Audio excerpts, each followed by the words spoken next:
Chapter 496. A monster. A monster who feeds on power. The figure he had not seen for a long time involuntarily appeared in Thales's mind.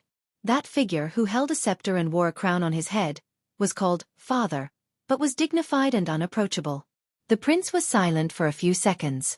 You don't like Western Desert's current state, and you don't want to forget the Western Desert of the past, the Western Desert that only belonged to Fakenhas? So you hope that I'll do something. The prince raised his head and looked at Cyril. His tone became wary. You know, 6 years ago, when I left Eternal Star City, someone told me something similar.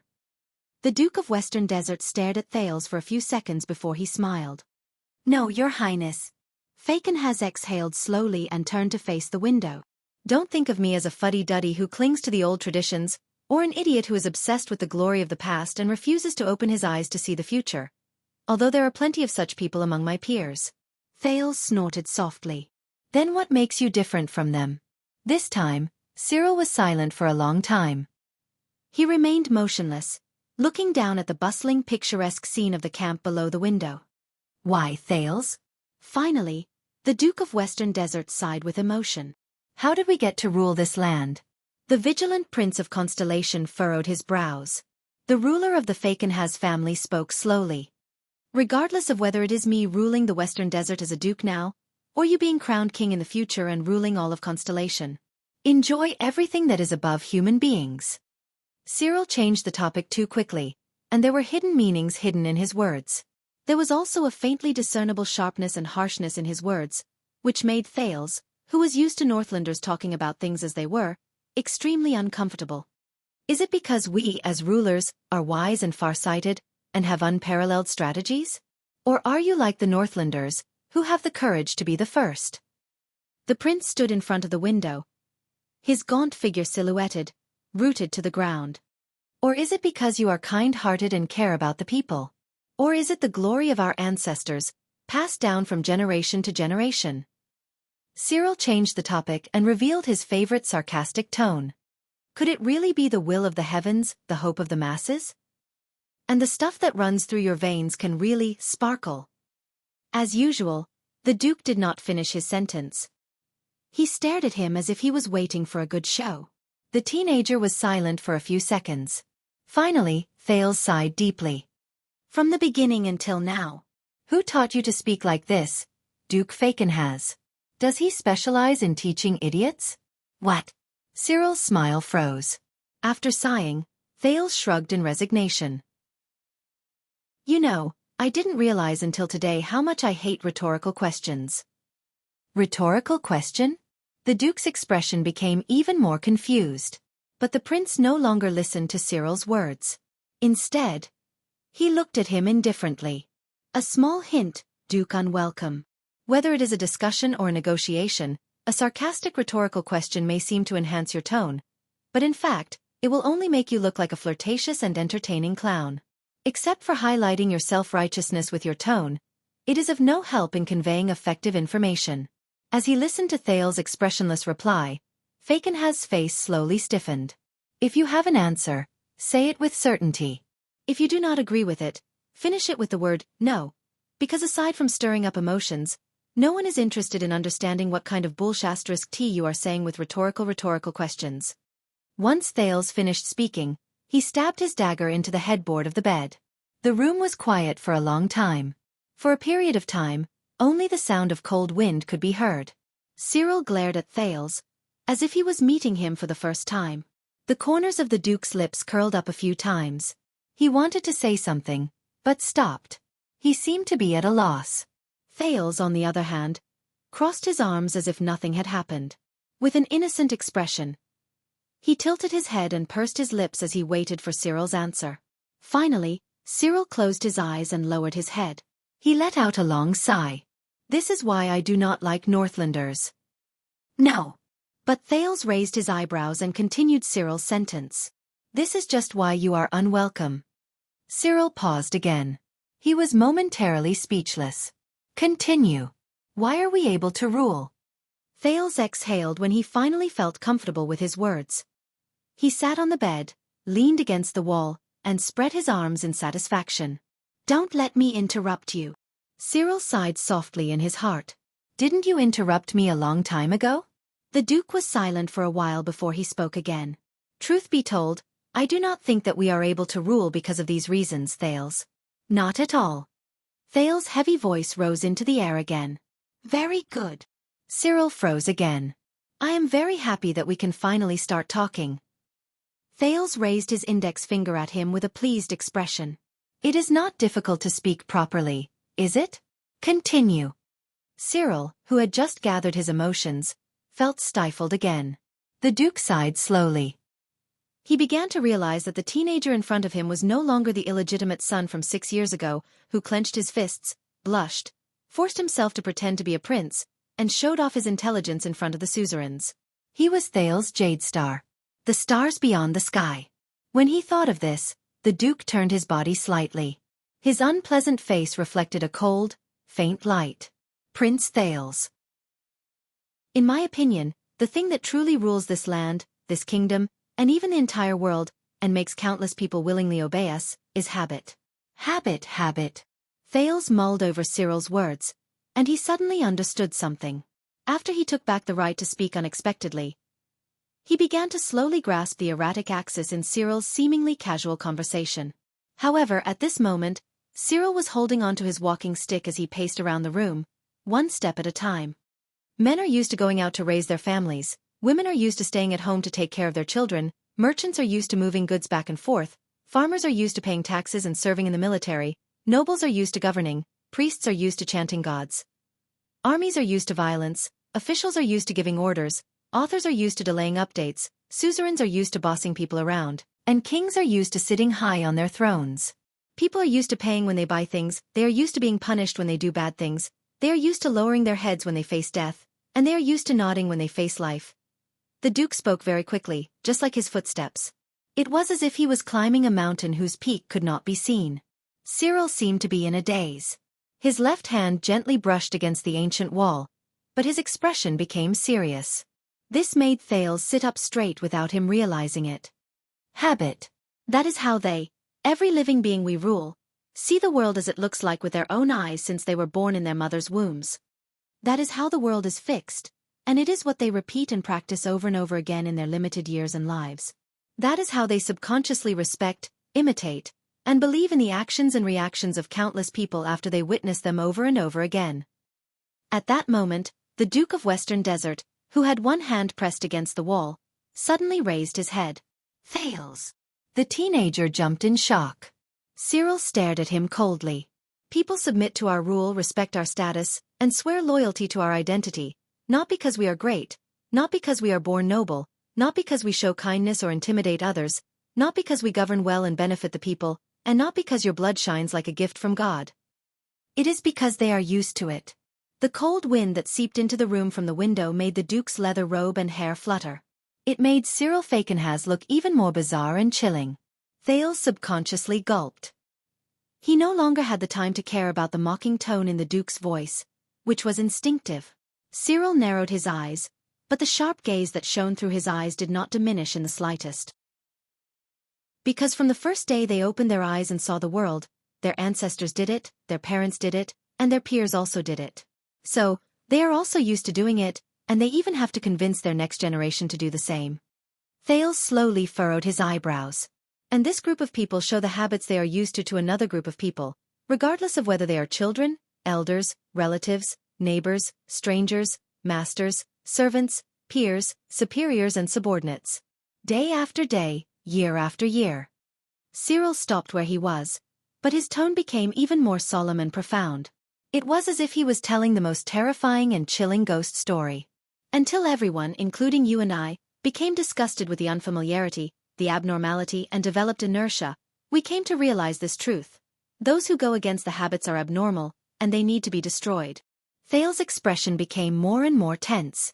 So, these habits spread wider and wider, and they became more and more profound. They became more and more serious, and they became more and more common, until we called them. Cyril's tone revealed a solemn and ghastly tone that had never been heard before. Order. A gust of cold wind blew, and it made Thales shudder. But the light outside the window did not give him any warmth. Thales suddenly felt that the room at the top of the tower was very cold. It was just like the Renaissance palace in his memories. "Do you understand what I mean, Your Highness?" Cyril's words rang in his mind again, and they pulled him back to the present from somewhere else. "To me, this is the only thing that is weak and pitiful, but also eternal, powerful, and profound, that maintains our rule. And those who want to shake these habits and order," Cyril sneered faintly. "They are all very terrifying. Those who want to shake these habits and order." Thales could not help but quirk his eyebrows and snort softly.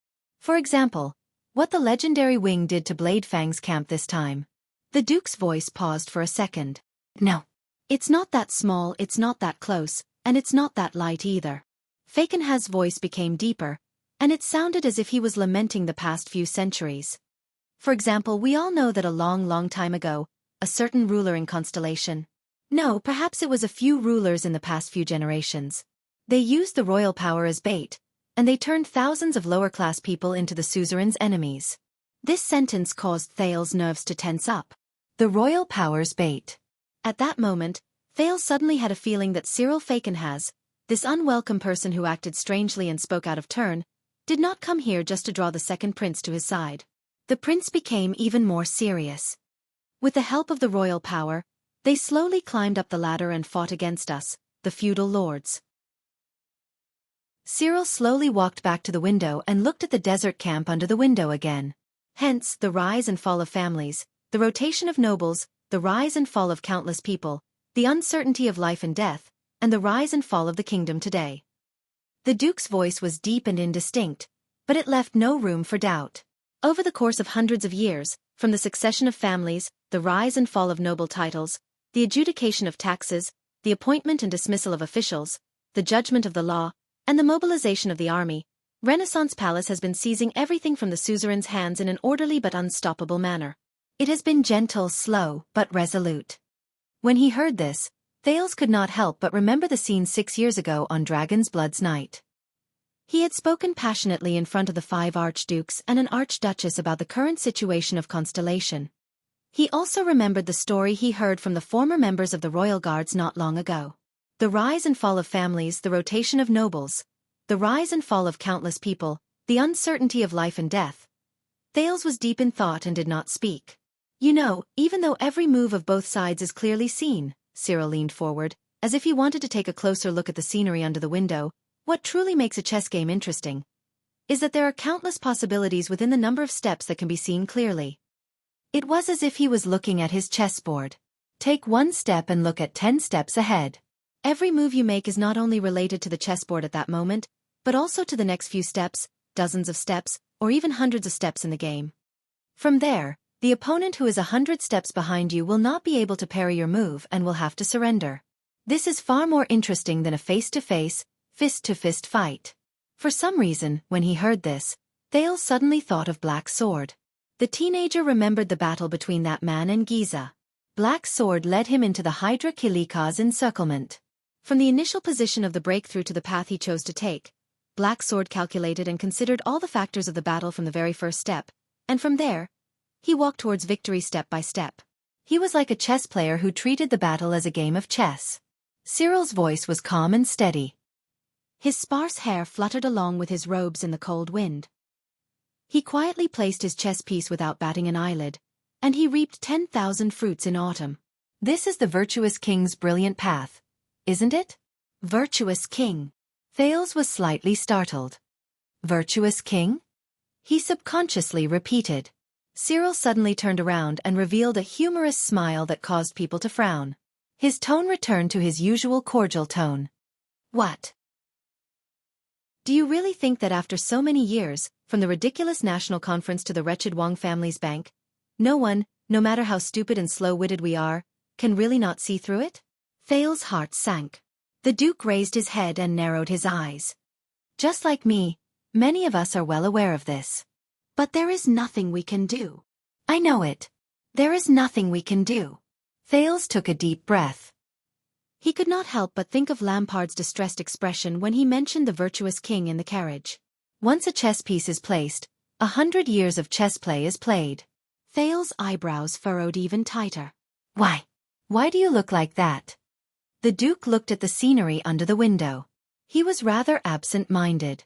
The old crow said in his letter that you are quite interested in the virtuous king. Am I not?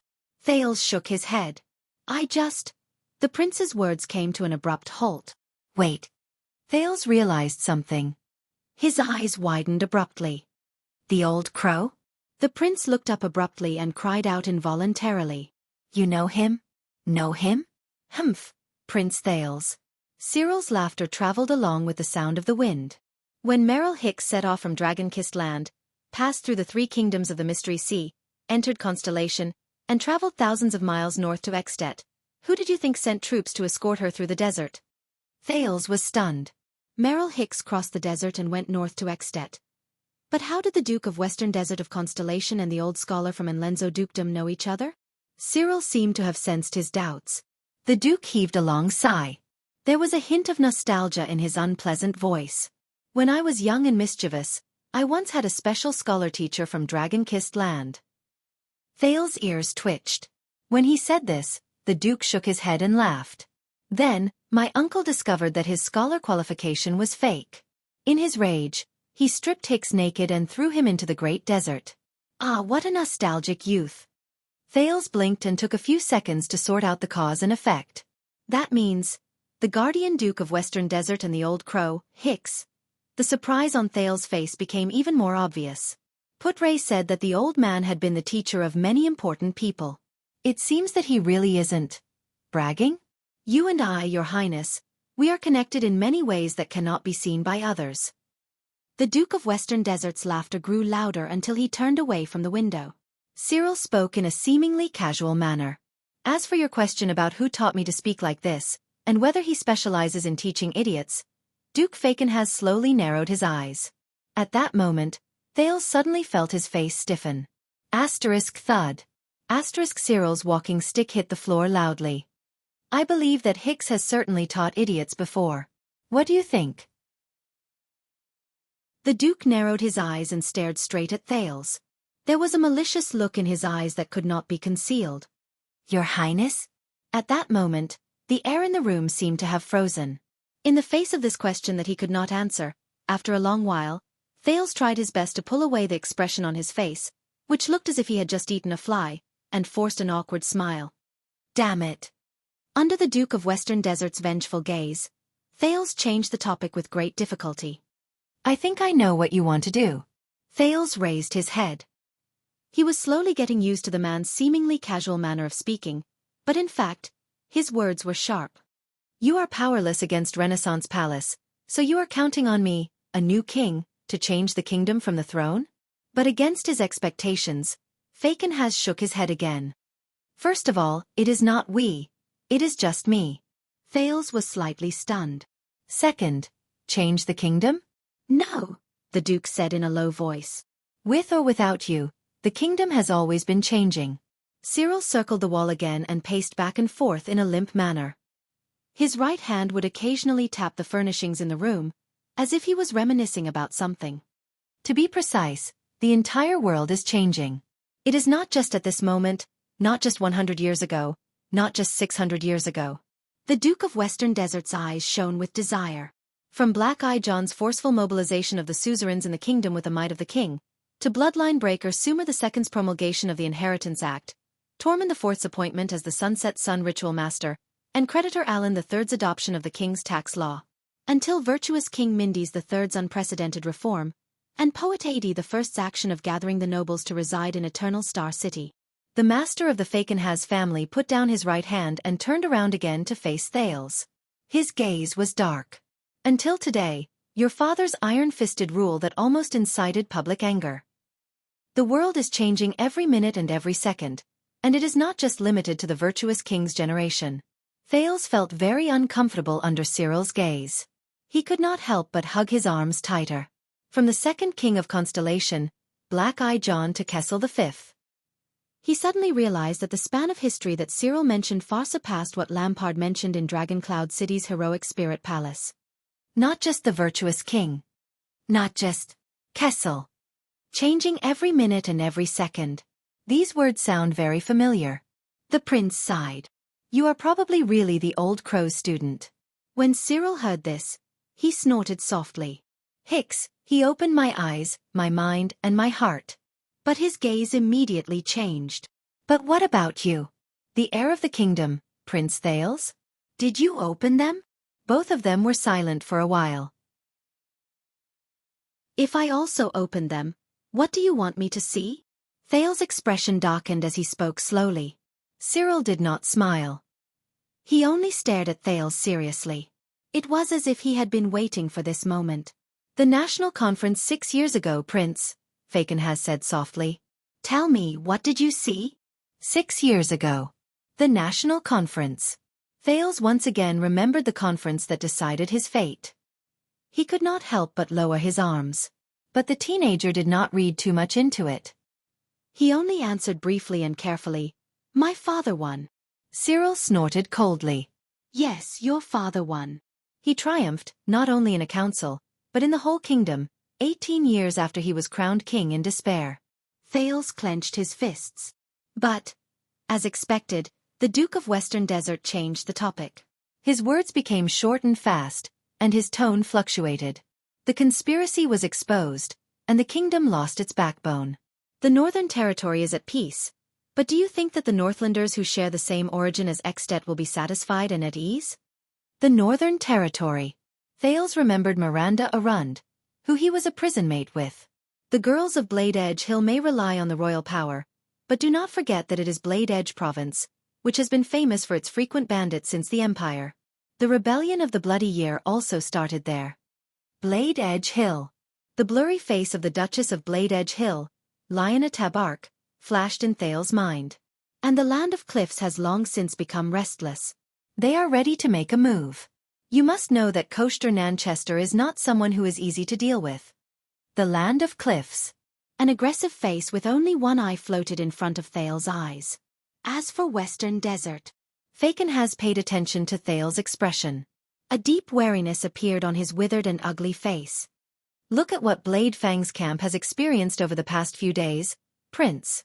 Then tell me, what will Renaissance Palace gain from the suzerains of Western Desert under me? Will my nominal vassals tremble in fear before the legendary wing, or will they grit their teeth and hide their hatred? Thales could not help but take a deep breath when he remembered how arrogant and despotic Roman was when he faced almost everyone.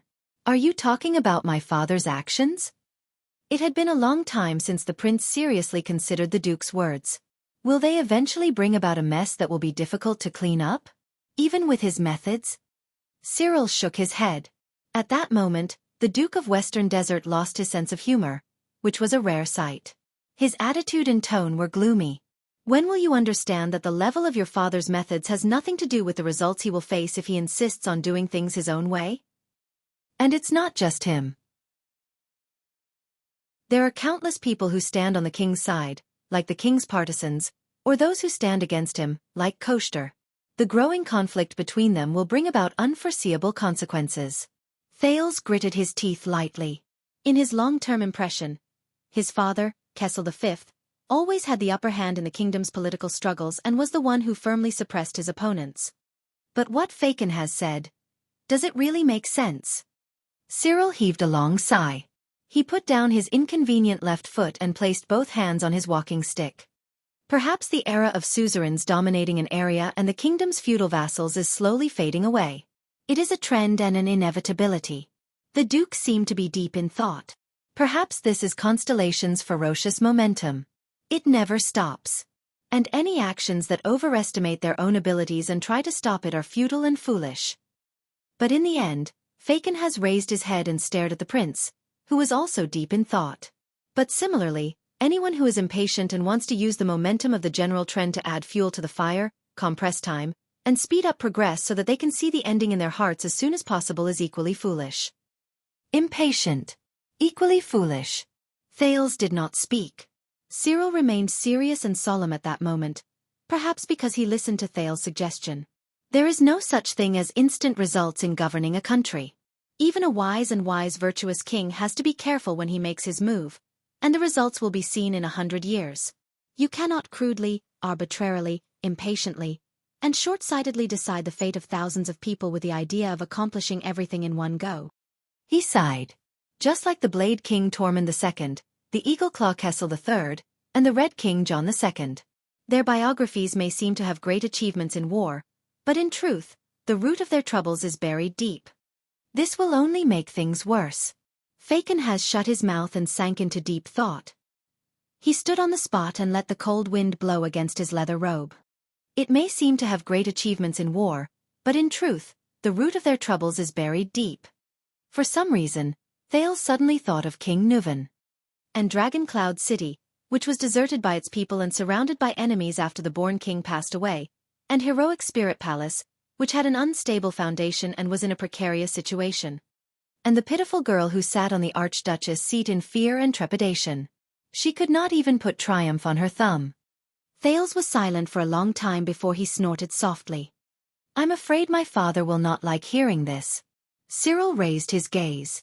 "So, you do not have to mention it in front of him. Unless the day comes when you can mention it." Thales tried his best to ignore the hidden meaning in Cyril's words. He said, "But you also said that the momentum of the general trend never stops. Any action to stop it is futile and foolish.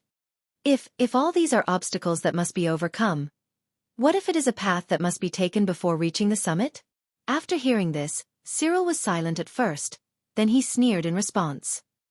"But..." The Duke picked up his walking stick again and limped closer to Thales.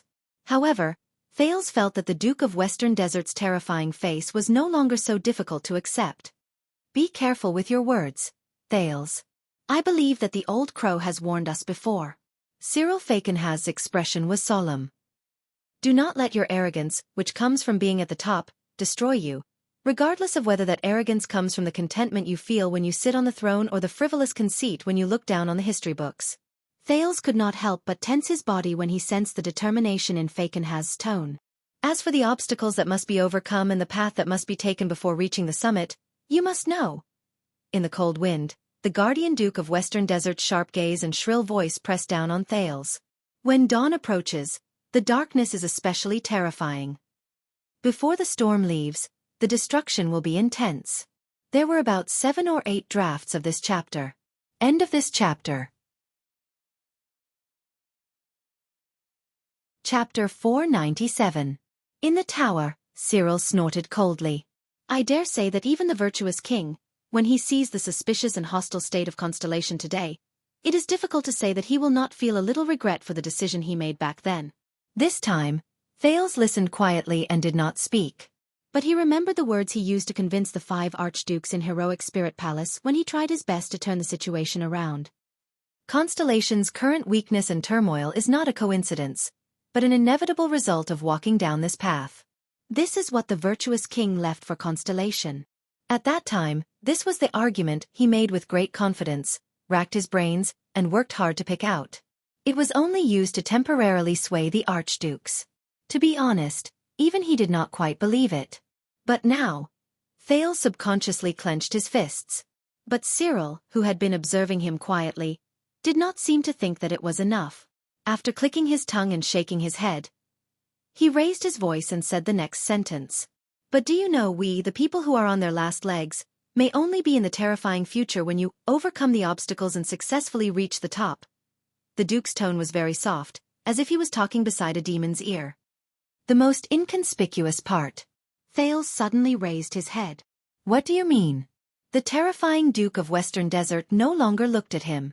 Instead, he shook his head and sighed. "Do you think that after we, the feudal suzerains, the old nobles who dominated the places, the commoners who finally managed to get seats in the national conference and the new nobles who were used as weapons by you will be satisfied, and will retire with success?" Cyril's gaze slowly became murderous. "When you ascend to the throne, subdue the vassals, and gather power, where do you think the regular army, which the royal family has spent a lot of money to support to keep the vassals in check, will go? What is the way out for a mad dog like Araka Murch? What can an immoral woman like Sonia Cecere do for you? What can a shameless bastard like Williams, who stirred up trouble, do for you in and out of court? Share your worries." Thales took a deep breath. The 3 marshals of Constellation. He remembered the boorish kingdom's wrath, the steady fortress flower, and the annoying legendary wing. There were also countless regular soldiers from Broken Dragon Fortress to Blade Fang's camp. They were mobilized frequently, and they had gradually become the norm in the kingdom.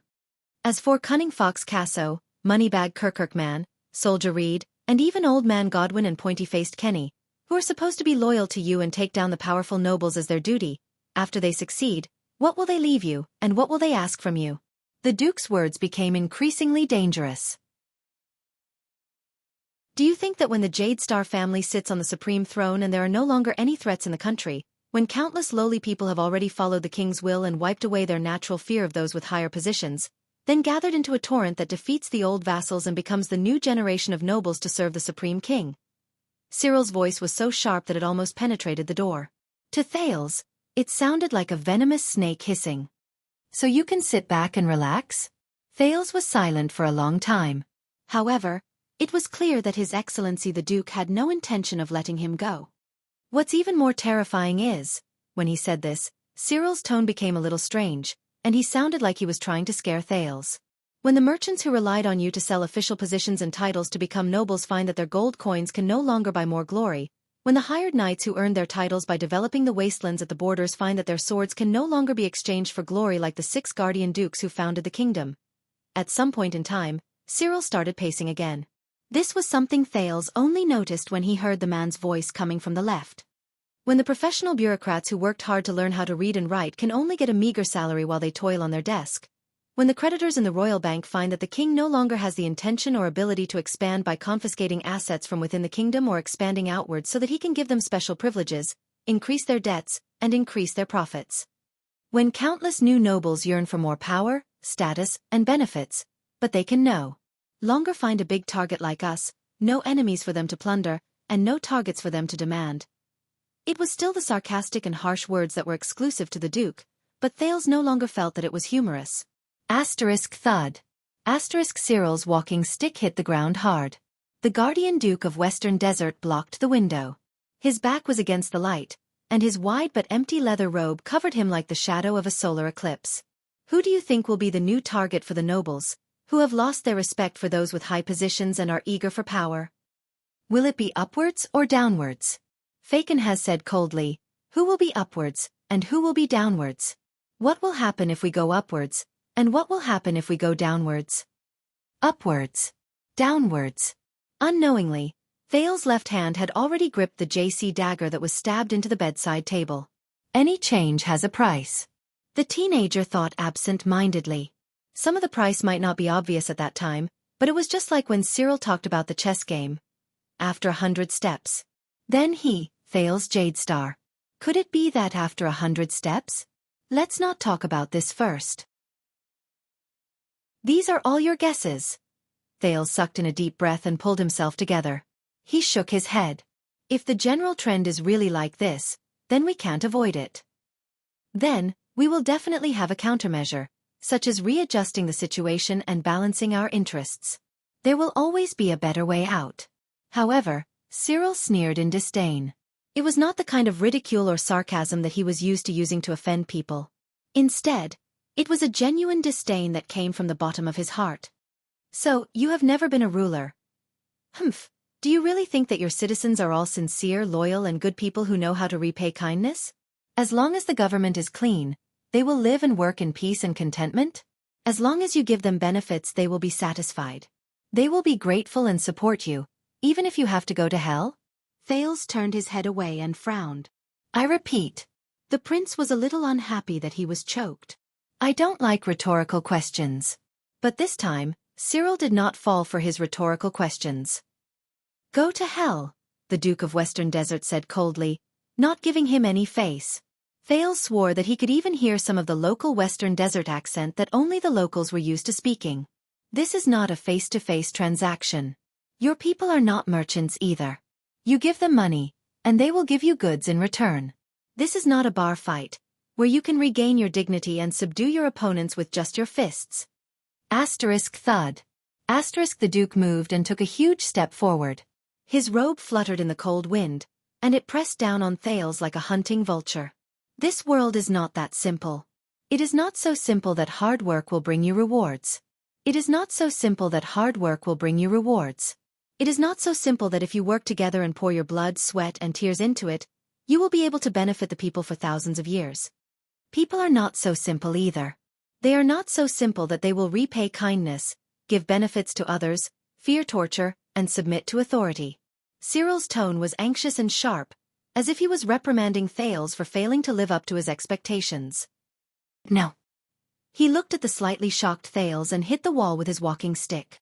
I have been ruling Western Desert for more than 20 years, ever since I helped my uncle with political affairs. Believe me, your people will always give you unexpected and contrary feedback. One person may cooperate, be loyal, and obey, but a group of thousands of people? Xiaofan snorted coldly. His gaze was cold. He was vigilant and on guard, as if he was facing a flame that could not be touched. A group of people are huge beasts with bottomless appetites. They are sharks that are never satisfied. They will always give responses to their rulers that are beyond their expectations, and they will catch you off guard. Thales was slightly stunned. This Cyril. He's not his usual self. At the very least, he's not like how he was during the national conference 6 years ago. If he wasn't putting on an act. Cyril turned around and gritted his teeth fiercely. If you hate your people, they will hate you even more. If you love your people, they will not necessarily love you back. A high-handed authority may bring about even more intense resistance, but benefits that benefit the people may not bring about true loyalty. Good intentions lead to bad things, and actions that go against one's wishes are even more common. Asterisk thud. Asterisk thud. Asterisk thud.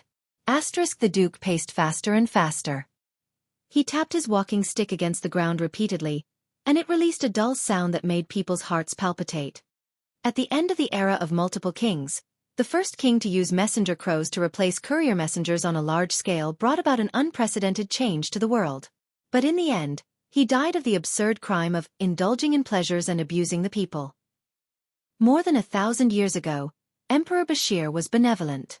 He reformed the old system in a bold and decisive manner. He wanted to provide protection to his people who had nowhere to live, but he died of depression amidst endless complaints and surging public sentiment. Thales frowned as he listened to these historical stories that sounded unfamiliar yet familiar at the same time. Are you saying that we are walking on a path that we cannot control, and that we might be heading towards unexpected consequences that go against our wishes? We can't change it with human strength, and we can't turn around to avoid it either. The Duke did not comment. So, Thales simply and mercilessly snorted in response. Then what you said just now about the unstoppable momentum of the general trend, the worry and wariness you spoke of, aren't they all nonsense? But Cyril seemed to be angered. He first snorted angrily and slammed his walking stick against the ground. He stopped moving. No, what I'm talking about is, hoping to use simple and crude methods to obtain direct and effective results is often the opposite of what we should do. He stared straight at Thales. Even if the goal is correct and the direction is not wrong, if the method is wrong and the method is wrong, it is very likely that it will be in vain or even self-defeating. This is the problem we are facing. It is a mistake made by your father and his enemies. The goal is correct and the direction is not wrong. The method is wrong and the method is wrong. Your father and his enemies. A mistake made together. At that moment, Thales suddenly realized Cyril's meaning. And his stance. Cyril said coldly, the powerful ancient empire guarded Thorn land with a large number of soldiers. The Duke of Thorn Birds ruled the southwestern province, which was known for its rebellious spirit, with an iron fist. He killed them until they were submissive. It seemed to be a remarkable and effective political achievement, and the emperor was quite impressed. But the Duke's tone changed, and it became sinister and strange.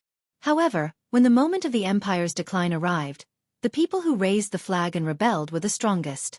In the end, they hung the heads of the provincial governor and the entire family of the Duke of Thorn Birds on the flagpole, destroyed the army of the empire, and shattered the empire's territory. It was none other than these children of Thorn Birds. As his mind became more and more agitated, Thales took a deep breath and leaned back against the wall. If I remember correctly, the Xiaofan who uses the four-eyed skull as their emblem, your clan's saying is power arises from violence? He said softly and waited for the Duke's response. Power arises from violence. The Duke of Western Desert froze for a moment. He was silent for a long time, until a gust of cold wind blew. Yes, the Duke said faintly. There was a rare complicated look in his eyes.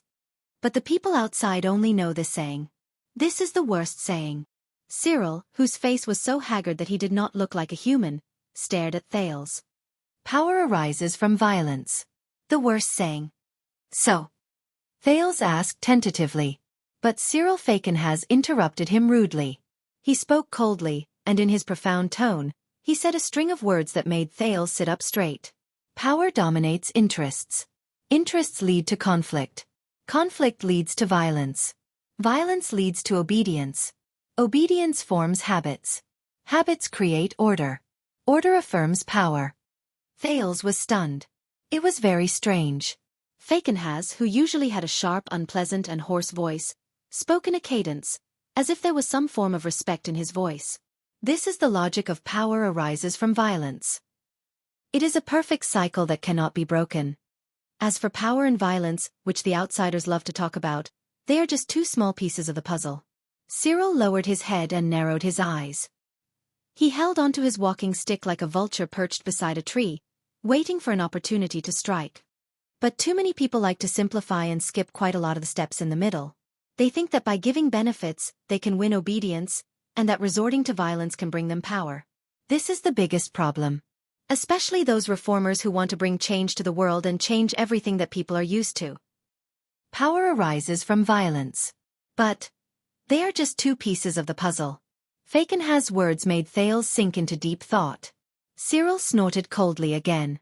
And do you know what we call the group of great people who were the most eager, were the most confident, and were the best at changing the world?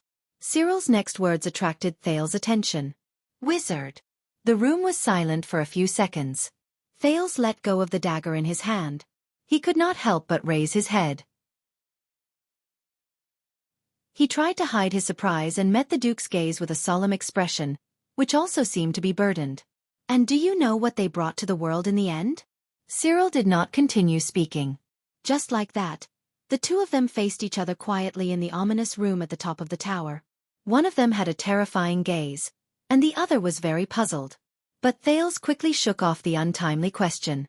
Cyril, you are not here to help your vassals and speak up for them. Thales quickly returned to the current context. But you are also not here to stand on the king's side and show your sincerity to the kingdom's bloodline. Thales said straightforwardly, am I right? He used a definite sentence. The two of them were silent for a while again. Finally, a smile appeared on Fakenhas' face. It was not the fake smile that he habitually wore, but a cunning smile that was a little light. Even though it was a little horrifying on his face. I told you, don't treat me as a stubborn and old-fashioned antique. The Duke exhaled a long breath, as if he wanted to make a brief conclusion to this conversation. Fakenhas is not a conservative who does not understand the current situation. If the tide is like this and the general trend is like this, then I will not be stingy in making changes, and I will accept my fate without complaint or regret. I also believe that both order and habits can be changed. Under Thales' careful and serious gaze, Cyril's gaze moved. But this kind of change must be done step by step, bit by bit, drop by drop, and when the conditions are right, success will follow naturally, and it is only logical. And not like this. Cyril raised his cane and pointed outside the window. There is a change in the north, and the prince has returned. The Duke said coldly, therefore, one party took advantage of the situation and threatened the king with the life of the heir of the kingdom, forcing him to hand over the control of the western front lines. The other party simply feigned civility, and then used underhanded means to destroy the suzerains of the Western Desert's army, supplies, and stations. They beat them up and exterminated them.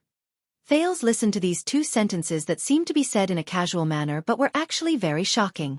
His expression slowly changed. Didn't you notice?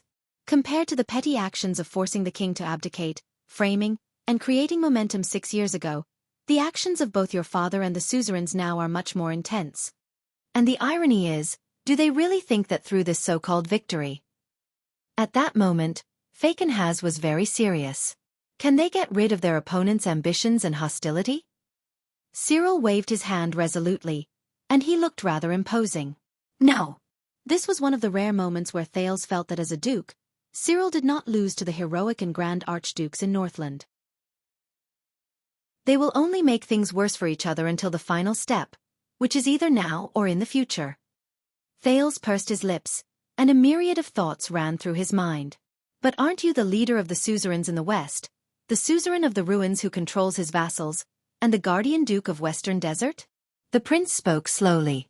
When the game between Renaissance Palace and the ruins that revolves around me and power is placed on the chessboard, shouldn't you be responsible for it and not be able to contribute to it? Cyril smiled. That is why you are not the king yet. The duke cast Thales a sideways glance. Do you think that at every important point in history, a certain person's will dominates the tides?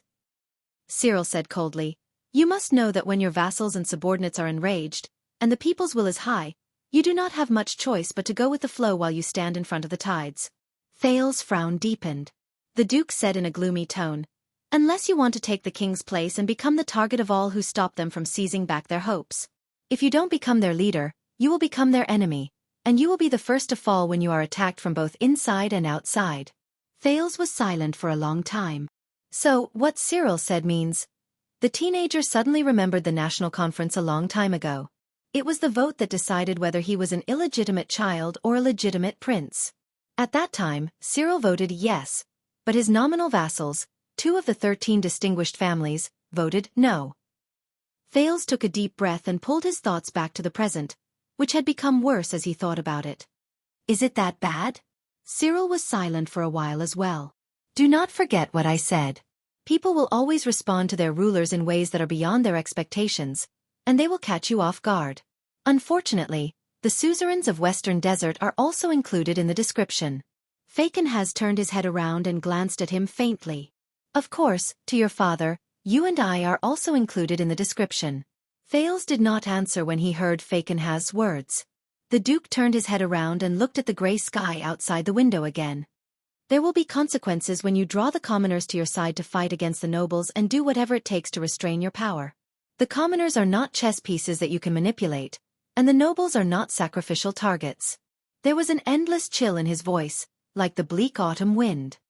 The suzerains of Western Desert are no different from courting death if they try to stop the general trend. But Renaissance Palace may not necessarily get the results they want. Both sides are eager for quick success, and this is a great taboo. Thales clenched his fists. Cyril looked at the sky of Western Desert. He seemed to be at a loss. He sighed softly with emotion. More than 100 years ago, the virtuous king's chessboard was silent, gentle, and stable. But today, the chessboard your father and them are playing on. The Duke of Western Desert paused for a few seconds. No, this will not end well. The bloody year will not be the end of the story. The confusion in his eyes disappeared, and he returned to reality. He became sharp and vigilant. Unless His Majesty can slaughter all the living beings on this land and wipe out all disharmony from the roots. I don't know. Perhaps one day in the future, when Constellation can make it so that everyone has a mystic gun, they can send messages instantly, and the ruler on the throne only needs to nod his head to easily destroy the world. He might succeed. Another gust of cold wind blew into the tower, and it brought with it a whistling sound. But both of them did not seem to notice it. This time, Thales was silent for a long time. Very long. No. After a long while, Thales spoke with a dry and hoarse voice. You're right. Believe me, even if that day really comes, he will not succeed. Happy or not, vote or not. I've been typing words for the whole day, and I'm almost as tired as a swordless dog. End of this chapter. Chapter 498. The prince and the duke were both silent for a while. So this is your goal today. Thales pulled out the dagger that was stuck at the head of the bed. He tossed it in the air and accurately grabbed the hilt of the dagger as the blade flipped. After going through countless fights, he had become increasingly skilled and simple in this manner. Cyril narrowed his eyes slightly as he watched the prince's actions. Thales raised the tip of the blade and pondered for a while. You want me to join you and become the third person outside of the two camps? You want me to stop Constellation from moving faster and faster between the iron whip of the driver and the galloping hooves of the fierce horse? Third person. At that moment, it was as if the clouds in the sky blocked the sun, and the room darkened. The Duke of Western Desert pressed his hands on his walking stick again and again. The fierce horse will not submit to the iron whip, and the driver will not give up on whipping. His gaze was sharp. And the person in the carriage, no matter who it is, cannot sit and wait for it to fall apart. Thales flicked the blade between his fingers gently. So. Thales snorted and pointed the tip of the blade at the Duke in a very rude manner. All of this, including your inexplicable appearance, your threat with your sword, your alarmist talk, your earnest words, and your arrogance, was all for this moment? Thales stared at Cyril with the ghost of a smile on his face. Cyril stared at him for a while and snorted softly. Do you think I would pull a random 14-year-old brat off the street and tell him all this? Cyril said coldly, if I can't first confirm what kind of person you are, if you are just an incompetent coward who has high standards but no abilities, if you are just an impulsive brat who was raised by the Northland barbarians to have a brain full of muscles, if you are just a stupid idiot who thinks he knows the truth of the universe just because he has read a few history books, Thales raised his eyebrows.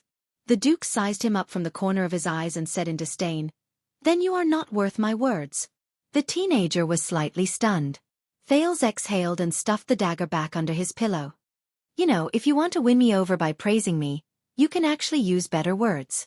The Duke of Western Desert opened his mouth, which seemed to be missing a piece of flesh, and laughed eerily, like a mummy opening its mouth. Don't worry, you won't be short of sweet words. The prince's return is a major event that will shake Constellation. Countless eyes will be focused on you. Cyril narrowed his eyes. But you have to be more careful and alert. The nobles and suzerains with power and influence will fight to be the first to find you. They will try to rope in the prince who has just returned to the kingdom and use all methods to make you stand on their side. They will turn you into the vanguard to fight against Renaissance Palace. Falcon's tone changed. Before you accept their kindness, please remember, they are only against your father, not truly loyal to you. Thales fell silent. He suddenly remembered Quick Rope's words. The shackles of power. How was he going to live a different life? When he thought of this, Thales took a deep breath and raised his head. They won't succeed. But Cyril shook his head in disdain. When I said rope in, I didn't just mean knocking on the door and giving gifts. Thales frowned and retorted sarcastically. Of course, it might also include threatening me with a sword and telling me that the carriage must not fall apart. This time, it was Cyril's turn to be silent. A few seconds later, the Duke said airily, you know, some words are nonsense to most people in the world. Thales was instantly confused. Cyril snorted softly. Remember what I said today. He extended his finger and waved it by his lips. All of it. Cyril's eyes shone with a cold glare. What if you can use it one day? He paused for a second and curled his lips in a rather evil manner. All of it. Thales stared at the Duke and felt uncomfortable. But Cyril quickly changed the topic. Compared to these, you have to be more careful of your father. Father. Thales' nerves slowly tensed up. The strong figure appeared in his mind again, and it made him remember the suffocating feeling he felt when he faced him. The Duke's voice echoed in his ears, and there was a different meaning to it. As you grow older, perhaps he will realize that you are no longer that pitiful child. Perhaps he will also try to win you over as a father, and control you with the power of a king. But, Falcon's tone changed again, but he suddenly became quiet. It was as if the sky had suddenly turned gloomy, and rain was about to fall. He stared at Thales. His terrifying face and cold gaze made the latter's heart clench. When the news of Extet's upheaval, Nuvan VII's death, and the reshuffling of Northland's political power reached Constellation 6 years ago, everyone was shocked. The Duke's tone and rhythm became heavy and slow, reminding Thales of Putray when he was narrating the bardic poems. Who would have thought that a few months ago, we old bones were still living in fear, fearing that the arrogant Northland barbarians would invade the south again? Cyril exhaled softly and pointed at Thales. But someone only needed to gently poke holes in the domineering and overbearing kingdom of the Great Dragon, and they could not even fend for themselves. Do you know what that means? Incomparably tyrannical and overbearing, riddled with holes, unable to even fend for themselves. What did that mean? Thales could not help but recall the nightmarish night in Dragon Cloud City. Dragon's blood. He looked at Cyril, who was pointing at him, and cleared his throat unnaturally. You think too highly of me. The prince sighed. 6 years ago, it was just an accident, and a tragedy. I did not contribute much to it, Cyril interrupted him coldly. I did not say it was your contribution. Don't flatter yourself. Thales choked on his words, and his expression became rather unpleasant. The unpopular Duke snorted coldly. As I said, from the Battle of Eradication to the Bloody Year, Fakenhas has followed Jadestar since ancient times. He pointed at the ancient empire's sword leaning against the wall. In the past 700 years, Sentinel has witnessed a lot of history. Cyril was extremely solemn. More than you can imagine. Thales felt Cyril's cold gaze, and an ominous premonition rose in him. That's why I know. The Duke said softly. The so-called descent of calamity in Dragon Cloud City was definitely not an accident, nor was it some rare coincidence. The descent of calamity. It's not an accident. At that moment, Thales pressed his thigh tightly. Fortunately, Cyril did not look at him again. The Duke paced to the window and looked at the camp quietly. Every time they appear, they will be cleverly concealed, blurred, exaggerated, and whitewashed. As time passes, they will eventually become hearsay and bedtime stories of passers-by. But I know that they exist, and they are real. Exist and they are real. Thales exhaled. He breathed deeply to hide the change in his emotions. Cyril's voice became sharper and more urgent. And every time they appear, they are inseparable from our world. The next moment, the Guardian Duke of Western Desert turned around abruptly, and his eyes were like lightning as he stared at Thales. No matter what happened in Dragon Cloud City, it was your father's doing. He said resolutely and decisively. He and that old viper Marat used some method. It was your father's doing. Thales stared back at the Duke quietly, enduring the rolling bloody memories in his mind. But no matter how hard he tried to ignore them, he could not help but recall those scenes. The blue light in Asda's eyes, the purplish lines on Giza's face, the tears on Little Rascal's cheeks, Black Sword's wounded body, the strange gash on Raphael's arm, and King Nuvan's head on the ground. Your father's chessboard is cold and merciless, and you do not know what his next move will be. Will he ignore the rules, or will he overturn the chessboard? The Duke's expression was solemn, and his tone was cold. My child, be strong. Do not become a chess piece that can be manipulated and sacrificed at will. Manipulated at will. Sacrificed at will. Sensing the Duke's obvious provocation, Thales inhaled deeply and exhaled slowly. I am his heir.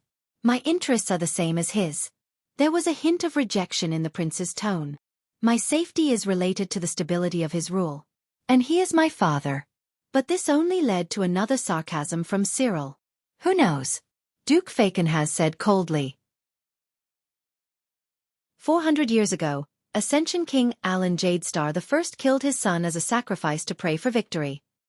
Killed his son as a sacrifice to pray for victory. Thales' breathing froze. He clenched his fists. The Duke stared into the distance, and his tone was drawn out. And every day your father creates new history. Thales closed his eyes. Your father and his enemies. 6 years ago, because of your appearance, the outcome of the first round was decided. But 6 years later, from the day you returned to the kingdom, the second round began. The Duke's tone was a little scary. And it will not be any easier. The room fell silent again. Until Thales slowly opened his eyes. So, Your Grace, you are a third party who is neither a noble nor loyal to the royal power. Cyril narrowed his eyes slightly. He could feel that the prince was a little different at that moment. If that day really comes. Thales stared straight at him. Can I count on your strength? Both of them were silent for a while. It was as if they both knew what this moment meant. A few seconds later, the Duke spoke slowly. There was not a hint of a smile on his face. If I were the one-eyed dragon in the land of cliffs, I would say, yes. Thales snorted softly. But you are not. The Duke nodded slowly, then shook his head. I am not. The prince sighed softly. Of course. He understood. But Thales immediately thought of something, and he snickered. Do you know that Northlanders do not ask whether they can do it or not? The prince's tone was nostalgic. They only ask whether they can do it or not. The Duke could not help but be stunned. But a few seconds later, Fakenhas chuckled. Sometimes, I am quite grateful to the Northlanders. No matter how brainless they are, at least they raised an interesting prince for us. Thales also laughed. This is the third time you have scolded them. Why do you hate Northlanders so much? Duke Cyril paused for a moment. There was a complicated expression on his face. Because my wife is a Northlander. Thales was stunned. The Duke looked at Thales and waved his finger in a seemingly serious manner. Let me give you a piece of advice. Don't learn from me. Once he finished speaking, before the stunned Thales could react, the Duke of Western Desert laughed out loud. As the Duke laughed in a shrill and mean manner, Thales' expression gradually turned cold. How can I be sure? The Duke's laughter came to an abrupt halt. The prince stared at Cyril. His words were filled with caution. A third party. Even though you make it sound like it's nothing but an exaggeration, how do I know that you do not just want to push me to the heart of the struggle and use me as a shield and a battering ram? The room was silent for a moment. Then, Fakenhaz exhaled slowly, as if he had figured something out. He snorted and looked at Thales again. A year ago, when you were still playing with snowmen in Dragoncloud City, your father sent a secret letter asking us to mobilize the army to rescue his heir to the throne. Thales' heart froze slightly. A year ago? The princes returned to the kingdom. How long has this game of chess been set up? Cyril seemed to be in a daze as he continued. The suzerains of Western Desert, my vassals, thought that they had seized a rare opportunity. Hot-headed, they seized the chance to make things difficult for us and extort us. They wanted to take back Blade Fang's camp from the royal family's custody, and His Majesty readily agreed to it. When he said this, Duke Fakenhaz's gaze froze. But one of my courtiers tried to dissuade me from sending troops. He thought that it was a trap with malicious intentions. Thales frowned. The Duke stared coldly at Blade Fang's camp beneath the window before he suddenly turned around. But Fakenhaz still sent troops, even though I knew that there was a problem. Do you know why? Thales quietly stared at him for a few seconds before he averted his gaze. You said it before. The prince looked elsewhere and spoke in a slightly mocking tone. When you face your vassals, you don't want to be the one who replaces the king and prevents the suzerains from regaining their power. You don't want to fall under a pincer attack. He mocked. Like now, aren't you being pushed out by them to regain their dignity? A third party? This time, Fakenhaz stared at him for a long time. No. The Duke spoke slowly. Because, from the cold king to the zealous suzerains of Western Desert, I am the only one among the participants in this power struggle. The only one? Thales was a little stunned. When the legendary wing and my vassals had their eyes on Blade Fang's camp, no one cared about the serious matters in the desert, and no one cared about the heir of the kingdom who was supposed to be the main character. Cyril slowly became serious. I am the only one who believes in it. I believe that compared to the ownership of Blade Fang's camp, the noble's power, and His Majesty's success or failure. The Duke bent his back so much that his head was almost pressed against his cane. He cast a sidelong glance at Thales from afar, and his right hand, which was pressed against the cane, pointed at the second prince. To save you, to save Prince Thales Jadestar, and to return home safely. This is what everyone should really care about. The most important thing. Thales stared at Fakenhaz blankly. His emotions were complicated. Cyril straightened his back, hiding his old and haggard appearance from just now. His gaze was very sharp, as if he could see through everything. All right. Thales spoke laboriously. You're not bad when it comes to pretty words. But the Duke spoke again and cut him off. So, I stopped some suzerains from secretly leaking information to Extet and obstructing you from returning to your country. Cyril raised his voice. Thales was stunned. The Duke's tone became melodious, and it greatly reduced the shrillness in his voice. So, Baron Gertz led the most efficient Raven Whistle Light Cavaliers to go against his direct superior's orders and spare no effort in searching for you. He did not even spare the orcs. Thales could not react to it for a moment. But he soon realized that something was wrong. Baron Gertz. Raven Whistle Light Cavaliers. The familiar name made Thales raise his head swiftly. Who? He glared at Cyril. Who are you talking about? But Fakenhaz only watched him with interest. 2 seconds later, as if the Duke had enough of enjoying Thales' expression, he slowly said, You're right. He then said slowly, So, after you and your merchant group parted ways with Kandarl Nushan, who was acting suspiciously in the desert, you were able to have a smooth journey and reach Blade Fang's camp without any obstacles. Thales' thoughts stopped for a moment. Merchant group. Kandarl Nushan. Smooth journey without any obstacles. Impossible. Thales stared at the indifferent Duke in a daze. How did you know? But Thales lowered his head and bit down on his next words. He remembered. Baron Gertz. Thales instinctively said, I met him in the desert, the commander who chased after the orcs with the freak squad. Thales raised his head and stared straight at Cyril, but he could not hide the surprise in his voice. He's one of yours? Cyril chuckled. He was confident and relaxed. Before I was made the Baron of a Molii town under the Chroma family, Fakenhas Gertz was my courtier. The room was quiet for a few seconds. Then, Thales exhaled laboriously. Then? He asked in disbelief. Then, whether it was when I met the army in the desert or when I entered Bladefang's camp, you always knew? Also, if that Baron is one of my people, then what he heard in my tavern. The Duke let out a disturbing chuckle. That's not all. At that moment, Cyril's ghastly and cold laughter was incredibly terrifying. I also knew that Bladefang's camp, which was within my grasp, was filled with inauspiciousness. I knew that there was something fishy about the movements of the regular army of the royal family. I knew that William's mercenary lackeys were eager to take action. I also knew that it was not a coincidence that Gertz met the orcs in the desert. The Duke's words were like a steel blade that reflected a sharp, cold light. What did he say? Thales breathed in shock and bewilderment. Bladefang's camp is filled with inauspiciousness. The movements of the regular army. The mercenary lackeys are eager to take action. The orcs are definitely not a coincidence. This information, this intelligence, this means... Thales frowned and looked at the Duke. You knew everything. But you did not show up, did not come to me, and did not interfere in the battle in the camp. When the legendary wing recaptured the camp, you did not help the suzerains of Western Desert. You only... Cyril exhaled in relief.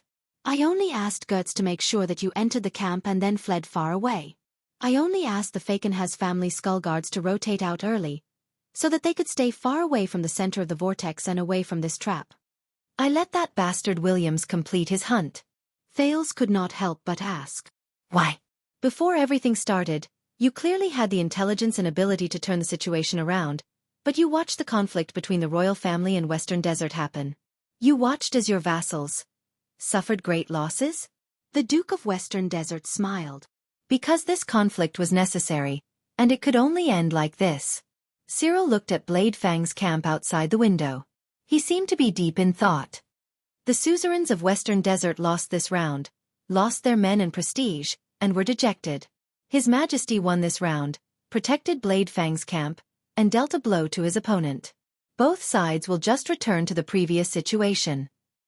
A thought appeared in Thales's mind, and he suddenly understood. As expected, Cyril turned his head around. But imagine this. If I successfully interfered with His Majesty's game of chess, forced away the regular army of the royal family, prevented the suzerains from suffering losses, and even helped them regain control of the western front lines, what would happen to Western Desert next? Thales sighed. The Duke continued. Will my stupid vassals, after celebrating each other's victory, be satisfied and quit while they are ahead, or will they be even more aggressive? And would a person like your father accept reality and give up, or would he look at me and Western Desert in a different light? Cyril's tone became very scary. Go all out and return the favor 100-fold? The Duke sneered. Then here comes the problem. Fakenhas' ugly face showed deep grooves. Will the ruins become the next cold castle, or the next dragon cloud city? Sometimes, doing nothing is the best choice. Thales leaned against the wall weakly. The Duke's words were very soft, but they made him feel as if a heavy weight was pressing down on him. He had just returned from Northland. He was used to the Northland barbarian style of fighting, threatening, and drawing blood at the slightest disagreement, at least to the nobles. But after today, he suddenly understood a lot. Constellation carried out another set of rules of the game. Another? Shackles of power. The prince's eyes became gloomy. Now, is this enough to prove it? Cyril said coldly. I am neither the kind of nobleman you think I am, nor am I your father. Instead, I am the true third party in Constellation's Colosseum, a life and death arena. Third party.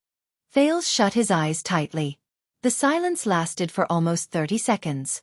Then Cyril spoke slowly. Williams is probably coming back from his patrol. I don't want to run into him. Gotham can't beat him. Thales opened his eyes and watched the Duke bow slightly to him. It was a pleasant conversation. You can continue with your lunch.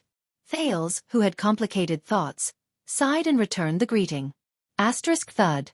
Thud. Thud. Asterisk as his leather robe fluttered. The Duke of Western Desert turned around with a mysterious smile and walked towards the door. But Thales saw something.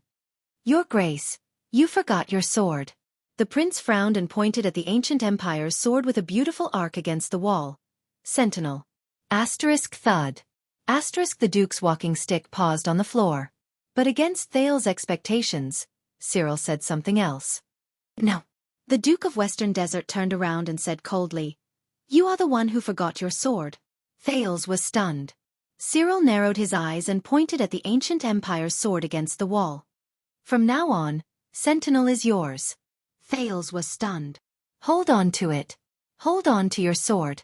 The Guardian Duke of Western Desert, Cyril Falkenhas of the Four-Eyed Skull family, said meaningfully, Don't lose it.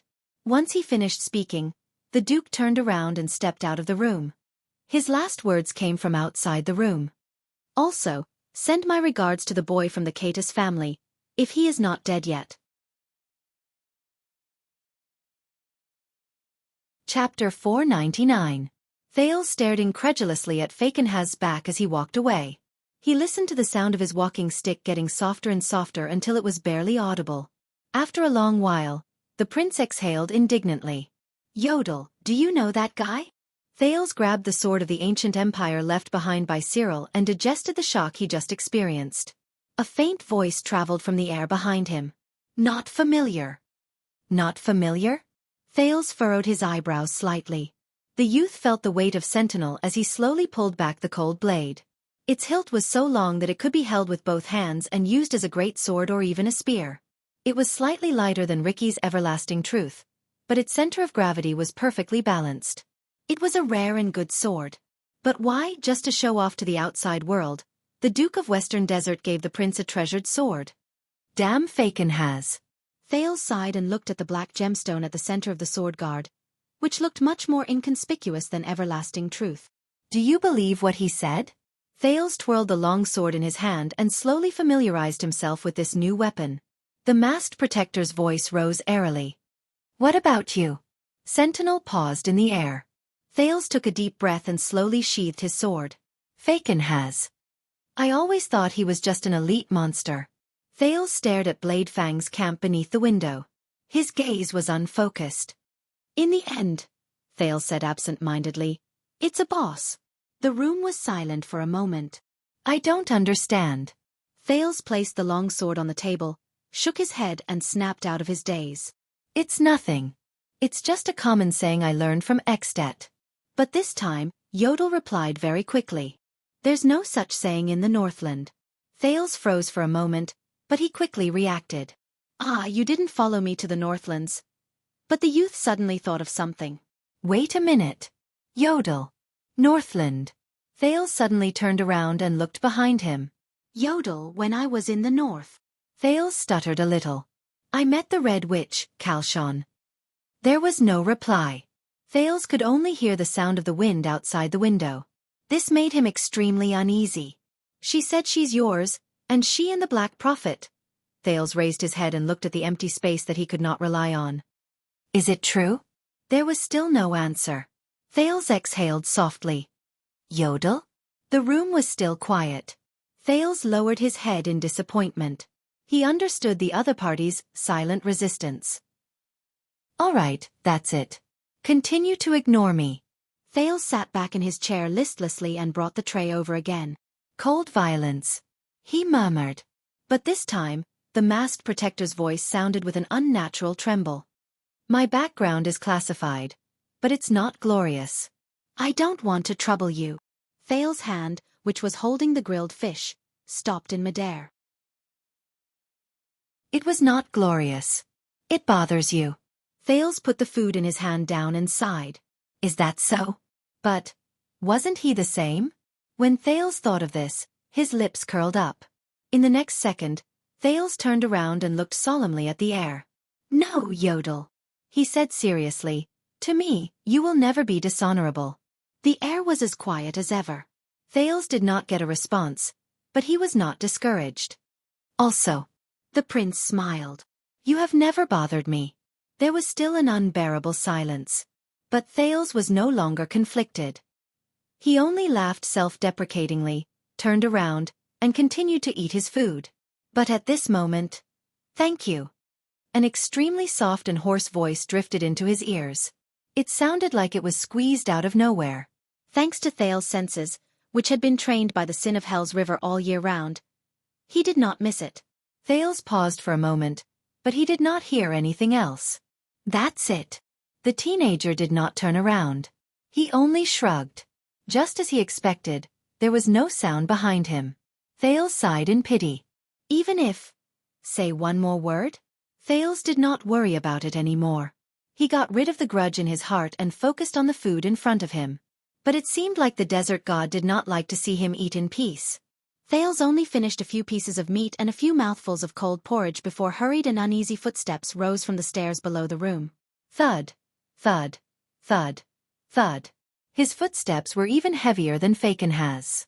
Thales instinctively grabbed Sentinel by the side of the table, and he heard the door to the room open with a bang again. A clear and pleasant voice that was not polite to the ears abruptly rang out. "Did you see him?" "Him. It's him again." Thales closed his eyes in pain before he opened them again. The prince rubbed his face into a smile before he turned around on the chair. "Who is it?" Just as he expected, the Baron of Blade Fang's teeth sect, Roman Williams, walked into the prince's room with sand all over his body. He did not even take off his headscarf.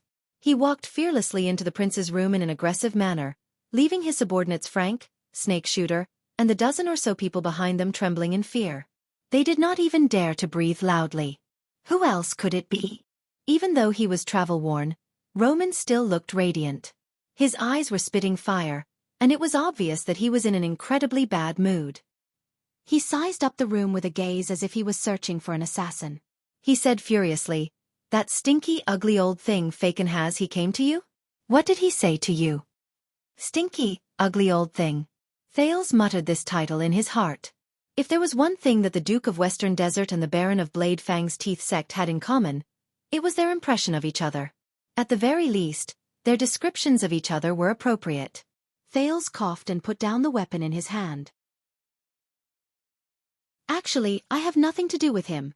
But before Thales could finish speaking, the legendary Wing, who had pulled off his headscarf, strode forward with an oppressive aura, and extended his hand. Asterisk slap. Asterisk the prince was stunned.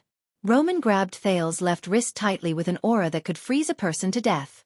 Under Thales' astonished gaze, the legendary Wing held the hilt of his sword coldly and pulled Sentinel's blade out of Thales' left hand before he let go of Thales.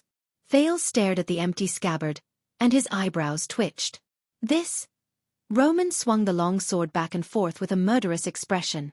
In the end, he fixed his gaze on the crude mark at the bottom of the sword hilt. F. Roman stared at the mark and raised his head coldly. F. Fakenhas F. Thales instantly felt troubled. He swung the empty scabbard in his hand. Yes, but this."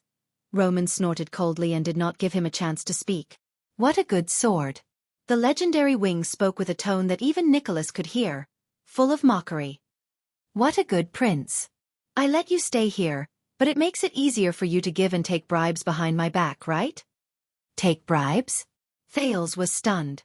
He stared at Sentinel in Roman's hand, and he suddenly felt that he had been wronged, but he could not defend himself.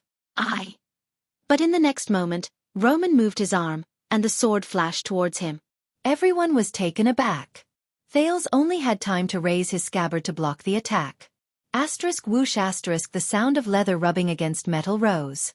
When Thales snapped out of his daze, he was shocked to find that Sentinel had been perfectly sheathed in the scabbard in his hand. It fit perfectly, and it was incredibly precise. How did he do it? Behind Roman, Frank and Snake Shooter's faces were pale. Both of them had one foot in the room, and their arms were stretched forward. They still had expressions that said, "Sir, don't do this," or "That's the prince." "If you like their gift so much, Jade Star." Roman lowered his arm and used his gaze to force his subordinate to swallow his grievances. He then stared coldly at Thales, who was still in shock. Then you can get lost tomorrow, along with those lords. Get out of my territory, the legendary wing said fiercely. The legendary wing said fiercely, then turned around and left. Thales stared at Sentinel in his hand. He had yet to recover from his daze. But Roman's footsteps paused beside the doorframe. As for you, nameless. The legendary wing did not even turn his head around. Did you know that when you thought you hit it perfectly, the dents on that wooden board were very obvious? Thales was shocked. He looked at the floor in the room. But if he did not use Hell's senses, he would not be able to tell what was wrong with the flat floor. The leader of the freaks, Snake Shooter, also had the same expression. And all of you freaks. The legendary wing suddenly turned his head around. Snake Shooter and the freaks behind him shuddered visibly. I don't care how many soldiers they brought, how noble their statuses are, how good their subordinates are, how strange this stupid tower is, how afraid you are, and how tired you are from your shifts.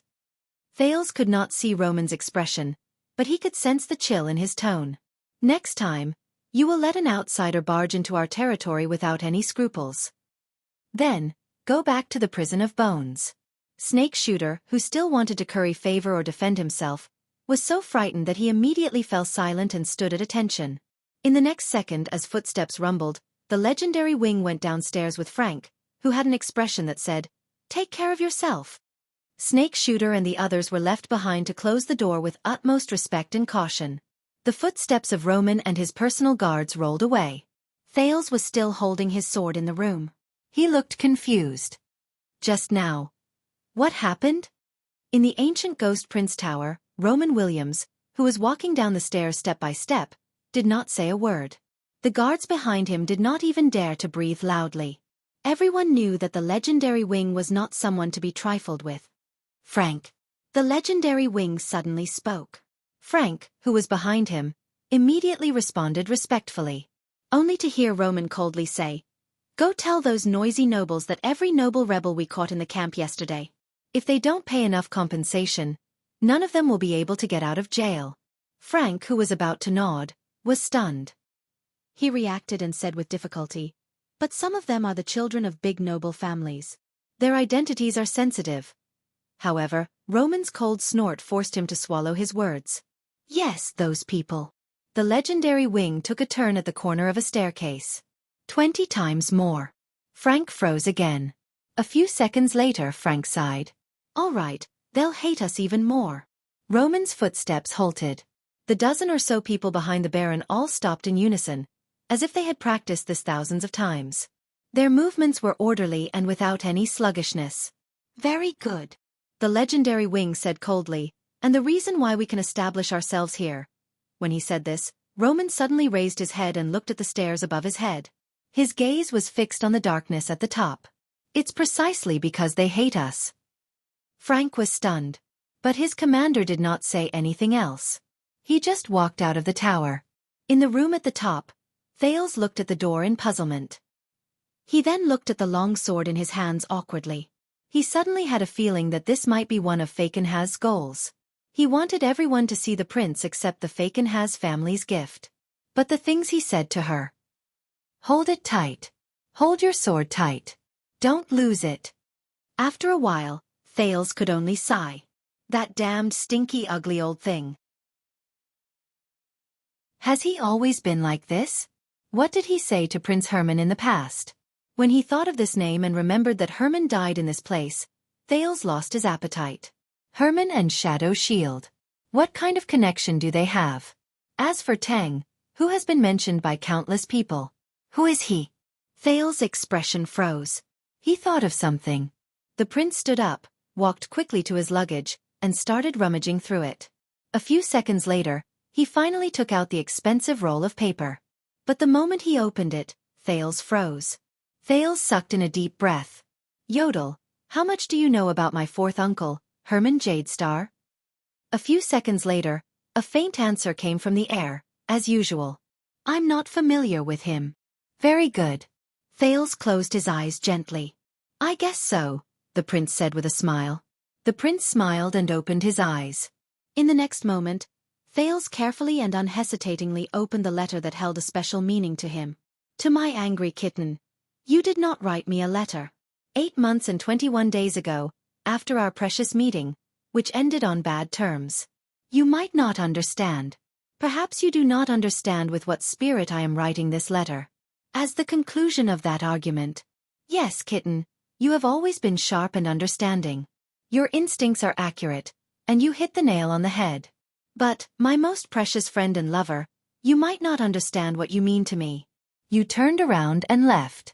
You were free, arrogant, and valiant. But you took away everything from me. In the past 8 months, no matter how urgent my official duties were, they became boring and cumbersome. No matter how exciting my life was, it became boring. My close friends, whom I met every day, became mediocre. Even the imported fine wine from Sarah Dukedom and Hobbes' talented manuscripts became tasteless. Do you know, my dear kitten, from a baby to an adult, from a prince to a viscount? No one has ever treated me like this. They treated Hermann Jadestar like this. My father could not, my mother could not, Midier could not, Horace could not, Skala the Ram and Mother Erin could not even my grandmother could. Simplicity, innocence, kindness, sincerity, and optimism. They took a lot of things from me. But they never took everything. Everything. They never dragged me out of the noble palace and the gorgeous mask, pushed me into the muddy abyss, and let me tear my heart out under the pouring rain and the cold moonlight. They only wanted to show the true heart in my chest that was full of scars. Because I did not allow it. Hermann may not be known for his ability to fight. But believe me, in his heart, he is a warrior who has never surrendered to anyone. No one can make him bow down to me, compromise, and admit defeat. No one. Except for you, kitten. You. Only you. The emptiness and pain of losing you has been torturing me, and tearing me apart. It has even defeated my pride and dignity, my defense, and my ego. All my pride and arrogance are nothing in front of them. I was as hysterical as a lowly, and vulgar person in the market. I could not sleep and I could not eat. Damn it. That was the scene of a drama I despised the most. You know, kitten, if you want me to admit this, it would be better for you to just kill me. But that is no longer important. Before I met you, I was high-spirited and full of self-esteem. After we parted ways, I was useless and full of self-reproach. But that is no longer important. If one of us must lower our heads in the midst of our arrogance and indifference, then I want you to know, kitten. During the days without you, I was in agony and tormented. I can't stop thinking about you. I can't stop writing you letters. I can't get rid of your reflection in the mirror. The only thing I have the right to control in my entire body is the childish urge to completely give up on my dignity and dignity. I don't care about my pride and tradition. I only want to submit to you. Kitten, over the past 8 months, I have often thought. What brought about our disagreements and discord? Is it because of our sensitive identities? Is it because of our unblessed futures? Is it because of our completely different lives? Is it because of our difficult personalities? Is it because of our completely different experiences? But it's just like the result we face every time we argue about responsibility and freedom, life and love, unity and independence, reality and dreams, and when we argue about whether Cahill Yarrow or both Karandi has a higher level of attainment in rhetoric. There is no answer. Only recently, when there is chaos everywhere and the kingdom is in danger, when the world is in great decline, I suddenly understand. I understand what is the most important thing to me and to us in the days where there is no tomorrow. Just now, the horn for nightfall in Bladefang's camp sounded. But what I saw flashed in my mind was our first meeting. That night, you pointed your sword at me, and with a disdainful smile that I can never forget, you said softly, "This kitten can dig out your heart." You did it. Kitten. If you don't believe me, my cruel and adorable friend, then lower your head slightly. Now, do you see it? My heart, which was powerless and pulsating, was dripping with blood, but it was also an undisguised heart. It is lying quietly in your palm. Lying in the fate it is destined to fall into. Willingly. At this moment, the soldiers and civilians under the watchtower were bustling with activity, and I suddenly understood what I saw as young Kessel's pointless persistence. He loved her, madly in love with that young police officer who came from a humble background and had a disreputable reputation. He loved her as a whole, more than he loved anything in the world. Then he would naturally give up everything for her, risk universal condemnation, give up on the promise of a dignified marriage, give up on the Jade Star family name, give up on the status of a prince, give up on the royal family's property, give up on the right to inherit the throne, give up on his father's strict love. In comparison, my brother is a coward. It's me, kitten. It has always been me. I am the one who dragged you down. It's my pointless worries and dignity that have always been holding you back and hindering our future. Kitten, you have always been free and unfettered. You are proud, elegant, brave, and strong. You do not look back and do whatever it takes for your goal. As the so-called son of the king and the Jade Star descendant, I am lethargic, burdened, sensitive, fragile, and full of worries. Status, identity, age, difference, the words of the people outside, the dignity of the royal family, and the responsibilities of a prince. Excuses. Everything is an excuse. I enjoy the joy of being with you and ask for your understanding, but I am the only excuse that I do not want to make sacrifices for myself. You are right, kitten. Perhaps the Herman Jade Star who is truly revealed under the sun after his chest is cut open, his skull is dug out, and his skin is torn open, is just a coward who has an undeserved reputation, is irresponsible, and does not dare to face his true self.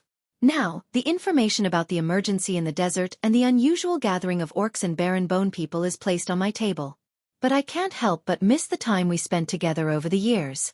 I miss your light footsteps, your moving voice, your meaningful poems, your innocent smile, your beautiful lips, and your clear eyes. I miss the way you walked in the forest and danced under the moon. I can quote the classics and argue eloquently in front of the most dangerous enemy, speak calmly and rationally in front of the most cunning and unscrupulous merchant, and act naturally in the most dangerous situation. But I can't. I can't maintain a strong and confident tone in the letter I wrote for you. At this moment, even the tip of my pen is trembling. My handwriting is as ugly as an orc's drawing. But I understand, kitten. You gave me the most precious chance to discover my true self. My world is only meaningful when it is related to you. But when I think about losing you because of a pointless argument that might not have been so pointless, I cannot help but feel as if my heart is being cut by a knife. You are like the rain from the heavens, washing away all my filth, cleansing my muddle-headedness, and watering all my madness. What will I become without you? No. I can no longer imagine it. So I understand, kitten. I love you. No conditions. Regardless of the cost. Without hesitation. There is nothing else. There is nothing else. Thales, who was reading the letter quietly, could not help but notice that the ink had melted between these few lines, as if it had been stained with. The words gradually became a little messy, but it still maintained a different kind of beauty. Tear stains. Thales was lost in thought for a few seconds before he continued reading. But perhaps you don't understand, but at the risk of angering you again, my kitten. Apart from you and me, in this dirty world, I still have one more thing to do. The last thing. I know that while we are together, I should not pollute your ears with my annoying mundane affairs. I also know that you are tired of me worrying about boring and meaningless government affairs. I also know that you have never been used to seeing me worry about everything. I'm sorry. But ever since you left, I have no one to talk to. I can't tell you how difficult the situation is now. Blood relatives, family, kingdom, politics, history, future, everything is intertwined. I can't get rid of it. I can't struggle free. I'm sorry, kitten. I love you. But I can't just walk away, at their most desperate moment. I want to beg you to forgive me, my kitten, my love, my heart's blood, my inborn sin, the source of my madness. Forgive me. Forgive me for walking into this bottomless whirlpool myself, even ignoring our future that has just begun to see the light of dawn. But just as you said, you love me not because of my body, not because of my poetry, and not because of my status. You love the light in the depths of my soul. Now, that light has suddenly flickered. It tells me what I should do. After we're done, my kitten, no matter how heavy the shackles the cruel reality places on our bodies, no matter how many obstacles our identities will leave behind for us, no matter what kind of answer our Father will give to our love, no matter what blessing or curse fate will bestow upon our union, none of that matters anymore. Anyway, in the history of our family, we have always been the ones who arrogantly offended the gods, and the gods have never protected us with mercy. I love you, kitten. Forever. Wait for me. Wait for me to settle everything in this suffocating whirlpool and pay off my debts. Wait for me. I love you and I hope that you love him. HN Jadestar on the night of the 19th of January, at Blade Fang's camp. Fate is like a poem. How do you know the rhythm? P.S. I will have Roman deliver this letter. Ever since Tinan, whom you are familiar with, unfortunately passed away, he has been my most reliable messenger. He knows the route to Half Tower, but he has a worrisome temper and is sometimes a little mischievous. Bookmarked for easier reading.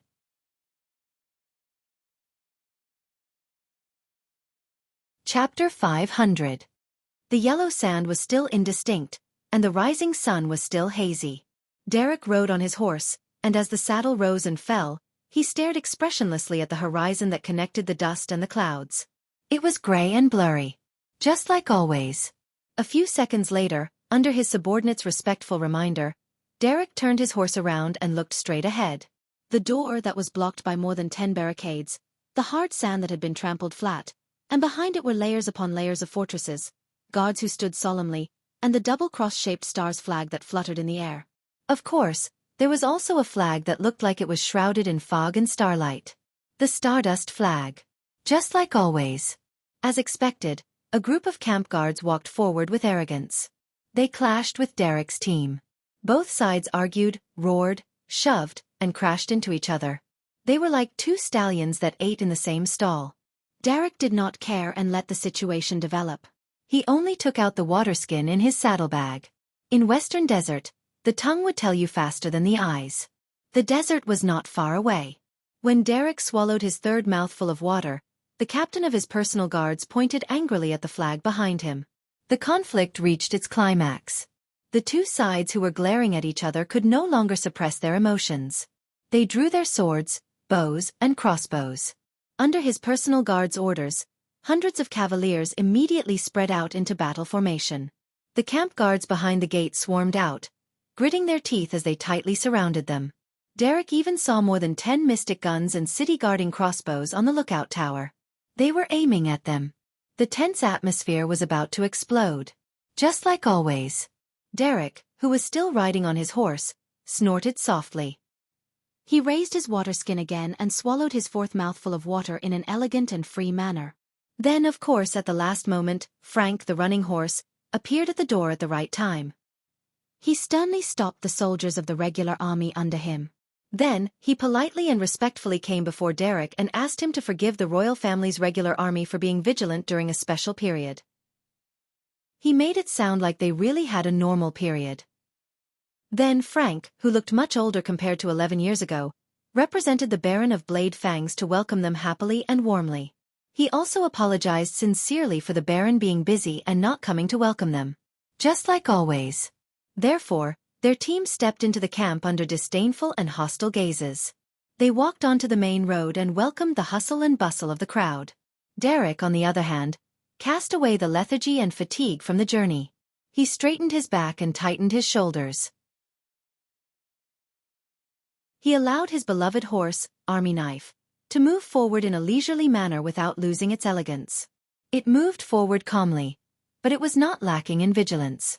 His personal guards on both sides rode on their horses and dutifully swung their whips to clear the path. Their formation was neat, and they looked mighty. The noisy campsite fell silent. Puzzled and surprised, the people on the street first stared at them blankly for about 5 seconds. Then, the first batch of people widened their eyes and trembled. They covered their mouths with both hands and let out suppressed cries.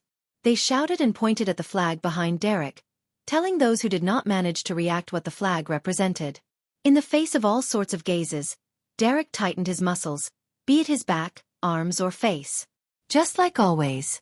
About 3 seconds later, the crowd was in an uproar. Amid the deafening commotion that could be compared to a siege, the captain of Derek's personal guards lifted the reins and moved forward in a familiar manner. His expression was fierce, and he swung his specially made whip in a beautiful circle in the air, releasing a warning crack. "Make way!" The captain's voice echoed in the fortress for more than a second. Then, the crowd that filled the street and blocked the procession dispersed in a chaotic situation. Among them, there were hurried footsteps, anxious cries from those who were dragged and knocked over, complaints from merchants whose goods were scattered, and vicious curses from those who were unlucky enough to have their belongings stolen during the chaos. In the end, only the figures on both sides of the street and at the entrances of alleys were left. Most of the people tried their best to squeeze their bodies closer to the corners.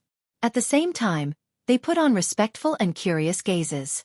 Occasionally, they would sneak a glance at Derek's group, and quite a number of them were focused on Derek. Just like always. He had accumulated his might for hundreds of years, and he had been influenced by what he saw and heard. At least in this land, there were very few people who dared to go against the flag behind Derek. Very few. But it was not that there were none. Derek swept his gaze over the street that was filled with dust and filth. He retracted his gaze from the two sneaky and unkempt ruffians. Before he could react, his personal guards who were patrolling the road ahead of him came forward and whipped the two ruffians, causing them to cry and wail as they crawled away from the empty street.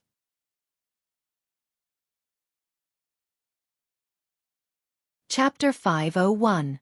As he listened to the man's self-introduction, Thales could not help but clench his fists. Chroma. Of course. Thales thought. I know this name. During the Battle of Eradication 700 years ago, Prince Tormund, who was not yet the king of Renaissance, was ambushed and defeated in the Battle of Cold Wind. He was surrounded. Even the messenger crows that asked for reinforcements were killed by the enemy's falcons in the air. All hope was lost. During the darkest moment, a courier who was in charge of rearing messenger crows found an injured and weary messenger crow on the battlefield. The courier had a lowly status, but he was young and fearless. Under everyone's despairing gazes, he held the last wounded crow in his arms and risked his life to sneak into the encirclement. He broke through the falcons and crossbows blockade, and before he was captured, he let it go at the edge of the battlefield. A miracle happened. The wounded crow that could not even fly high in the sky finally brought back reinforcements from the Northlanders, turned the situation around, saved the prince, and achieved the Battle of Cold Wind, which would go down in history. A few years later, when Tormund was crowned king and Constellation was founded, the messenger who was lucky enough to survive received an edict and was promoted to the title of a count. He became one of the 13 distinguished families in the kingdom, and his family name became one of the 3 most prominent families in the Western Desert.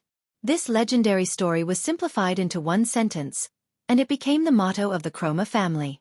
The one wing saves the master. The legendary messenger crow that went through fire and water with the courier and only had one wing left was drawn in a picture book, embroidered on flags, and printed on robes. It became the name of Wing Fort, and it also became the emblem of the Chroma family for 700 years. The one-wing crow. Thales sucked in a deep breath and looked at the night before him. So, the 100 or so raven whistle-like cavaliers he saw in the desert, the so-called lightning crow, the heavy cavaliers who fought against the orcs head-on, and the baron who stole 60% of the goods from the freaks. All of them listened to his orders. Thales smiled and shook the other man's hand without hesitation. It is a pleasure to meet you, Count of Wing Fort. The Count of Wing Fort returned the smile and gently let go of the prince's hand. I know that you are tired on your journey back and have experienced many twists and turns, Your Highness, but please be at ease. Derek turned to the side and revealed the 13 flags behind him. According to the plan, from now on, my 200 Raven Whistle Light Cavaliers and the 100 men from the 12 families under Wing Fort will join your escort team until you safely return to Renaissance Palace. Thales' expression froze. I really appreciate it. Derek glanced at the monsters and instantly frowned. So, these are the men that Baron Williams sent to escort you home? The regular army of the West Wilderness 20? The Count casually glanced at it and then reported the number. 25? To escort the prince? Snake Shooter's expression instantly turned ugly. Earl, he appeared very nervous and stammered. That I know, cough cough, we are monsters. We are stardust. We are barons. However, Derek did not even look at him. He only spoke to Thales. Even though the Baron of Blade Fangs is busy with official business, I must offend you and say that this is very inappropriate. Especially when the Baron is a direct vassal of the royal family. Snake Shooter was a little anxious. No, that, the Baron is, Thales sighed. I was the one who asked the Baron not to disperse his forces for me, and he had to obey my orders. The prince had to continue the conversation and help the awkward Snake Shooter out of the predicament. After all, Blade Fang's camp has just gone through a lot of hardships. Snake Shooter looked at him gratefully. Derek was silent for a while. He stared at Thales. The prince responded with a smile. I understand. A few seconds later, Derek looked around and flashed a smile. Indeed. He cannot disperse his forces now. Snake Shooter wanted to say something, but Derek had already turned around. Snake Shooter could only turn his head around and respond to Spirit Blade's mutterings of, how embarrassing, in exasperation. The Count of Wing Fort raised his voice and gave an order to his subordinates.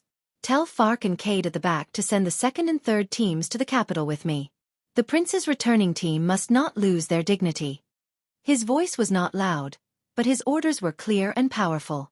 Thales could not help but frown as he watched the messenger leave in a hurry. Your Grace, thank you for your kindness, but there is no need for this. But Derek turned his head around abruptly. Forgive me for my persistence, Your Highness. Thales was taken aback by how serious he was. After wandering around for 6 years, you have returned to the capital. In the eyes of the Constellations, will you return with glory or in dire straits? Derek stared at Thales as if he wanted to stare his soul out. This is very important. Prince Thales. Thales stared at him in a daze. For a moment, he could not understand the Count in front of him. Derek narrowed his eyes. And we cannot be too careful.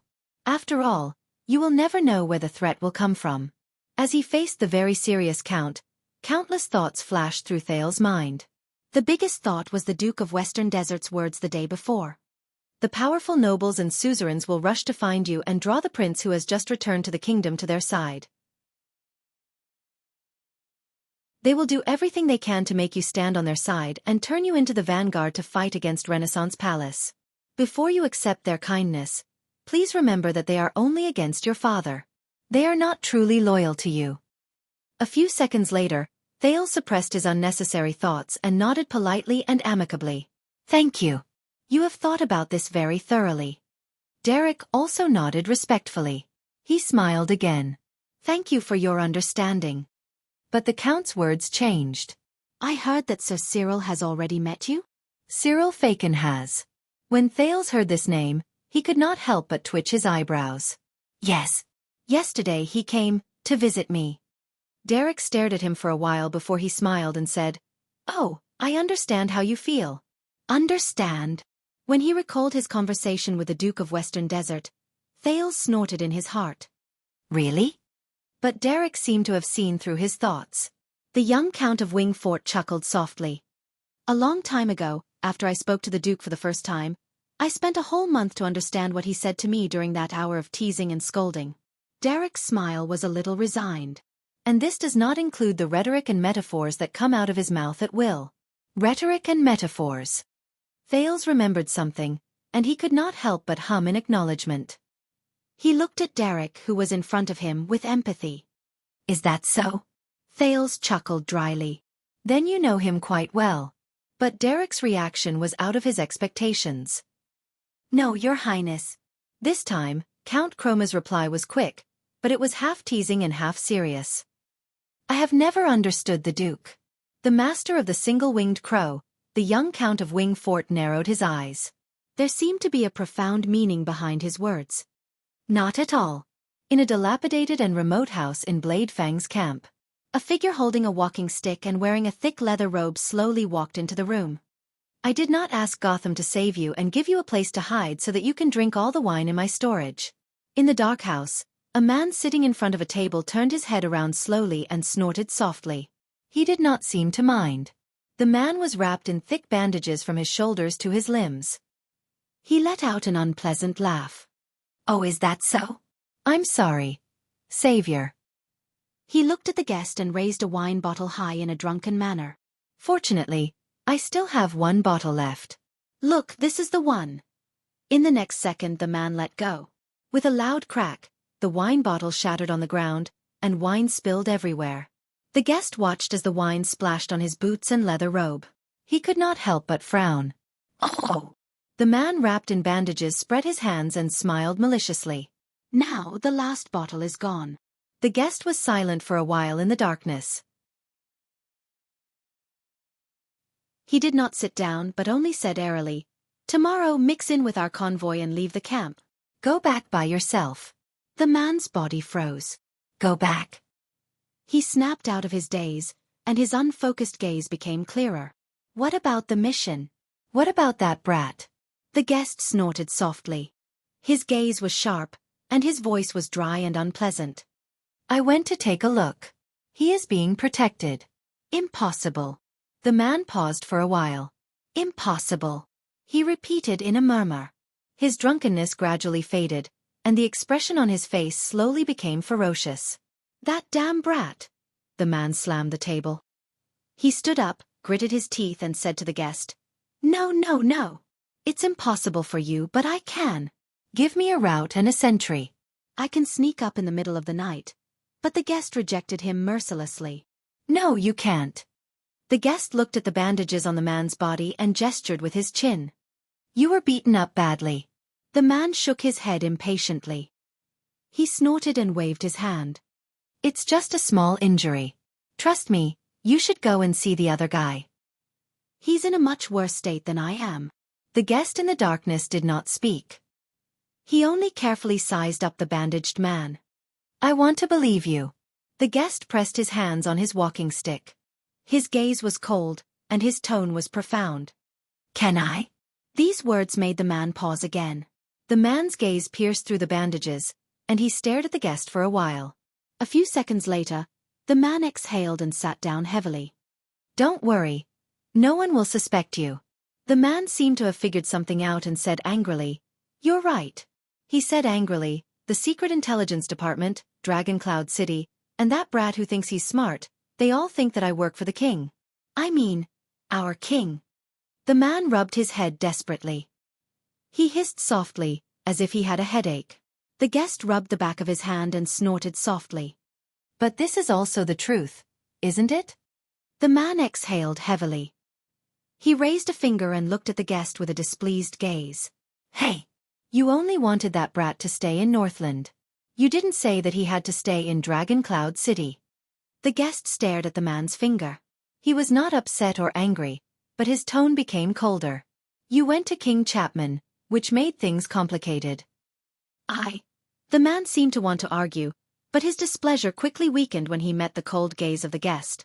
The man leaned back against the table and waved his bandaged hand in the air. What else can I do? Every word he uttered seemed to contain suppressed anger.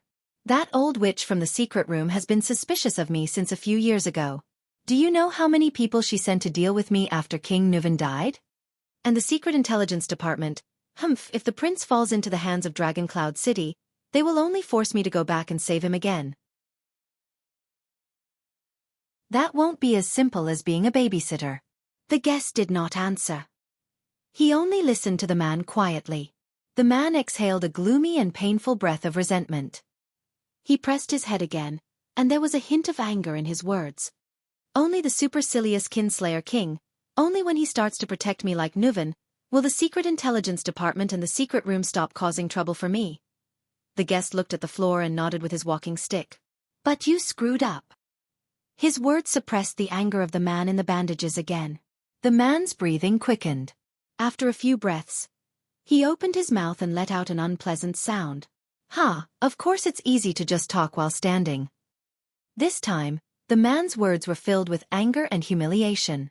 Why don't you go and fight the Star Killer head-on and fight for half an hour? But the guest obviously did not buy it. He only sized up the man and sneered. You're covered in burns. You don't look like you've been stabbed. The man was momentarily speechless, but he quickly raised his voice. That's not the point. And that damn mask. His skills are better than 10 years ago. It was already not easy to fool him by pretending to be unconscious. I even had to drag my injuries into the desert and hide while I chased after him. And I was so King unlucky along the way. I either ran into a large group of orcs or a large army. The man stood up. His complaints became more and more urgent, and he became more and more displeased. And when I chased him here, contacted the Kinslayer King's people, and was ready to take action. You damn Constellations, stupid southerners, you actually King caused internal strife in Bladefang's camp. Do you know how much effort I had to spend to escape from thousands of rebels and mobs? And that brat, he suddenly disappeared from the camp and came back with the legendary Wings troops? CK me. And isn't this your territory? The man spoke angrily. He heaved a sigh of anguish and indignation, and pressed his hand to his forehead. The guest was silent for a while. I told you before, once you reach Constellation's sphere of influence, things will become very troublesome. The guest's voice rose along with the sound of his cane. And now the secret room, the kingdom's secret intelligence department, Black Sand region, the city of faraway prayers, and Dragon Cloud City. Each of the 5 parties has a reason to settle scores with you. The man pressed his head. He felt his headache even more. The guest raised his eyebrows. His tone was contemplative. What should you do? The man breathed rapidly for a while, but he immediately let go of his hand and laughed. Looks like I'll have to F*King come up with 5 explanations to make them spare my head. F*CK. His smile was resigned and relieved. Both of them were silent for a while. After a while, the guest suddenly asked, "Can you get through this, old friend?" The man snorted coldly. Of course. The man rubbed his hands and looked around in disdain. I have my ways. Have you forgotten my nickname? But the guest's next words made him frown. No, you can't. His tone was heavy, and his meaning was cold. I can't? The man was a little puzzled. But soon, he felt that the headache just now was getting worse. He realized something. In the next second, the man's body swayed. He supported himself on the table behind him with both hands. A wave of numbness and dizziness hit him. He could no longer maintain his trembling arms, and he fell on the chair with a thud. The man raised his eyes in disbelief. He looked at the indifferent guest in front of him, and then at the broken wine bottle on the floor. Wine you? You know, there's a reason why I stored these wines here, the guest said faintly. But you just had to say that. The man breathed desperately, but he felt the strength and senses in his body disappear bit by bit. Impossible. I've tested those wines. Tested? The man widened his eyes and stared at the guest in front of him. As for your nickname, old friend, do you know? The guest rubbed his cane and turned around indifferently. He allowed the man's eyes to lose their luster, and he fell to the floor. I don't like crows. The guest stared at the man who was no longer struggling. His eyes were cold.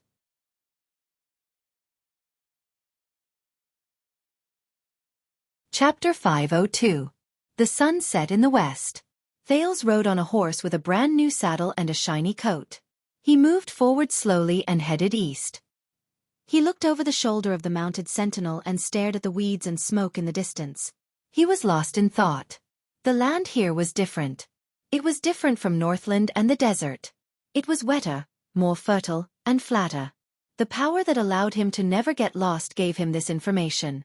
Your horsemanship is very good, Your Highness. It does not lose to a skilled cavalier. The prince, who was immersed in the thought of never getting lost, was jolted awake by the sudden voice. He quickly turned around. Count Chroma. As the horse's hooves thundered, the Count of Wingfort, Derek Chroma, lifted the reins and sped past a few personal guards to arrive beside the prince's horse. The personal guards wisely dispersed to give the count and the prince some space. The freaks who were supposed to protect him were separated from the crow's personal guards. Snake Shooter looked a little indignant, but he did not dare offend the count. In the end, he could only lower his head and grumble. In this era, at your age, even if many nobles with illustrious family backgrounds can ride properly, it will be difficult for them to stay on a horse for so long. Count Derek said nonchalantly. It had been more than 10 hours since their group left the camp in a mighty manner. Aside from taking a nap during the afternoon, the well-trained Raven Whistle-like cavaliers increased their speed and moved forward at a brisk pace. Thales pinched his thigh and turned his eyes to glance at Derek's calf, which was in the stirrup. He felt that Derek's riding posture had not changed much. You can stay on a horse for so long? The prince secretly quirked an eyebrow. You're praising yourself, right? Thales' thighs and waist were beginning to ache from the long period of travel. Right now, he could enjoy the scenery in peace with his horse's hooves. It was already considered a form of rest. The Count of Wingfort continued to speak emotionally.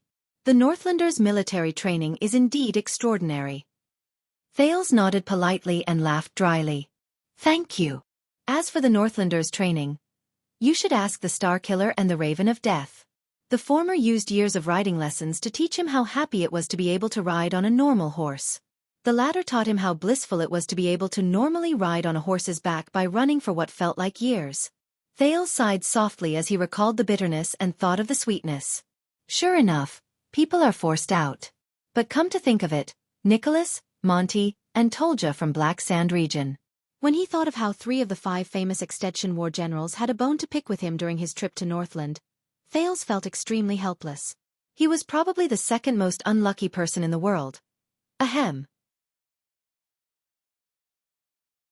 He stole a glance at the air behind him.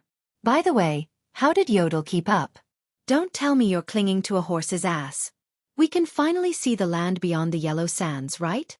Count Derek seemed to want to use this time to talk to Thales for a while longer. When I served at the borders, I would stay in the desert for a few weeks before I came out. Derek stared at the grassland and smoke from the village in the distance. He smiled faintly. Even a little bit of green makes me excited. Thales took over the conversation, half tactfully and half sincerely. That's right. This feels really good. After getting used to wandering in a foreign land for 6 years, it was the first time Thales realized that he was not in the dry and cold Northland, nor was he in a desert filled with yellow sand. He was in Constellation. A strange yet familiar feeling rose in his heart. When he noticed where Thales was looking, Derek pointed at a few small houses at the end of his line of sight. These small villages belong to Blessings Town. It is our supply point today, and it is not far ahead. It is the farthest town in the west of Western Desert, and it is also the closest town to Blade Fang's camp. Over the years, it has provided reinforcements and protection for the western front lines. Blessings Town. Derek's explanation stirred up Thales' interest, which he had not felt for a long time. It was a leisurely and carefree feeling that he could not imagine when there was danger ahead of him and pursuers behind him. And we will turn into the Avenue of Blessings there. The road ahead will be much easier. Derek was obviously considerate enough to understand the prince's emotions and the soreness in his muscles from riding for too long. He continued his explanation. The Avenue of Blessings. When I was in Northland, I read about it in a book. Thales tried his best to stick his head forward to see the road in the distance. But this is the first time I've walked. Count Derek smiled.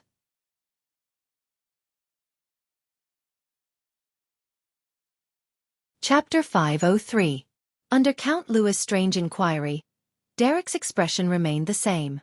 The one before you is Thales. But Louis immediately burst into laughter and waved his hand to interrupt Derek's introduction. Don't be nervous. That was just a joke. Of course I know where he is. Derek's expression darkened when he was interrupted. Come, let me see. In Derek's silence, Louis slowly turned his horse around and sized up Thales with a profound expression. The prince took a deep breath, suppressed the discomfort in his heart, and accepted the Count of Black Lion's gaze with a smile. A few seconds later, Count Louis, who had almost circled Thales, finally snorted. Your Highness, I have long heard of your great achievements in Northland. It is an honor to have you here. He closed the distance between him and the prince. He leaned back, and his expression was still arrogant. Perhaps you don't remember me, but unexpectedly, the prince raised his voice and interrupted the other. Will the Black Lion, who is good at fighting, still fight for the pride? When he heard this, Louis was immediately stunned. Fight to the death. This is how you answered my father back then. Under everyone's gaze, the second prince stared straight at the leader of the Black Lion family. As long as the lead lion remains wise and brave, he will remember the pride. Louis looked surprised. Even Derek furrowed his brows slightly. Yes, I remember you. Count Louis Bosdorf from the Brave Soul Castle. 6 years ago, you were sitting not far from me at the national conference. Thales cleared his throat. His gaze began to turn cold under the setting sun. And I still remember when they voted on whether I should be the prince. You voted against me. There was a warning tone in Thales' words. Bosdorf's expression changed in an instant. He sat up straight on his horse, and the way he looked at Thales was different. Even Derek by the side pursed his lips. Louis coughed slightly. Your Highness in the past. But the prince's cold expression suddenly melted like water melting from an iceberg. Thales snorted and interrupted the count. Don't be nervous. That was just a joke. Under Louis and Derek's frowning expressions, Thales leisurely lifted the reins and urged his horse past the Count of Black Lion. Come, let me see. The prince calmly looked at the black-armored soldiers behind the count, as if he was inspecting his own army. A few seconds later, Thales imitated Lewis's actions and pulled the reins back to his horse. "Your Excellency, I have always admired the reputation of the Black Lion clan for being good at fighting." After saying that, he extended his right hand to Earl Lewis with a friendly smile. "It's my honor to meet you today." Lewis stared at the prince in a daze. The Black Lion clan of the Brave Souls Fort. Another famous family name in the West Wilderness. According to history, Bosdorf's ancestor was a heavy infantryman who participated in the Battle of Eradication. He was promoted repeatedly by the King of Renaissance because he was brave and good at fighting. He was promoted step by step until he finally became a count on the day the country was founded. A large part of the reason why Constellation was able to expand its western border to its current state was due to the warlike and forceful nature in their blood. At the beginning of the 2nd century in the calendar of Eradication, during the battle where the King of Blades Tormund II conquered Dragon-Kissed Land and destroyed Fog Dukedom, it was Bosdorf's infantry unit that beheaded the first and last Archduke of Fog. After the First Peninsular War, Brave Souls Fort's reputation reached its peak. In the Western Desert, the Black Lion clan even had power over the Guardian Dukes.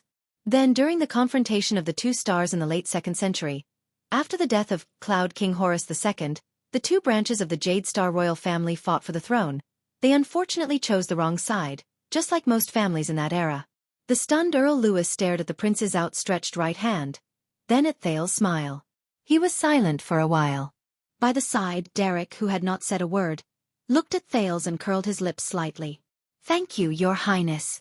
Half a second later, the Count of Black Lion's arrogant expression faded away. He urged his steed forward, flung off his iron gloves without hesitation, and held Thales' hand firmly. "I promise you that you will see us live up to our name." Thales only felt his tightly clenched hand tremble with a loud bang. The Count of Black Lion's grip was quite strong. Earl Lewis narrowed his eyes. "And the headed lion is indeed extraordinary." Count Bosdorf let go of Thales' hand and waved his hand behind him. "Your Highness, come and meet my eldest son and heir Paul." A brown-haired young man with a determined face, who looked quiet and low-profile, and who wore armor with the emblem of a black lion, rode forward. Paul Bosdorf. The young Paul put on a stern face and pressed his fist against his chest. He did not look as complicated as his father. "Your Highness, it is my honor to serve you." Thales smiled.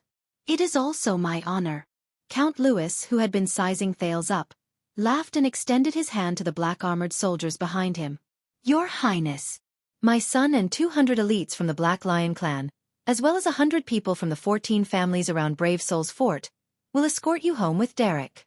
Lewis added, "Forgive me for not being able to accompany you personally, but please do not doubt our passion and loyalty to Renaissance Palace." Thales looked at the flag of the Black Lion behind Lewis, as well as the flags of the other 14 nobles. The prince frowned slightly before he flashed a smile. "Never doubted it." Lewis also chuckled. "I never doubted you, never doubted it." But the next moment, the Count of Black Lion looked to the east, and his tone changed. "But I suspect that others do." Thales' smile was a little stiff. That's a good way of putting it." Amid the awkward atmosphere, Derek coughed, intentionally or unintentionally. But Lewis acted as if he didn't understand and suddenly said, "So, I heard that our Duke of Western Desert, Lord Cyril, has gone to look for you, Your Highness? He even gave you a good sword?" Thales' slightly relaxed nerves were immediately alerted by this sentence. Damn it. How did he know? The prince, who had a huge headache, changed his direction. He instinctively wanted to block the sentinel on his saddle. "About that, I wanted to return it." But Lewis sighed. He pointed at the army he brought with him, and his eyes were filled with indignation. "Derek and I.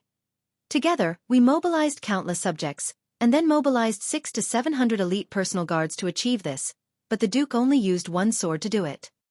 Count Bosdorf snorted lightly. "What a bargain." He suddenly turned to the master of the single-winged raven. "What do you think, Derek?"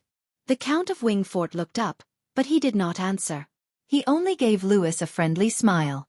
Thales looked at Derek's expression and seemed to have understood something. In the next second, Count Lewis' gaze returned to the prince, and his attitude seemed to be nonchalant. So, he also flung you with a sword? Thales was stunned. Flung? Derek coughed again at the side. But Count Louis still acted as if he did not hear it. Yes. He smiled without a care and gestured at the prince on his mount. You know, it's to swing a sword in front of you on purpose. If you are so scared that you wet your pants, then he will chuckle and say, "Ah, you are only a..." If you do not react at all, then he will pretend to be profound and say, "Yes, you passed my test." Louis waved his hand with a disdainful expression. After he deceives you, of course, he can pretend to be serious and give a long speech. Deliberately holding a sword in front of you? Thales was puzzled at first, then he was completely stunned. What? The scene of the Duke of Western Desert alone in a room with him the day before yesterday surged into his mind like a tidal wave. What?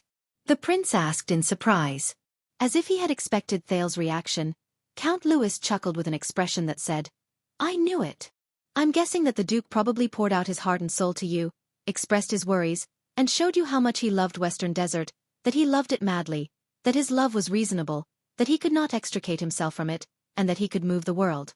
In the end, he solemnly stated that everything he did was because he had no other choice, and that he only wanted to remain neutral in all the chaos, and that he did not want to choose a side?" Thales blinked. He was a little dumbfounded by the amount of information in this sentence. What? But Louis kept going. And did he use those dozen or so words to go around in circles, and then come back to the same word game again? Did he use some nonsense like, "Power is born of violence, violence gives birth to a lot of things, and then power is born again," to bewitch you? Power is born of violence. A word game that goes around in circles again. As he listened to Louis' words, Thales was stunned and puzzled. His eyebrows rose and fell a few times.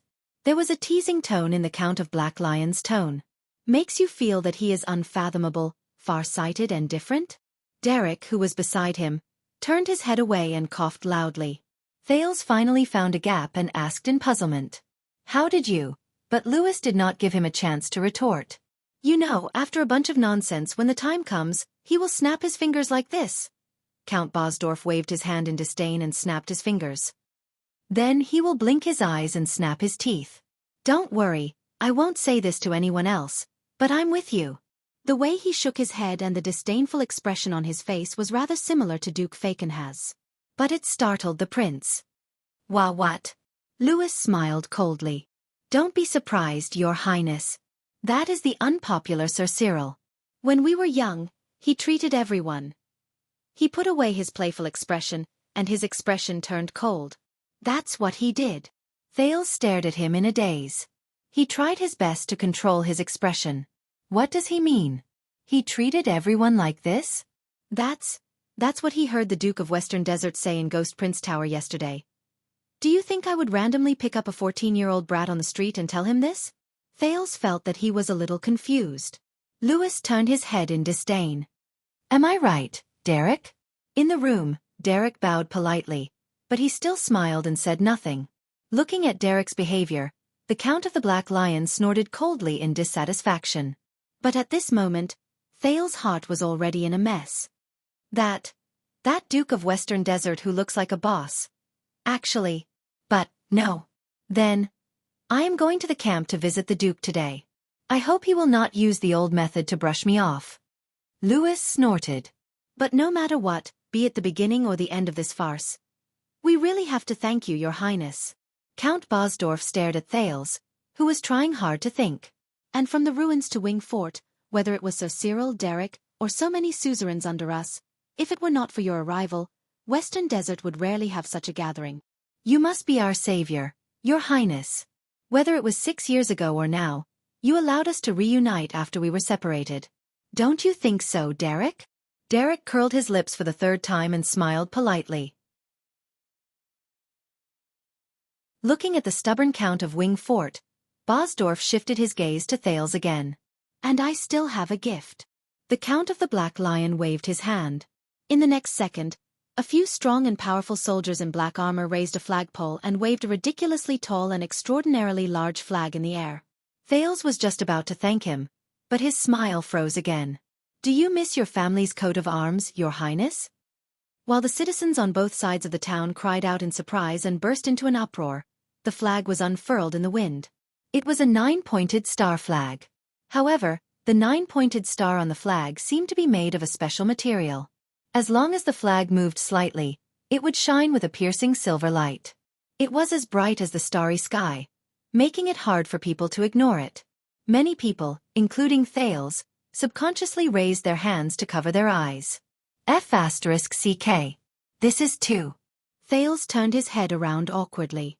I am very grateful for your gift, but this is too high profile. High profile? Lewis quickly interrupted him. He raised his arms indignantly at the surrounding town and fields. For the sake of the goddess, this is your kingdom, your home, and we will all be your vassals. We should be free to walk in your own home, Thales said softly, embarrassed. I'd rather keep a low profile. But Lewis acted as if he did not hear him and continued to speak loudly. And if there comes a day when you, as a member of the Jade Star royal family, have to be overcautious and full of doubts even when you reveal your identity in your own home, then perhaps... Lewis leaned forward and pressed his palm on Thales' shoulder. The exaggerated expression on his face suddenly turned cold. There is a problem with this family, he said coldly. What do you think? Thales felt a chill in his heart. Lewis pressed on Thales' shoulder, revealing a sense of incongruity that made people feel extremely uneasy. Thales took a deep breath. A second later, the corners of his lips curled up, but he did not say anything. He only released a flawless smile. Forgive me for interrupting. At this moment, Derek, who had been silent for a long time, finally spoke. It is time for you to depart, you.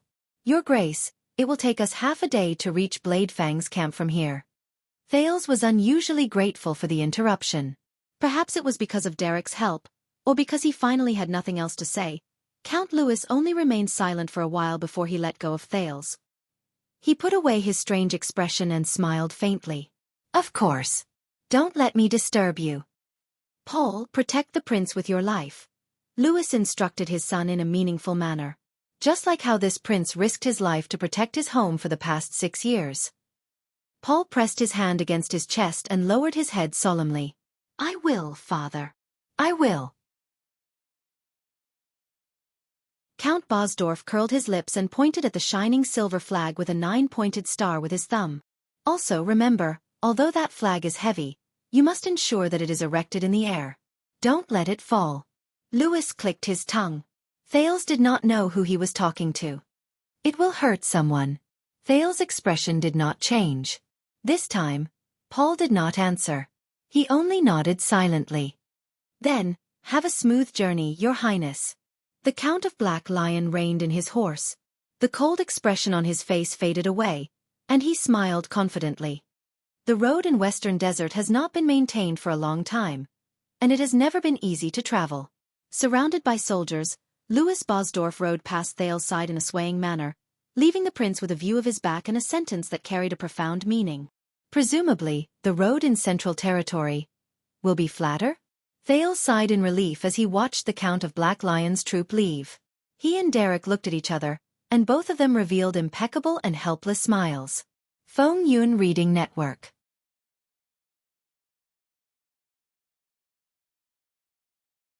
Chapter 504. The next morning, on the flat and wide Avenue of Blessings, the prince's escort team became twice as long because of the addition of the Bosdorf family soldiers. Please do not mind Count Bosdorf's attitude. Derek rode beside Thales on his horse. He is one of the leaders in taking back Bladefang's camp. He is very unhappy with what happened over the past few days, so he shows his dissatisfaction on his face. Unhappy? Thales thought quietly. Show it on my face? Bro, you probably haven't interacted with Northlanders before. When they are unhappy, they usually show it on their swords. He could only tease himself. Please do not vent your anger on Paul. The Count of Wingfort turned his head and looked at the silent Paul Bosdorf, who was a few steps behind them. He has a tough life with such an overbearing father. Thales smiled and nodded, but he sighed in his heart. Speaking of which, such an overbearing father. All right, this is something I can relate to. At the very least. Derek turned his head around and looked at a certain horse behind him. The 9-pointed star flag was immediately rolled up and wrapped up tightly the moment the Count of Black Lion disappeared. He sighed and said, At least Paul is easier to talk to than his father. Both of them were silent for a while. But in the next second, Thales suddenly spoke. So what Count Bosdorf said about the Duke of Western Desert, treating everyone the same way. Is it true? As if someone had blown out a lamp, the color between the prince and the count suddenly darkened. Derek remained silent for a long time while the horses galloped and the orders were heard. Let me put it this way, Your Highness. In constellation, compared to the Northern Territory, which was once united, the land of cliffs, and Blade Edge Hill, which shared weal and woe, the local politics of Western Desert are a little complicated. Complicated. Thales thought about it quietly. A few seconds later, the prince thought of something and spoke faintly. Votes. Derek was stunned when he was about to continue explaining. What? Thales said in a daze. Even though it was just a joke yesterday, I remember now. The prince spoke slowly. In the national conference 6 years ago, when the 6 great clans and the 13 distinguished families voted to decide whether or not to recognize me, whether it was the Northern Territory, the Land of Cliffs or the Blade Edge Hill, the votes of every earl in these territories all followed the Duke's lead. But only the West Wilderness, only the 3 of you. You and Count Bosdorf both voted against it. Duke Fakenhas, however, voted for it. After he finished listening to him, Derek Chroma's expression changed. The young Count of Wingfort coughed awkwardly. I was forced by circumstances back then. I hope you don't hold a grudge against me. Thales looked at his expression and smiled in a carefree manner. Of course not. I just understood something. The prince stared straight at the Count of Wingfort. In the High Nobles' Parliament back then, on the 19 stone seats, the decision of the 3 families in the Western Desert was not unanimous. Derek's expression turned even grimmer. Their group turned a corner, and Thales' train of thought went back to the past. In the national conference back then, the final vote on whether Thales could officially become the second prince was 10 people in favor, 8 people opposed, and 1 person abstained. The king's party turned the situation around with a slight advantage of 1 vote. With the plump Duke Cullen as the leader, the 3 families in Eastern Sea Hill voted in favor at the last moment. But now that he thought about it, Land of Cliffs, Northern Territory, South Coast, Western Desert, Blade Edge, Eastern Sea. Thales recalled the votes of the 19 nobles back then, and he suddenly understood many things. The prince frowned. According to the order of the votes and the results of the votes, back then, the person who truly held the crucial vote, who turned the situation around with just a raise of his hand, and who made Thales the second prince in the end, not Duke Cullen. After they passed a junction with a different slope, they began to gradually increase their speed on the road. Please do not misunderstand. Derek adjusted his sitting posture and took a deep breath before the wind against his face grew stronger. The suzerains of the Western Desert still respect the 4-eyed skull emblem quite a lot. His expression was a little solemn. But in recent years, among my noble peers, especially people like Count Bosdorf, they feel that the Duke is more or less content with the status quo. Derek's gaze sharpened. Especially when it concerns the royal family. It was even more so after the Desert War. Such as this time's Blade Fang's camp. Count Chroma chose his words carefully. The vassals are quite critical of his passive and decisive attitude of not asking any questions before the battle, and his conservative attitude of cleaning up the mess after the battle. Thales was silent. Content with the status quo. Passive and decisive. Conservative attitude. The prince remembered what he said. You have to know that when your vassals and subordinates are stirred up and the public's will is high, you do not have much choice but to go with the flow. Did he say these words to the others? No. As they sped up, Thales clamped his legs around the horse's abdomen. He stared at the smooth and solid road of the Avenue of Blessings in a daze.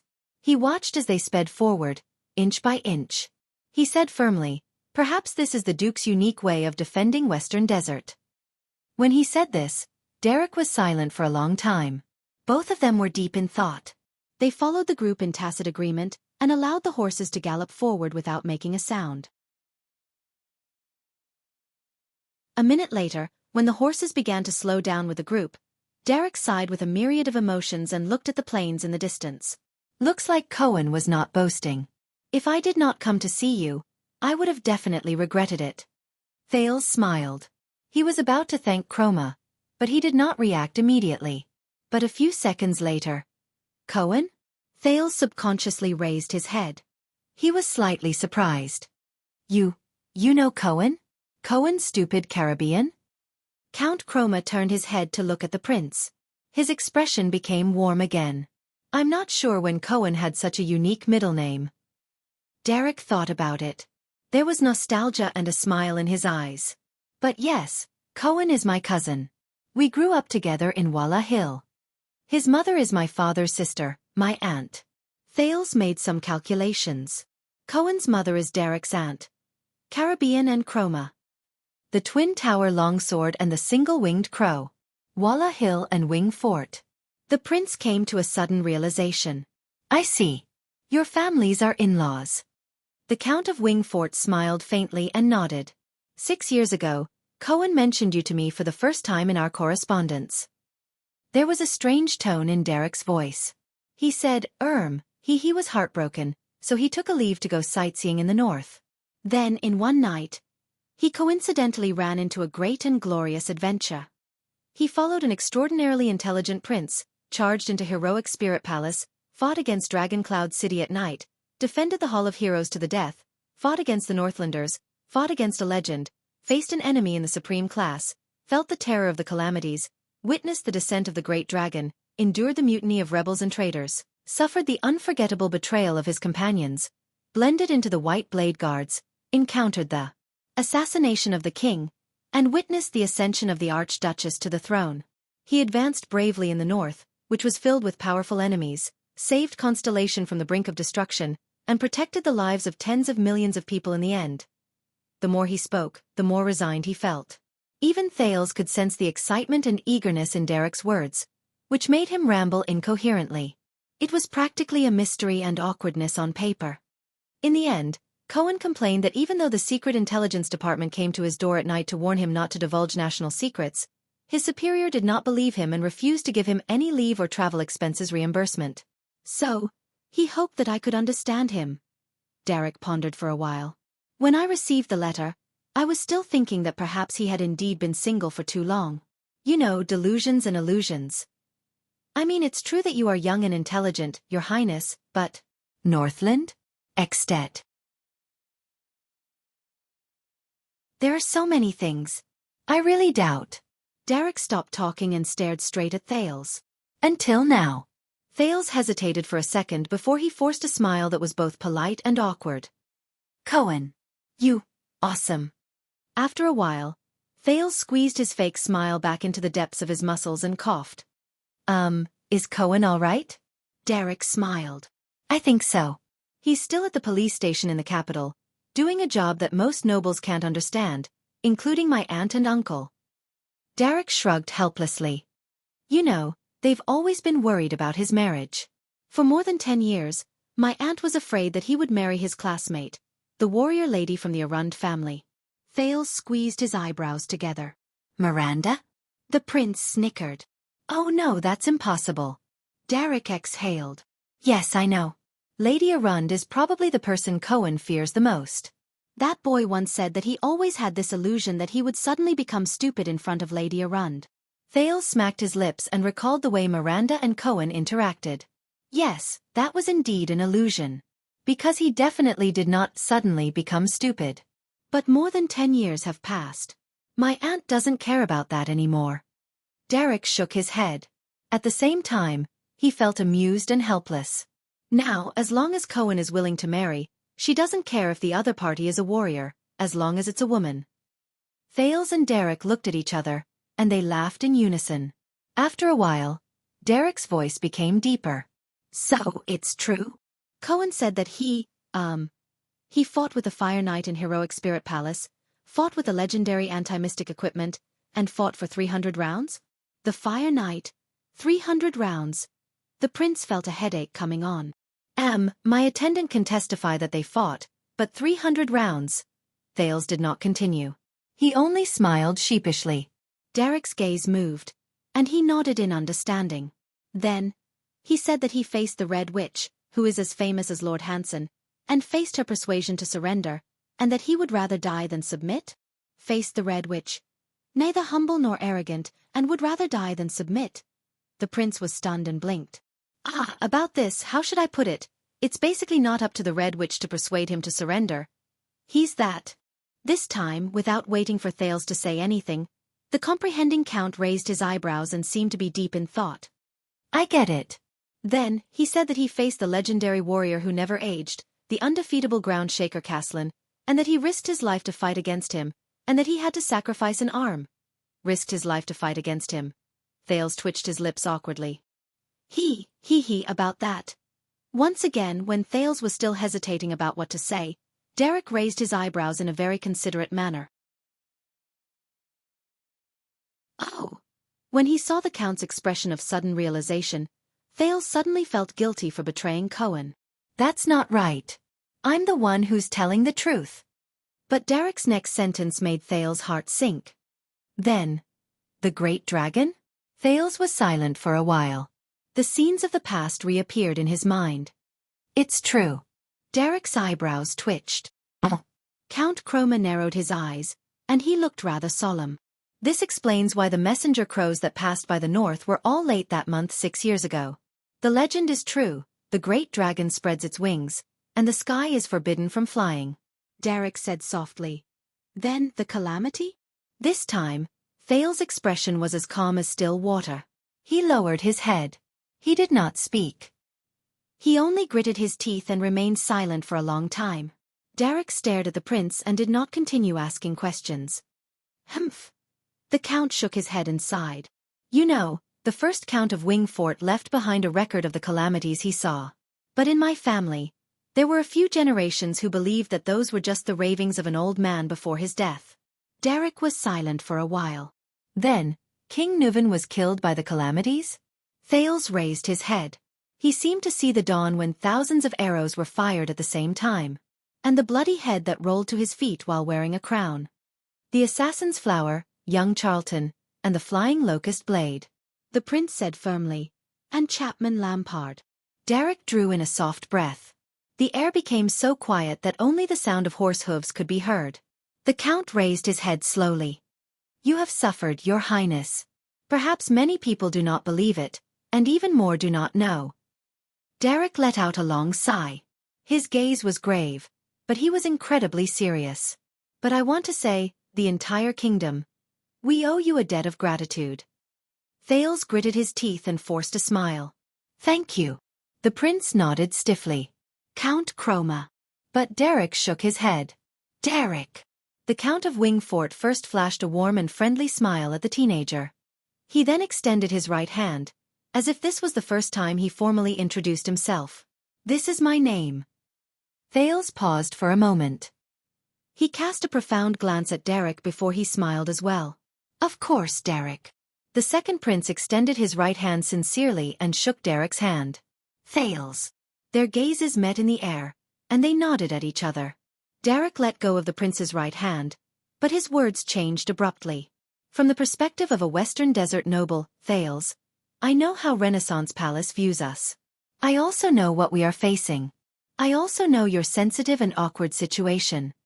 Derek stared at Thales seriously. Thales also stared back at him seriously. If this were any other time, I might say something like, Western Desert is not your enemy, and neither are the people of Western Desert. Derek sighed.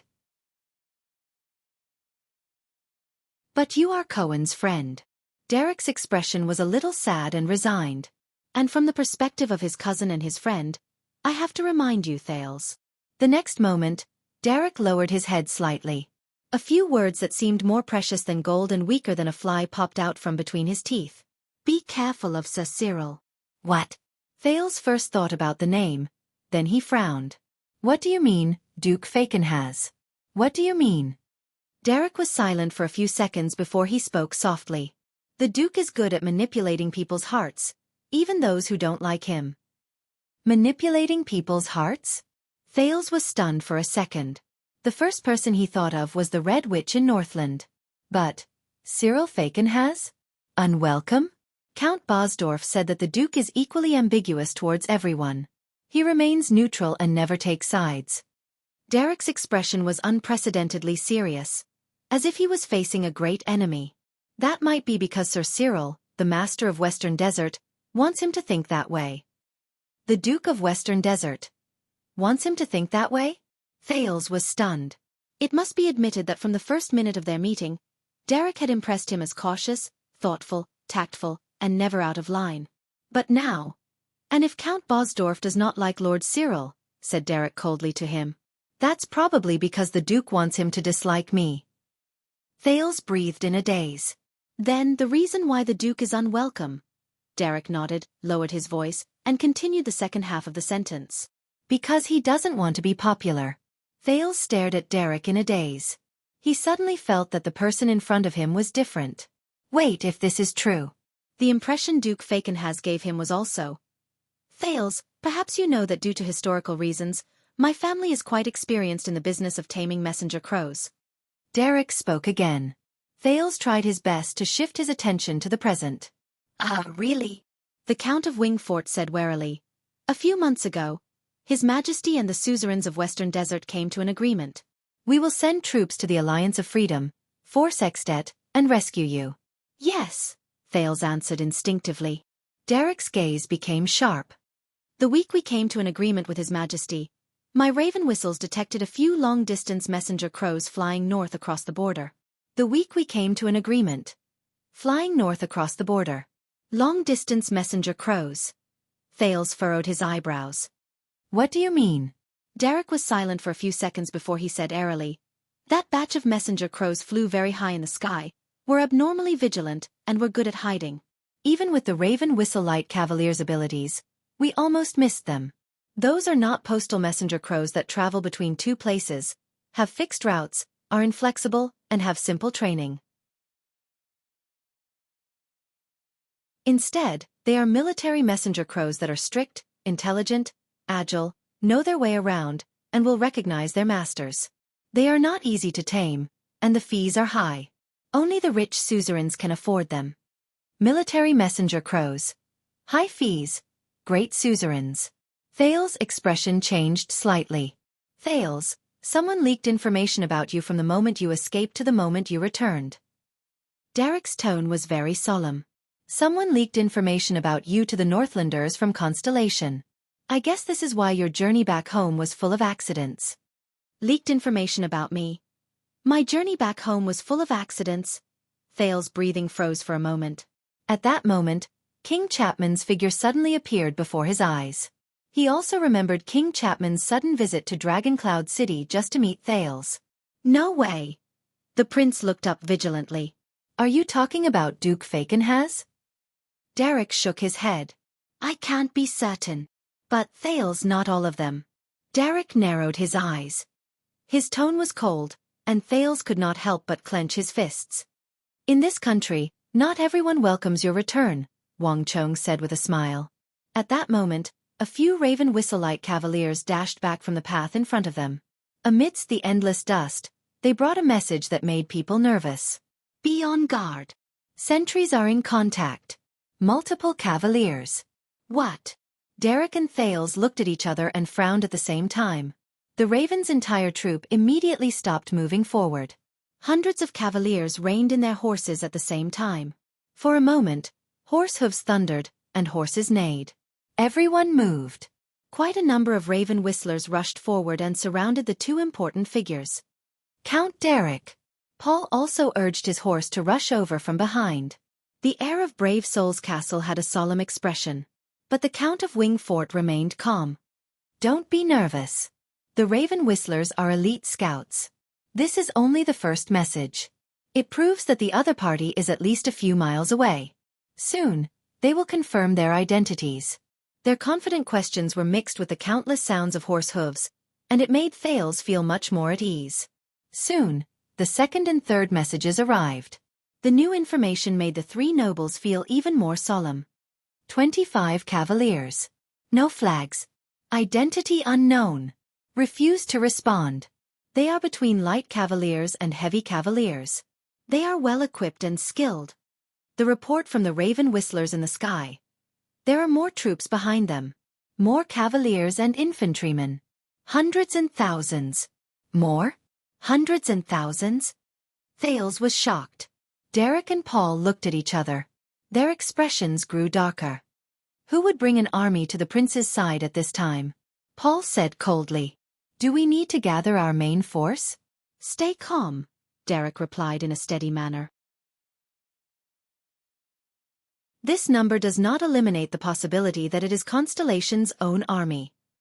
Let the 20 or so cavaliers come first, and everything will be clear. Our army. Thales pursed his lips tightly. But he could not help but recall Derek's words just now. In this kingdom, not everyone welcomes your return. Not everyone. The prince's heart sank. It can't be.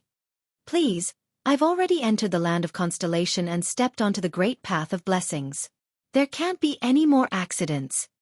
Usually, whatever Thales worried about would come true. This time, the damned fate seemed to have heard his worries again. A few minutes later, the sound of horse hooves could be heard. The uninvited guests arrived in front of them under the watchful eyes of the Raven Whistlers. Derek's Raven Whistler was right. This was a group of 25 cavaliers. The symbols and emblems on their bodies were covered by dust-proof cloaks, which were commonly seen in Western Desert, but their muscles were strong and their gazes were sharp. They rode on tall horses with pure and bright fur, which was rarely seen in Western Desert. Their cloaks were bulging, and it was obvious that they carried weapons with them. The arrival of these cavaliers caused the atmosphere in the prince's group to become extremely tense. The cavaliers stopped in front of the carriage silently and neatly. They stared coldly at the Raven Whistlers in the distance. Who are they? Our own people? Thales asked, puzzled. Derek stared at the uninvited guests and nodded. We will know. Paul stared at the group of cavaliers who did not look like they were to be trifled with. He frowned. Do you need me to summon the Black Lion Infantry Regiment at the back? But the Count of Wingfort only shook his head. In the next second, Derek urged his horse forward and spoke loudly. Those who come, report your names. In a fraction of a second, a knight led the group out in silence and arrived in front of the Raven Guard's formation. Along the way, the group of 25 cavaliers did not make any discordant noise. The knight who stood out from the group had chestnut-colored hair and a face with gentle lines. Even though he had stubble on his chin, he looked to be in his 30s. He was not much older than Derek. And his calm brown eyes seemed to always be calm and peaceful. I was thinking that you might recognize me, Count Chroma. Now, it seems that I was just hoping too much. The chestnut-haired knight stopped his steed. He sighed softly, as if he felt a little regretful. 6 years ago we met in the palace. Derek's eyebrows twitched slightly. I don't remember meeting you. In the palace 6 years ago? Thales thought of something. The chestnut-haired knight smiled faintly, unconcerned. He waved his hand to signal to a blonde knight beside him. His actions were elegant and natural. You should at least recognize Doyle. His family is related to all of you. When he said this, Thales did not have much of a reaction, but Paul's expression changed. Doyle? Derek, that's one of the 7 servant clans. Derek shook his head coldly. That's just what he said. Who knows if he's just putting on an act? Once he finished speaking, the Count of Wingfort turned his head around and shouted, Knight, why are you here? The chestnut-haired knight exchanged a glance with his companions before he turned his head around and replied, We are here under orders to welcome and escort Prince Thales. I am very grateful for your help, Count, but your mission has ended. From now on, we will be in charge of His Highness. He still looked as relaxed as ever. Escort me? Or kidnap me? A thought appeared in the prince's mind. He suppressed the uneasiness in his heart and began to size up the chestnut-haired knight. The chestnut-haired knight lifted the reins and moved forward on his horse. His posture was elegant, and his expression was indifferent. It was as if he was taking a leisurely stroll. Strange. Why are his riding posture and equipment so familiar? Thales wanted to call out to Yodel in secret, but he was surrounded by Raven Whistlers. Derek and Paul were also nearby, so it was difficult for him to find a chance. Damn it! What's going on? In the next second, Count Derek swung his right hand resolutely. Load. In the next second, nearly 100 elite Raven Whistlers from the Chroma family moved at the same time. They lifted their crossbows and aimed at the chestnut-haired knight before them.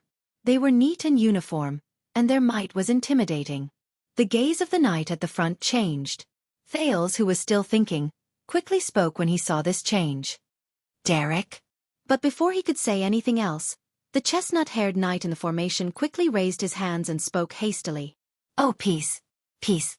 The chestnut-haired knight, who was exposed to more than 100 arrows, spoke faster. His expression became slightly more serious, but his eyes were as indifferent as ever. "Relax, Count, will you? Relax so that you know that I came for peace." Even though he raised his hand to show weakness, the knight's posture was respectful and appropriate.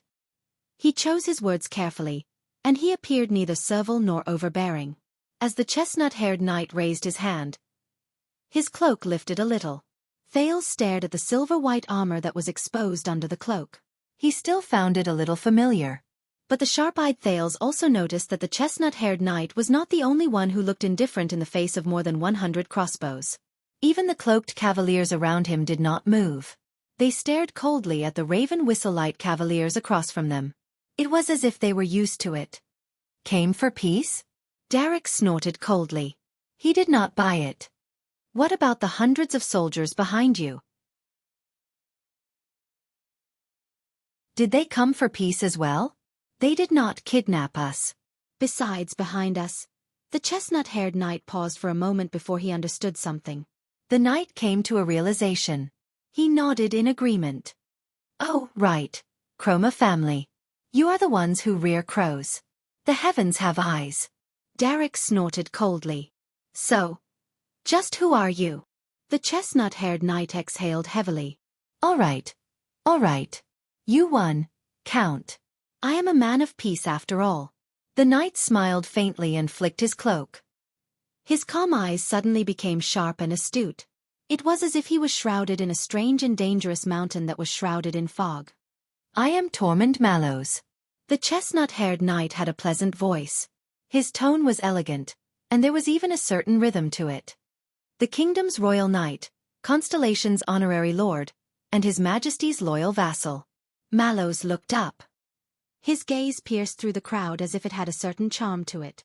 It landed accurately on the 14-year-old boy among the Raven Whistle-Light cavaliers.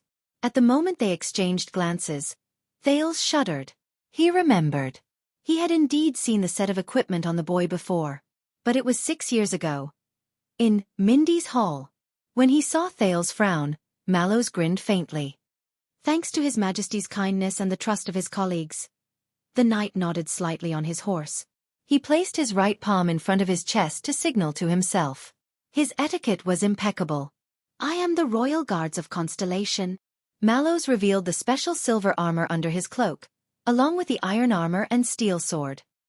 He bowed slightly on his horse and uttered a title that Thales found both unfamiliar and familiar at the same time. Legacy Watchman.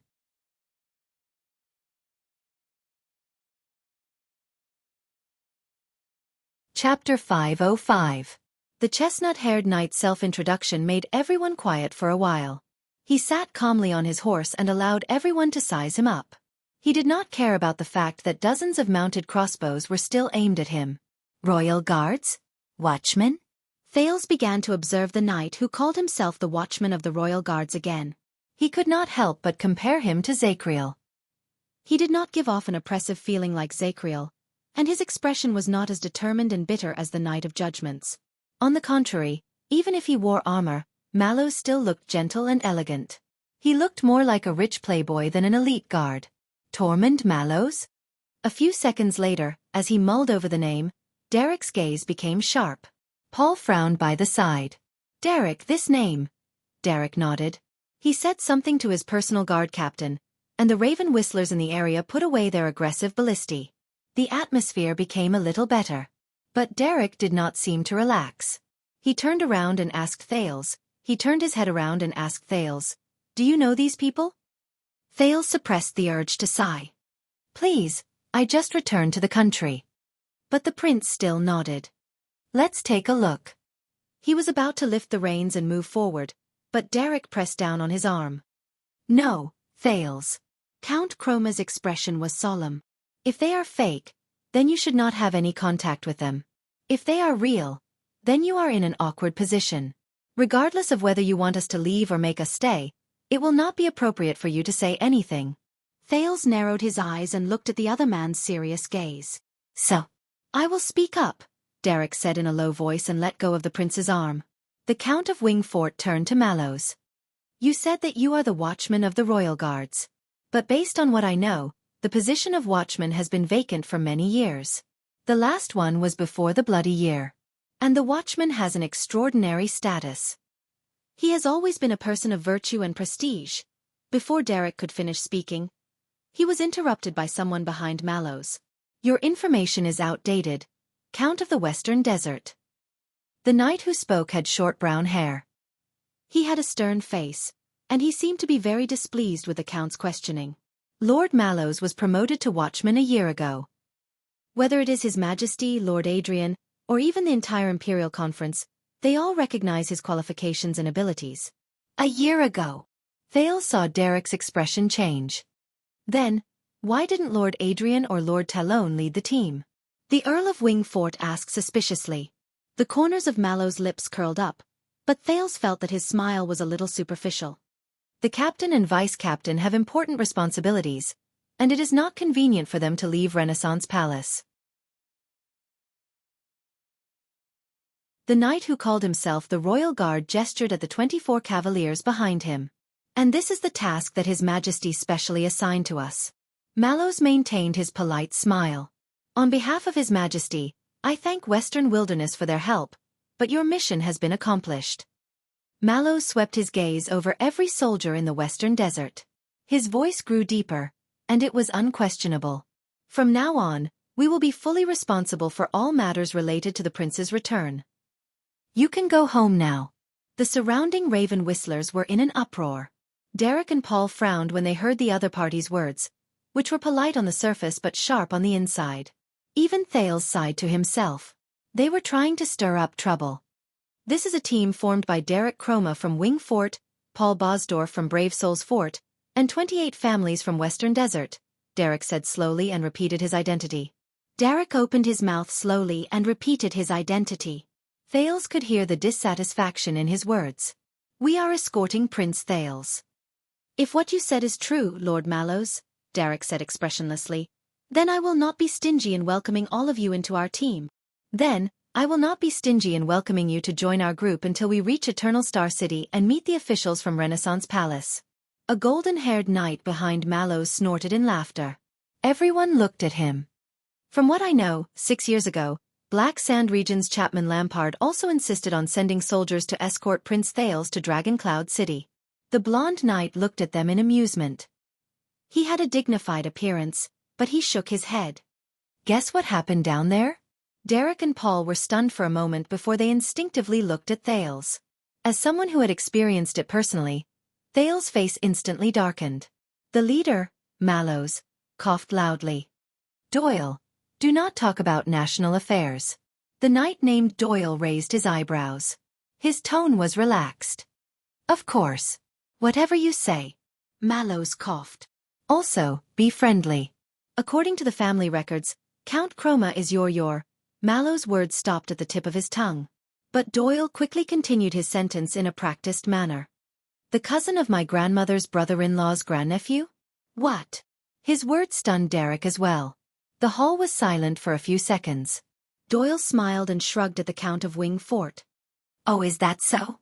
Mallows frowned and sighed. He seemed to be troubled by this relationship as well. Derek no longer cared about the teasing between them. He took a deep breath. You did not follow common sense and send messengers to communicate first. Your identities are still questionable, but you want to take the prince away right away. For safety reasons, I cannot take the risk. Mallows listened to his words and did not reply immediately. Instead, he pondered for a while. After a while, he made a decision. Let's be frank, Count. Mallows cleared his throat. His expression turned from one of indifference to one of seriousness. I know what you are concerned about. You want the entire capital to see you enter Eternal Star City with Prince Thales. You want all of Constellation to know the relationship between the nobles in Western Desert, the prince and the future king. It's not about the prince's safety. Derek and Thales' expressions changed. Mallows squeezed his cheeks with a fake smile. And my job is to stop you. The moment Mallows' voice faded, Derek's expression turned cold. The hall sank into an oppressive silence again. The Raven Whistle-Light Cavaliers stared at the uninvited guests with hostile gazes. Paul said something, and dozens of Black Lion infantry rushed over from the back. They skillfully coordinated with the positions of the Raven Whistle-Light Cavaliers and formed a formation. Mallows and his knights might be the side with fewer people, but their gazes were bright, and they refused to show weakness. This gave Thales a headache. Finally, Derek spoke softly while he pondered. "All right, at least you are straightforward and honest." Mallows and his eyes met in the air, exuding invisible pressure. Derek narrowed his eyes. "What if we say no?" He stared at the people who called themselves the Royal Guards and sized up everything from their mounts to their equipment. There was a threatening tone in his voice. "You and your companions, what can you do?" When he said this, the oppressive atmosphere instantly became tense. The companions behind Mallows even lifted their cloaks at the same time and placed their hands on their weapons. But just when Thales was wondering whether he should say something, Mallows only turned his head around and gave his companions a look to calm them down. "I must admit that I am inexperienced and limited in my abilities." The knight with chestnut hair turned his head around. His tone was calm and peaceful. "When we face your Raven Whistle-Light Cavaliers, who have both numbers and combat power, I am indeed not confident." Paul snorted beside Thales. Derek did not say a word. But Mallows smiled faintly, and his smile was a little resigned. "But you know, if anything were to happen to us, to His Majesty's loyal personal guards, who protect his reputation." In the next second, Mallows' tone remained the same, and his smile remained the same, but the content of his words was different.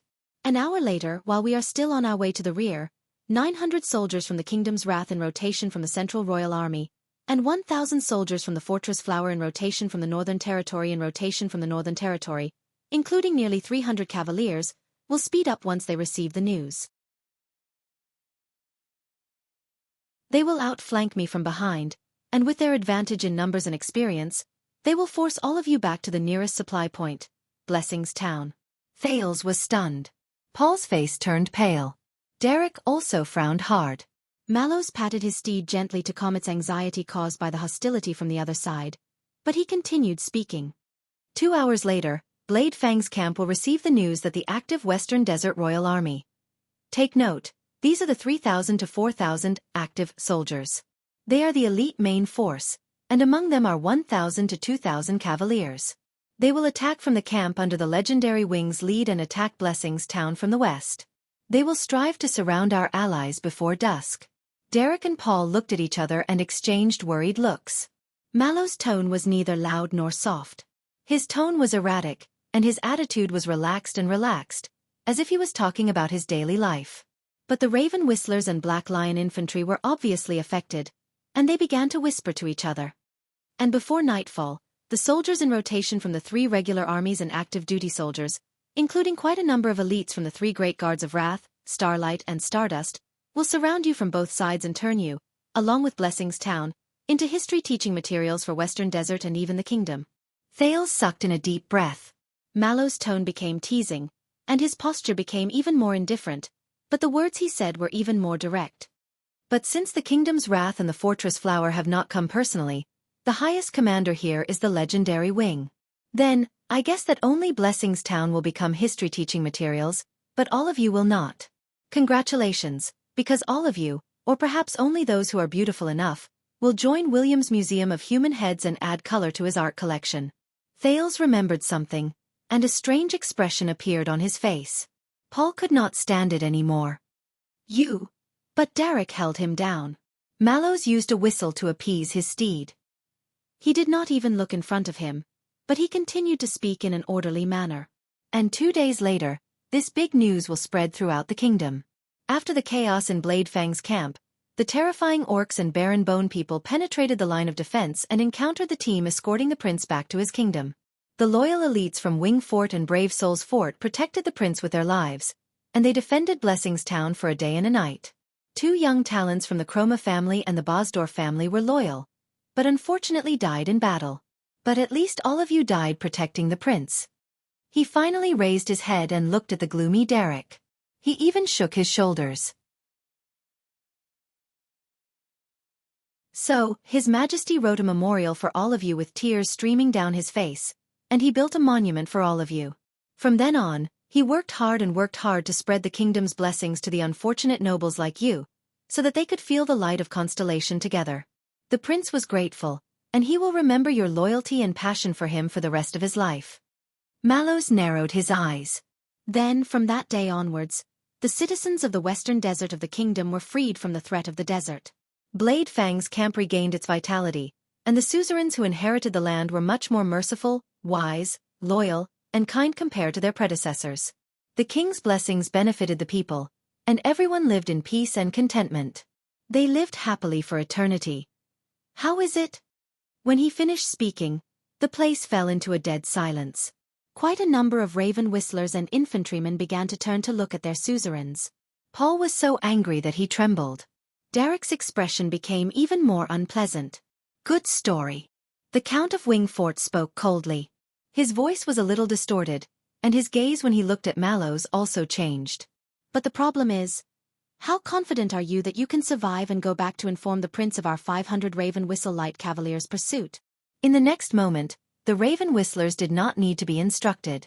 They lifted their bows and aimed at their target in unison. Thales felt a chill in his heart. At the most tense moment, Mallows smiled. When he faced Derek's malicious gaze, he lifted his cloak, held his sword hilt with his right hand, and pressed his left hand on a shield by the side of the saddle. Indeed, the chances are very low. Perhaps. Mallows narrowed his eyes. His tone made him sound very uncertain. 55? In the next moment, the 24 men behind Mallows changed their demeanor. They pressed their hands on their swords and raised their shields in unison. Hey, everyone! Thales could not hold it in anymore. He shouted loudly while he stood up on his saddle. He moved past the Raven Whistlers who blocked him completely. Before you draw your swords, please remember that I am still here. The prince waved his hand desperately to attract everyone's attention. He hoped that he could reduce their hostility towards each other a little. Fortunately, it was somewhat effective. The place became quiet, and not a single sound could be heard. Most of the people looked at the teenager. Derek understood what the prince meant. He put on a stern face and made his soldiers put away their hostility. On the surface, Mallows stared at Thales and remained silent for a long time. Thales gave him an awkward smile. He sensed his slightly numb bowed legs while he stood on the horse. Thank you, sirs. We can talk properly now. So. Mallows looked at Thales and pondered for a while. He put on a puzzled expression. Who are you again? Thales' smile instantly froze. What? His eyelids began to twitch. A second later, when he saw Thales' expression, the corners of Mallows' lips curled up. Ha ha ha ha. The knight with chestnut hair laughed loudly. It's just a joke. Don't mind it. Before Thales could react, Mallows put away his smile and put on a stern expression. He pressed his hand against his chest and bowed respectfully on his horse. Your Highness Thales, Watchman of the Royal Guards, Tormund Mallows. By His Majesty's orders, my colleagues and I will be honored to become your personal guards. As the leader moved, the 24 cavaliers behind him moved in unison and bowed on their horses. From this moment onwards until the very last moment. Wow! As he watched their salute and attitude, Thales, who originally wanted them to recite the Royal Guard's oath, began to believe in their identities a little. Oh, thank you, Tormund. Mallows. Thales, who was constantly switching between embarrassment and gratification, could not handle such a situation. He laughed dryly and waved his hand to signal for them to stand up. But now, calm down. This is not a big problem. We will definitely be able to reach a consensus. But Mallows seemed to be intentionally making him worry. Yes, it's time to get rid of the life of living under someone else's roof, stay away from ambitious people who harbor ill intentions, and return to the protection of your family. As he said this, Mallows, who had straightened his body, cast a glance at Derek by accident. His words made Derek very angry. I believe that the prince is wise enough and does not need others to bewitch and guide him. Mallows smiled. Then hurry up, Count. Do you want to fight or surrender? What are you waiting for? Are you waiting for His Majesty's commendation? Both parties' gazes became sharp again, just like the weapons in their hands. Thales, who had wasted all his previous efforts, fell on his saddle. He felt pain in his head and buttocks. But at that moment, Thales heard something. Derek. Beside Thales, Paul's expression changed. That is, the Count of Wingfort's side suddenly burst into a commotion. Asterisk rumble. Asterisk soon, Thales also saw it. Behind the royal guards, a few big flags appeared on the Avenue of Blessings. They were accompanied by indistinct figures and the rising and falling of horse hooves. Someone is coming. The flag of fury. Derek stared into the distance. He looked a little disappointed. It's the regular Central Army stationed at the borders of Eternal Star City. It's directly under the kingdom's wrath. Thales' expression changed. The raven whistlers and infantrymen began to whisper to each other. And the Starlight War flag. Thales stared at the flag he had seen before. It's the regular army in the Northern Territory under the Fortress Flower, and it's stationed at Broken Dragon Fortress. Derek's expression became even more unpleasant. Looks like he didn't lie, Derek said sarcastically. He waved his hand and got rid of the raven whistler's attacking stance. How exciting. Paul did as he was told, but at the same time, he said hesitantly, maybe they're here to support the western front lines and defend against Bladefang's camp? Derek snorted softly. Then they came really quickly. How many days has it been since the incident at the camp? Thales wisely did not interrupt. Soon, the group in the distance arrived before them. It was a cavalier troop of nearly 100 men. They carried different flags, and they surrounded a carriage with 2 horses in the center. They arrived beside the royal guards. Their movements were not as swift and fierce as the royal guards, and their mounts were not as well equipped as the royal guards, but they won in terms of uniformity and order. This is great. The blonde Doyle sighed. The person in charge is here. Soon, under the crowd's gazes, the simple carriage of the new troops stopped beside the royal guards. A gentle and steady voice traveled steadily from the carriage. Good morning, everyone. As he listened to this voice, Thales' breathing slowly quickened. You are walking a little too fast, Lord Mallows. The person in the carriage seemed to be resigned. Count Roth has been complaining about this journey of traveling day and night. It will drain the soldier's stamina. Mallows twitched the corners of his mouth when he was questioned. He turned his horse around. Fortunately, you are not walking slowly either, Your Grace. His tone was as indifferent as ever, but he nodded at the carriage out of habit. I was worried that I would be mistaken as a kidnapper. In the next second, as laughter spread, the owner of the carriage pushed open the carriage door and stepped on the ground. At the moment he saw the person who came, Thales slowly exhaled and became completely at ease. It was as if a journey he had started a long time ago had finally come to an end. It's all right, Derek. Thales subconsciously comforted the Count of Wingfort, and he could not help but curl up his lips. We are fine now. The person who came down from the carriage still walked with steady steps, and his posture was cordial. He held the cane he was used to, and he ignored the hostile situation between both parties. He naturally came to Mallow's side and stared at Thales from afar. His gaze lasted for a few seconds, and it was a mixture of eagerness, surprise, regret, and other emotions. The place became quiet. No one spoke. The prince calmly endured the other person's gaze. But when he instinctively wanted to smile, Thales realized that his cheeks were a little stiff. Finally, the person who came over let out a long sigh and revealed a gratified smile. You look very spirited. The middle-aged man's voice trembled slightly. My young sir. At the moment he heard this form of address, Thales only felt his ears echo, and he felt as if he had returned to the past. But this time, Thales quietly stared at the middle-aged noble in front of him. He noticed that even though the man's smile was the same as before and he was polite, there were already stars at his temples. The wrinkles at the corners of his eyes were even more obvious, and the skin on his face was sunken and loose. Even his body had become much more hunched due to the gift of time. Thales felt his heart sink a little. But in the end, he still took a deep breath and put away his uncontrollable expression. He suppressed the countless emotions that rose from the bottom of his heart and tried his best to speak softly in the calmest, most proactive, and most relaxed manner. You too. I am very happy to see you again. The prince's smile was brilliant. Gilbert. It was very quiet around them. No one from either side made a sound. Then, the middle-aged noble, the cunning fox of Constellation, Honorary Count Gilbert Casso nodded slowly. Me too, young sir. There was a clear rise and fall in Gilbert's voice. I mean, Your Highness. His words were cut off midway. Gilbert first raised his head, blinked a few times, and took a few deep breaths. Finally, his tone returned to normal.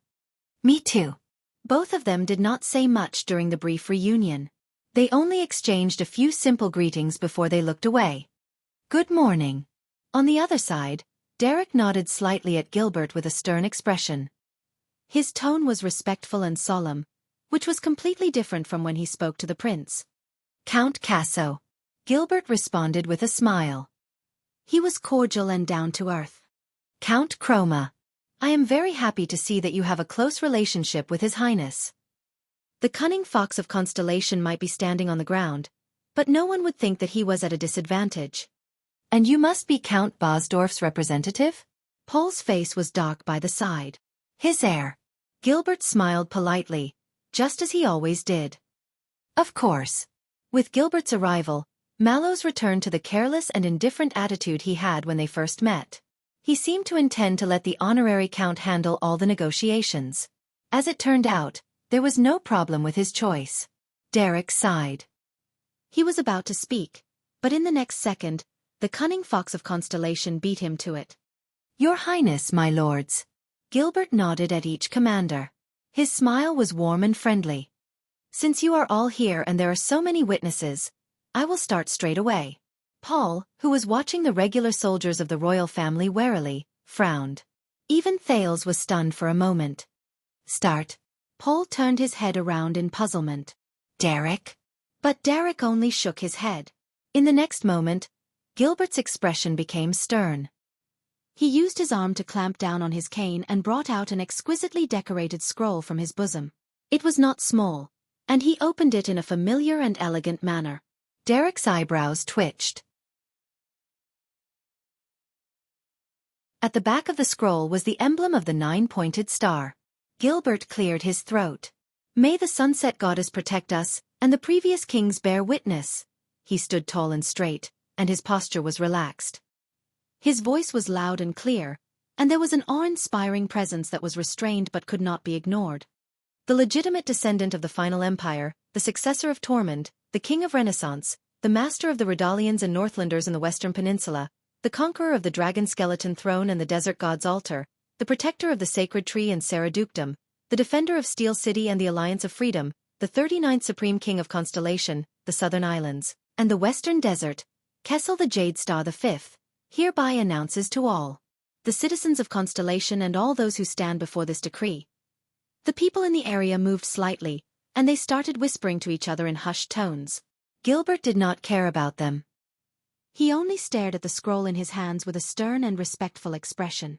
On the 19th of the 8th lunar month, the year 679 of Constellation's calendar of eradication, in the 18th year of the reign of the Honorable King Kessel V, after thorough and detailed consideration, he will enthusiastically give praise and reward to a gentleman who has achieved enough merits and is of a suitable status. Gilbert paused for a moment, as if he was waiting for something. He looked around him. Thales' breathing began to quicken. Everyone quietened down. When it was completely quiet, the cunning fox opened his mouth again and read the name. Thales T.K. Jade Star. At that moment, Derek, Paul, Mallows, and the others all had different expressions. Thales, who had expected it, took a deep breath. He no longer knew what expression he should have. This noble and knight sacrificed his rights as a prince in a noble manner over the past 6 years. He bravely protected the safety of the northern border, selflessly protected the welfare of millions of subjects, and respectfully protected the dignity of Constellation. When he reached this part, Gilbert's voice rose and fell in cadence, and his emotions rose and fell. He paused again and took a deep breath. Under the complicated, surprised, excited and nervous gazes of the people in the area, he announced in a clear voice, because of this, he and his legal heir will be granted the hereditary authority over Star Lake Castle and the towns and lands affiliated to it by His Majesty. They will also bear the glorious duty of paying taxes and conscription. The Duke of Star Lake. At that moment, it was so quiet that one could hear a pin drop. Countless gazes moved away from Gilbert at the same time. In the end, they landed on the teenager on the horse. Thales only stared at Gilbert in a daze. What? He had nothing to say to that, and he could not express his emotions. This agreement and this declaration will be witnessed by everyone in the kingdom. It will be implemented immediately, and it will never be broken. Gilbert looked at the reactions of the people in the area with satisfaction. He slowly put away the scroll and revealed a smile again. That is all. A few seconds later, as the first stifled voice rose, life returned to this part of the Avenue of Blessings. Derek closed his eyes and exhaled heavily. Paul looked at Thales with a very strange expression. Mallows exchanged glances with his fellow guards. They were still as relaxed as before. The official announcement will be sent to all of Constellation through a public edict. Gilbert looked at the Count of Wing Fort in a friendly manner. Of course, it will also include all of Western Desert and your territories. Derek tightened his grip on the reins. He did not open his eyes. Now, Count Chroma and you, Paul. Gilbert had his signature, impeccable smile on his face. For the first time, he looked at the hundreds of Raven Whistle-Light Cavaliers with an astonishing presence. His expression was one of concern. I believe that the Duke of Star Lake will welcome all of you to join his group and enjoy your company. Thales instinctively looked at Derek. The Count of Wingfort still had his eyes closed. He was silent for a long time. A few seconds later, Derek slowly opened his eyes. No, there is no need. I believe that our mission has been completed, Paul. This time, Derek's expression was extremely cold, and his words were pale. It is time to go. Gilbert did not say anything. He only curled up the corners of his lips again. He nodded elegantly and appropriately to show that he understood. Thales stared at him in a daze. He did not know what to do. Derek! Derek sighed and made a gesture. The Raven Whistle-Light Cavaliers reacted as quickly as a flock of startled crows. They reined in their horses, turned around, and left the spot. Asterisk rumble. Asterisk for a period of time, the horses galloped back and forth on the road, and dust flew everywhere. Paul could only rein in his horse and leave, even though his heart was filled with reluctance. Derek stopped for a moment. Amid the piercing sounds of horse hooves, he extended his palm to Thales. The prince, who had not registered what was going on, instinctively grabbed Derek's hand, but Derek pulled him forward. Take care, Your Highness. Derek's grip was very strong. With a stern expression, he moved closer to the prince's ear. Then Thales, he whispered, please remember our promise. Thales was stunned. Promise? He asked in puzzlement. Yes. This time, Derek's voice was deep and sonorous, just like his expression. 6 years ago, when your carriage left the capital and headed north to Extet, the master of the single-winged crow, the Count of Wingfort, whispered into the teenager's ear. The promise we made to you. 6 years ago, left the capital, went north to Extet. There, promise. At that moment, Thales was stunned when he remembered something. Thales raised his head swiftly and looked at him in surprise. You, all of you? The Count let go of Thales' hand. With a determined expression, he nodded heavily. It is still valid. In the next moment, before Thales could react, Derek clamped down on his horse's abdomen. With a furious shout, he turned his horse around and gathered with his head crow. He galloped away. Asterisk rumble. Asterisk Thales rode alone on his horse and stared at Derek's back in a daze. On the other side, Mallows raised his eyebrows and waved his hand as well. The royal guards and regular soldiers caught up to the prince and crowded around him. Asterisk rumble. Asterisk the endless sounds of horse hooves gathered into two waves. One of them left, and the other entered. But Thales was still stunned where he stood. The teenager was a little dazed by the continuous barrage of news. He could only lower his head. His mind was in a mess, and he relied on his ears to sense everything around him. Behind him, the black mass of Raven Whistle-Light Cavaliers and Black Lion Army left his side. They turned left together, and after making a semicircle, they returned to their original path. As their footsteps rumbled like war drums, they created endless dark and deep waves. Asterisk thump thump thump. Asterisk in front of him, a group of bright royal guards and regular soldiers charged towards him from his right. They filled up the empty space beside him. Their hooves danced in the air, and their armor shone brightly. They intersected with each other, creating a dazzling, cold light. From the sky, It looked like two raging torrents of black and white colors collided head-on in a spectacular vortex. They separated the moment they touched the center of the circle. The waves surged, but they were clearly separated. Only Thales was different. He was like a barely visible dot on the ground. He stood at the center of the two huge waves in a daze. He welcomed the two huge waves tearing him apart. He was independent. He was at a loss. He was insignificant. He did not know how much time had passed. A familiar and gentle voice rose beside his ears. "Now, please come with me." Thales raised his head in a daze. "Honorable?" Gilbert was right in front of him. His eyes were sparkling, and his tone was fluctuating as he spoke of the new title in front of him. "Duke Thales. M."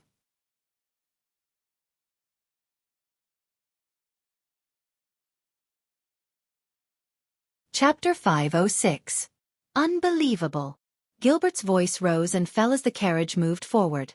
Thales, who sat in front of him, leaned against the carriage wall quietly. He looked at his teacher whom he had been separated from for 6 years, and all sorts of feelings welled up in his heart. "I still remember, young sir, when we parted ways 6 years ago, you were still a child." Aside from his slightly agitated breathing, Gilbert's posture and etiquette were still appropriate and elegant, as if he was carved from the mold of a noble. Thales shrugged and smiled. "Perhaps I am not just a child." "Of course." Gilbert smiled knowingly. "Of course you are not just a child. However, look at you now." Gilbert stared at him closely. He was gratified and moved, and he could not help but look him up and down. "You have grown up." His voice rose and fell. 14 years old. According to the standards of the Empire, you are already a real adult. You can fight with a sword, marry a wife, and have children. Fight, marry a wife, and have children at the age of 14? Thales scratched his head. About this, as the times change and society advances, I believe that we need to discuss it further." Gilbert laughed heartily as he looked at him.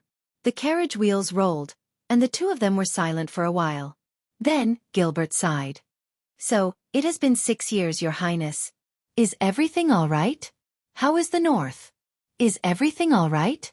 How is the North?" Thales had imagined many scenes of reuniting with his old friends.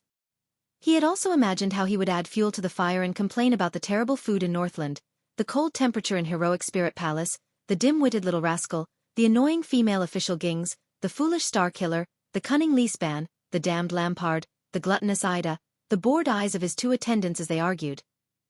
He even imagined pouring out all his pain, unhappiness, and complaints in one go. The extension's strange gazes, the Northland teacher's sarcastic demeanor, the outdoor class's use of their power to avenge personal grudges, the incessant surveillance, and the unreasonable searches. But when it came to it and the words were at the tip of his tongue, Thales put away his memories and smiled brightly. "You know, it is the North." The prince shrugged in a relaxed manner. His smile was warm and calm. "It is very northern."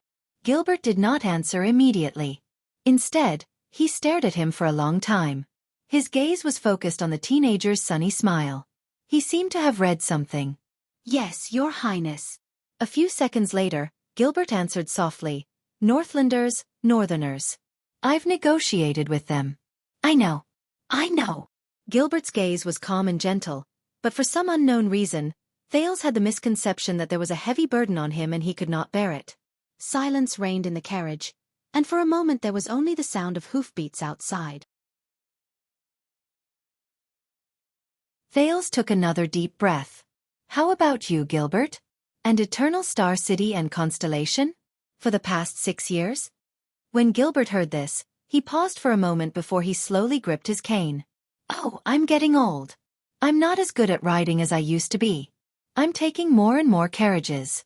Every day, the scribe secretary's writing is getting bigger and bigger." Thales listened quietly and stared at Gilbert, who seemed to have aged 6 years. 6 years ago, they also sat in the same carriage on the road to Renaissance Palace.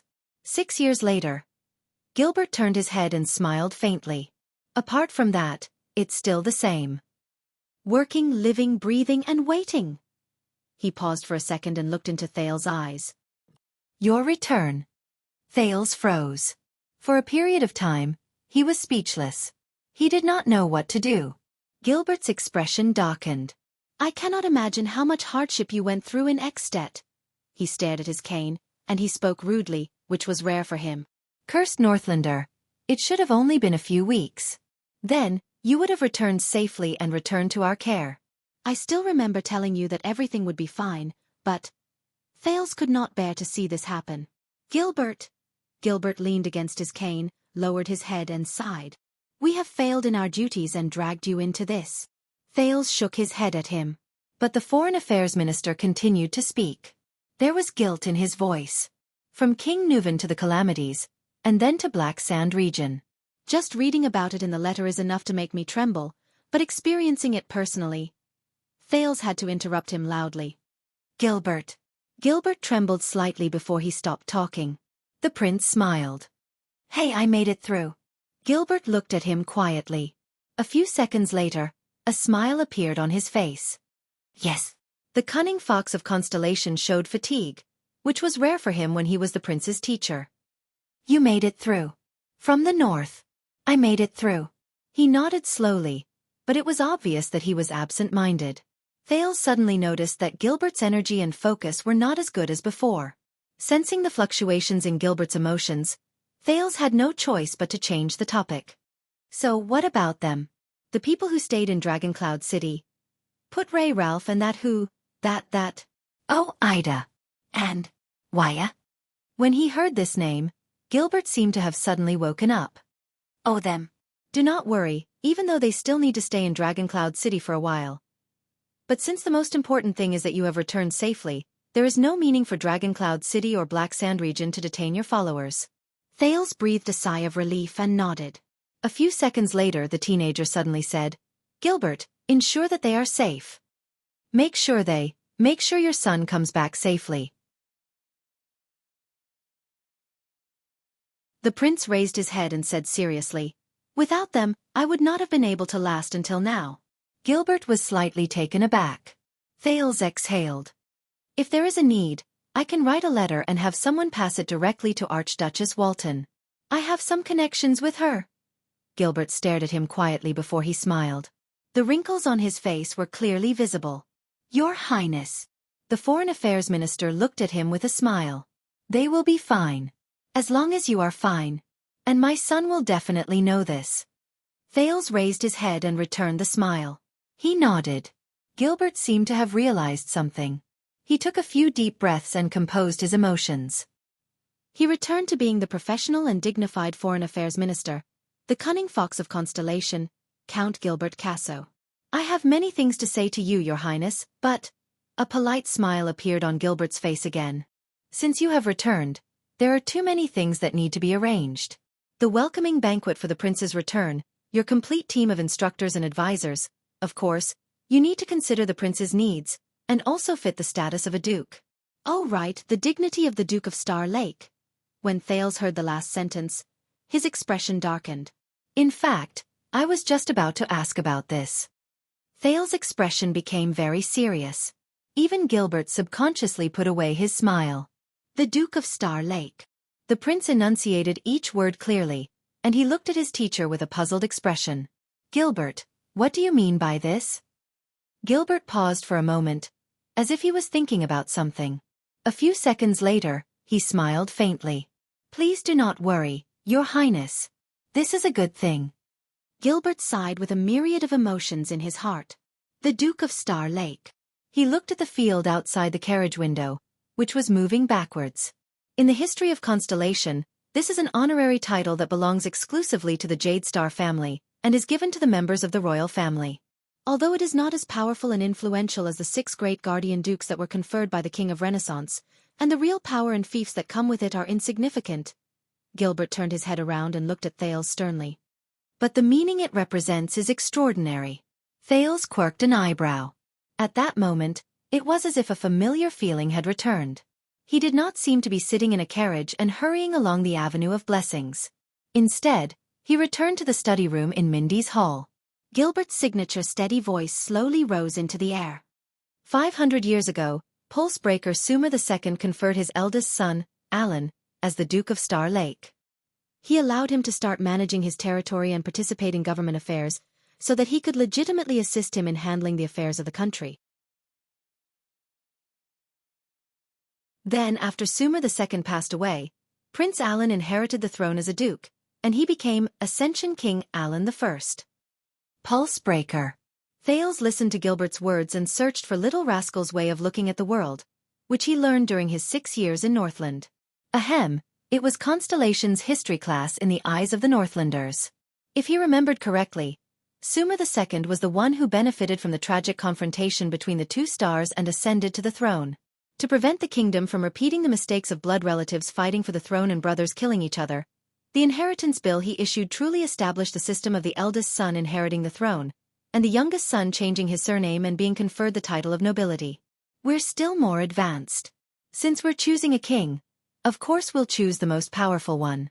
We'll settle it with a fight. The Star Killer, who had nothing to do and was listening by the side with his arms crossed. Under his bill, many of the descendants of the branch families with great surnames were forced to leave their homes and change their surnames. He also chased away a large number of cousins who stayed under the complicated branches of the family tree and eyed them with hostility. Many of the vassals who were not the eldest son hated him so much that they gnashed their teeth. Sumer Jadestar II was also given the title of Pulse Breaker. As for the Ascension King, Thales found the name familiar, as if he had just heard it not too long ago. Gilbert's voice continued to rise and fall in cadence.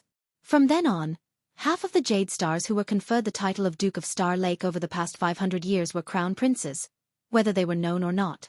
After the late king passed away, they wore the 9-pointed star crown and inherited the supreme throne of Constellation.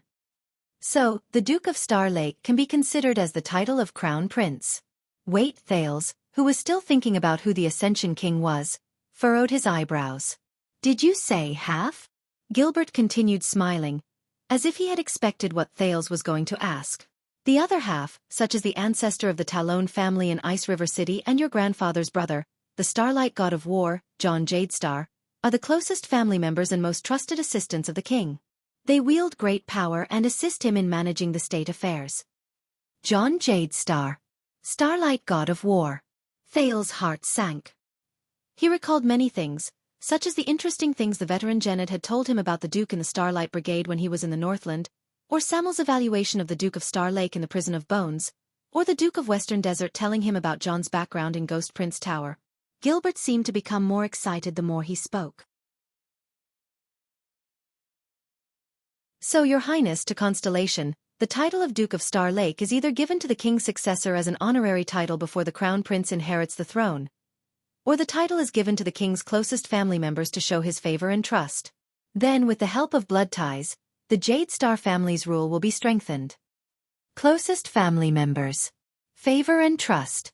Thales coughed softly and narrowed his eyes. But I remember that even though the Duke of Star Lake was his brother John during my grandfather 82's era, the crown prince he chose was, against his expectations. Gilbert quickly interrupted him, and his tone was firm and resolute. That only proves one thing, that your grandfather was willing to use his life to believe in John and his brother, just like how he believed in his own heir. He even believed that John could continue to loyally assist the king who succeeded him as the Duke of Star Lake. Use his life to believe in John. Believe in his brother. Just like how he believed in his own heir. For some unknown reason, Samuel's indignant words in the prison echoed in Thales' mind. Was it a brother killing his brother, or a son killing his father? Gilbert took a deep breath and continued to stare at Thales seriously, as though he would not allow any doubt. And John did not disappoint your grandfather. As the greatest hero in the Bloody Year, the former Duke of Star Lake and his Starlight Brigade conquered the rebels in the south and fought against the Great Dragon in the north. In the end, he turned the tide and saved all of Constellation. John Jadestar. He was the greatest contributor to the Bloody Year. Conquered the rebels in the south and fought against the Great Dragon in the north. He turned the tide and saved Constellation. Thales quietly recited these words and tried his best to suppress the inexplicable chill that rose from the bottom of his heart. Yes. The prince's expression was solemn, and his tone was calm. And then he died. Gilbert was stunned for a moment. But the Foreign Affairs Minister was obviously very experienced. He frowned and quickly continued Thales' words, and thus made this title even more noble. During the 18 years when Star Lake Castle was empty, when people talked about the Duke of Star Lake who shed blood on the battlefield, they would only reminisce about his loyalty, tragedy, and glorious past. This time, Thales did not respond when he listened to Gilbert's flawless explanation. Instead, he stared at Gilbert for a long time. At that moment, Thales suddenly remembered Disaster Sword Marina's words. Please investigate this matter and find out the truth.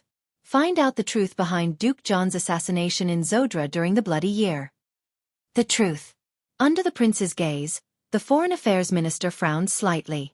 He suddenly had a misconception that the student he was once very familiar with had become a little unfamiliar. A few seconds later, Thales turned his gaze away. That's right. Gilbert secretly sighed in relief and forgot about the strange feeling in his heart. Hence, being conferred this title is a sign that you are deeply trusted and highly regarded by His Majesty. This means that you are no longer a prince who relies on your father's shadow, who has a noble title but no real power. Instead, you are His Majesty's right-hand man. You have a fief, authority, and status. You are the Duke of Star Lake who can stand on equal footing with the hereditary vassals. When he said this, Gilbert looked at Thales excitedly. With this status, you can even directly enter the Imperial Conference to participate in national affairs and solve His Majesty's problems. It will not be out of place. And when you interact with foreign countries, Constellation's Duke of Star Lake is a powerful title. It is far more powerful than King Kessel's son. Thales still did not speak. He only seemed to be deep in thought. Perhaps he wanted to explain in detail, or perhaps he was worried about something. Gilbert paused for a few tenths of a second. Before the smile on his face disappeared, he continued speaking. And of course, it also announces to all the ambitious vassals that even after 6 years away from the kingdom, your position in His Majesty's heart is still incredibly important. Your rightful right to inherit the throne cannot be shaken. The position in His Majesty's heart. Thales appeared to have come to a realization, but he shook his head quietly in his heart. All right, this is really worth discussing. Even though he was not very interested, Thales still put on a surprised expression in a very cooperative manner. Wow! Gilbert seemed to have been deceived by his appearance. The Foreign Affairs Minister looked gratified. Yes, I know, Your Grace. He held his cane tightly and subconsciously changed the way he addressed Thales. I have been waiting for this day for a long time. Thales thought of something again, and he came to a slight realization. So just now, Count Chroma immediately left with a flick of his sleeves. The prince looked at Gilbert in surprise. Does he know that no matter how much he shows to the world how close and familiar he is with the prince, and no matter how much he tries to get closer to me and form a tacit understanding with me, it cannot compare to this extraordinary title of Duke in the kingdom that has been vacant for 18 years? Gilbert was stunned. Maybe they are, maybe they aren't, but that's their business, the Foreign Secretary sighed. Now, the most important thing is that you will soon return to Renaissance Palace and return to your home. Home. Thales was dazed for a moment. The carriage continued to move forward steadily. The plains outside the window were vast, and the scenery was very magnificent. It fully displayed the beauty of Western Desert. But Thales knew that this was the first unfamiliar sight he had seen. Home. Thales mumbled. Is it? When he saw the prince's expression, the strange feeling in Gilbert's heart rose again. But since he was good at observing people's expressions, he quickly skipped over this topic and shifted his attention to Thales' weapon. Your Grace, this is... Gilbert stared at the sword lying beside Thales' hand, and his expression changed slightly. Thales snapped out of his daze and sighed, feeling a headache coming on as well. Does it look familiar? It is the sword passed down in the Fakenhas family, Sentinel. Thales patted the hilt of the long sword. I have to say, it is a good sword. Gilbert's gaze froze. The Foreign Affairs Minister's expression was a little solemn. The ancient Empire's sword is not only priceless, it also carries with it history, and its meaning is extraordinary. The Duke of Western Desert is a little too... Thales stroked the sword hilt and raised his eyebrows.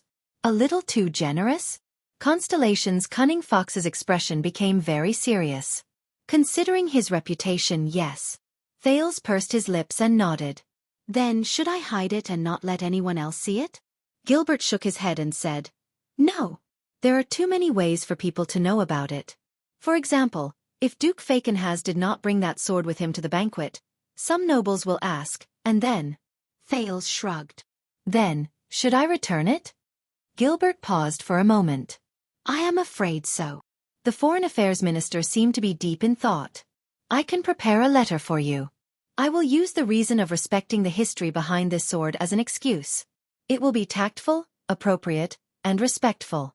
Our swift horses will be able to send the sword back in a few days. But this time, against his expectations, the teenage prince before him only smiled faintly before he pushed Sentinel's blade back into its sheath. No. I just happen to lack a suitable sword. Thales looked at Gilbert with a smile. His words stunned the latter. I want to keep it. Gilbert stared at Thales in a daze. The sense of unfamiliarity in his heart was at its peak. Your Highness. Your Grace. Forgive me for being straightforward. Considering our current relationship with the suzerains of Western Desert, the meaning of returning it is greater than the value of the sword itself. If the people see that you have accepted it. But Thales interrupted him. Gilbert. The prince placed the long sword back in his hand. His tone was calm, and his emphasis was barely noticeable. What you are worried about is letting the people see that I have accepted Fakenhaz's gift. Thales' gaze changed. Or letting my father see it? At this moment, Gilbert was truly stunned. Your Grace, I suggest that you do not think too much about it. The Foreign Affairs Minister wanted to say something, but he hesitated. Gilbert, I saw them. All three of them. Thales looked at the scenery outside the window and slowly became absent-minded. Be it Fakenhaz, Chroma or Bosdorf, these local nobles of Western Desert, their attitude towards me, and the things they are eager to tell me. I can feel it, Gilbert. From how careful you were when you talked about the Duke of Star Lake, to how worried you were about me befriending the nobles of Western Desert. Gilbert. The prince closed his eyes and sighed. This damned Duke or whatever it is. Thales opened his eyes wearily. It's not that easy to be, right? Gilbert instinctively wanted to retort, but the moment he met Thales' gaze, he stopped talking. Thales leaned against the wall of the carriage and sighed slowly. Gilbert looked at him quietly. A few seconds later, the Foreign Affairs Minister sighed, and a tired but plain smile appeared on his face. My young sir, perhaps you do not know, but do you know why we are here? Thales was slightly stunned. Gilbert heaved a sigh of relief and pointed outside the window. Because 6 years ago, you and your performance during the national conference prevented this ancient kingdom from falling into disintegration and decline. Thales frowned. National conference. The memories of the past inevitably returned to his mind. And immediately after that, you went north to Extet with your magnanimity and resolute courage. You extinguished the flames of war with your own body and protected the kingdom. Went north to Extet. Thales pursed his lips. But what you did was far more than that. Gilbert's tone became more indistinct, but also more solemn. Over the past 6 years, with the departure of the Born King, Dragon Cloud City has become weak, and Extet has fallen into internal strife that is even more chaotic than before. From what I know, Beacon Illumination City has just raised the tariff on the grains exported to Black Sand Region and Reformation Tower, causing the prices of grains in the latter to remain high. The suzerains of the 3 territories are full of resentment toward each other, and they have almost become mortal enemies. The city of Faraway Prayers and Defense City are currently embroiled in a dispute over the Golden Passage. They are secretly playing games with the ill-intentioned Camus Union around the Alliance of Freedom. It has been protracted for a long time, and they are unable to extricate themselves from it. As traditional allies during the Nuan era, the relationship between Glacier Sea and Elefure City and Dragon Cloud City has deteriorated rapidly. They have switched sides many times in domestic affairs, and they are in conflict with each other. Dragon Cloud City. When he heard this term, Thales subconsciously clenched his fists. Most importantly, the 3 southern archdukes who were originally eyeing us covetously, regardless of whether it was Prestige Orchid Region, Reformation Tower, or the most feared Chapman I, because they lost their common enemy, and because Black Sand Region became king, the balance between the 3 was broken. They began to turn inward and were on guard against each other. The suzerains of the 3 territories were on high alert, and because of this, they had no choice but to greatly reduce their military forces at the borders of Constellation to prepare for each other's threats. Gilbert looked at him gently. The smile on his face was the same as it was in the past in Mindy's Hall. Hence, in the past 6 years, the pressure on the northern borders decreased drastically, and the pine forest returned to our patrol area. Even the fiercest extension hunters did not dare to hunt in the south. The citizens of Overwatch City and Lonely Old Tower welcomed a rare period of peace and prosperity. The defense line at the borders of Black Sand region was unprecedentedly empty. It was said that the Fortress Flower led the patrol team across the border and set up camp in Black Sand region. They stayed there for 3 days and 3 nights, and the scattered extensions did not dare to approach them. They only dared to watch from afar, because their suzerains and their king detested each other and did not have the time to pay attention to the south. The danger at Broken Dragon Fortress was lifted, and the effects were immediate. The farming, harvesting, herding, and all other industries in the Northern Territory were slowly recovering. Just like this time, when we went to Western Desert to rescue you, quite a number of soldiers were transferred from the military service quota that Broken Dragon Fortress saved. Gilbert paused for a moment. There was a deep emotion in his words. I still remember that 6 years ago, the regular army under Baron Murch was stationed in Central Territory. They trained their soldiers day by day and nervously prepared for war in the north. They were on guard against any changes in the fortress, and they could not leave their posts easily.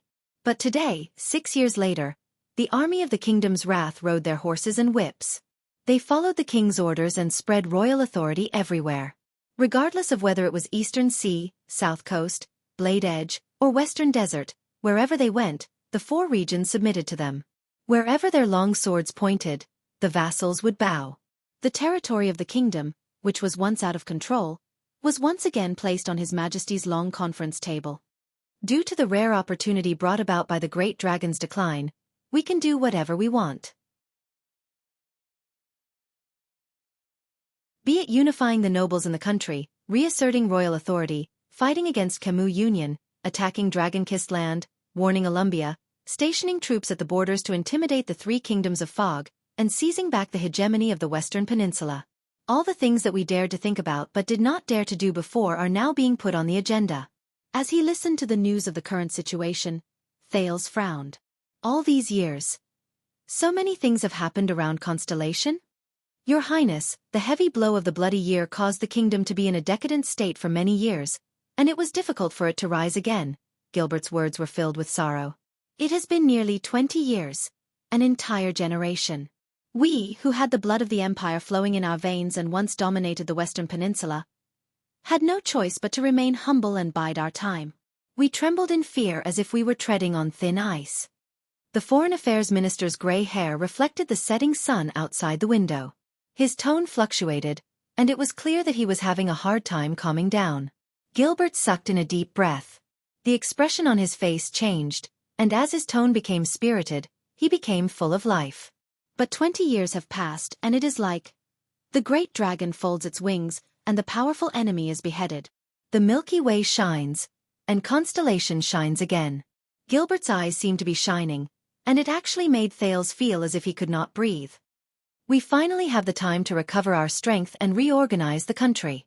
The day when the kingdom returns to the top of the world is just around the corner. The Foreign Affairs Minister held Thales' shoulders gently. And all of this from saving Constellation, unifying the kingdom, extinguishing the flames of war, and rebuilding the country. All of these cannot be separated from you, my young sir, Gilbert sucked in a deep breath and looked at Thales with complicated emotions. His eyes sparkled slightly. Duke Thales. Thales could only stare at him in a daze. He could not say anything for a long time. Gilbert blinked hard and put away the sparkles in his eyes. At the same time, he restrained his emotions. That's right. This nuisance of a duke is indeed not easy to be. A bitter but gratified smile appeared on the middle-aged noble's face. But it is precisely because of all your hard work and struggles in the past that you became one of the millions of people in this great kingdom, Gilbert said softly. That's right. The person who is most suitable for it. At that moment, Your Grace, Your Grace. A familiar voice traveled into Thales' ears from outside the carriage. Thales snapped out of his daze. He could tell that this was a member of the Royal Guards, the golden-haired knight who previously stood behind Mallows, Derek's distant relative, Knight Doyle, who mocked the Chroma family for escorting Thales with ill intentions. We have arrived at Lauren Castle. This is our resting point for today. We will depart tomorrow. Before Thales, who was still immersed in his strange emotions, could react, Gilbert sorted out his emotions and stood up with a smile. Thank you, Doyle. I am coming now. Gilbert pushed open the carriage door and walked out. His voice continued to travel into Thales's ears from outside the carriage. He was polite, and there was no trace of his previous agitation. And I am very grateful for the service of the royal guards. Doyle's laughter rose as well. It was clear that he was very familiar with the Foreign Affairs Minister. It is a mission, Your Grace. Also, since we have been appointed as the Duke of Star Lake's personal guards. Doyle's voice was very bright, as if he would never experience sorrow. Then perhaps you can call us the Duke's personal guards, or Star Lake Guards. Thales was stunned again. Star Lake Guards. The royal guards and Gilbert continued chatting and laughing outside the carriage. But Thales only sat quietly in the carriage. He did not say a word, and he did not move. After an unknown period of time, when Doyle's urging voice rose, the teenage prince sighed and leaned back against the carriage. He said in a barely audible voice, "What are you waiting for?" He said in a barely audible voice, "Are you there?" A few seconds later, a nearly inaudible hoarse voice traveled into Thales's ears. "Yes." Thales shook his head in a daze and snorted softly.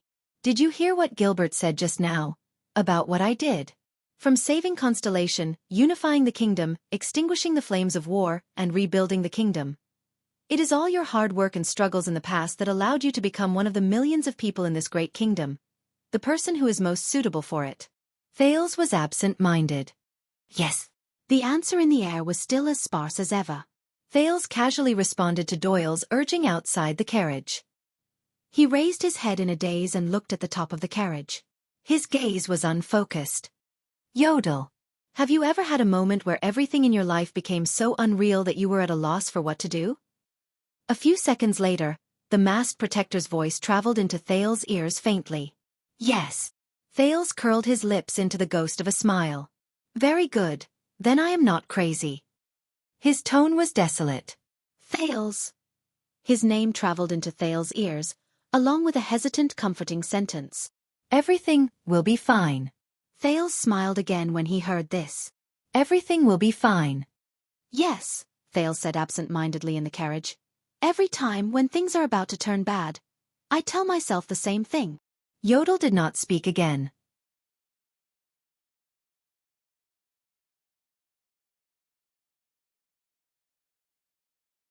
Chapter 507. Lorraine Castle was a small, unknown place in Western Desert. It seemed to be a meticulously chosen place to stay. Gilbert had left early. He seemed to be heading to the army to interact with the nobles in the regular army. Thales, on the other hand, left the carriage under the escort of the royal guards, who were led by Mallows.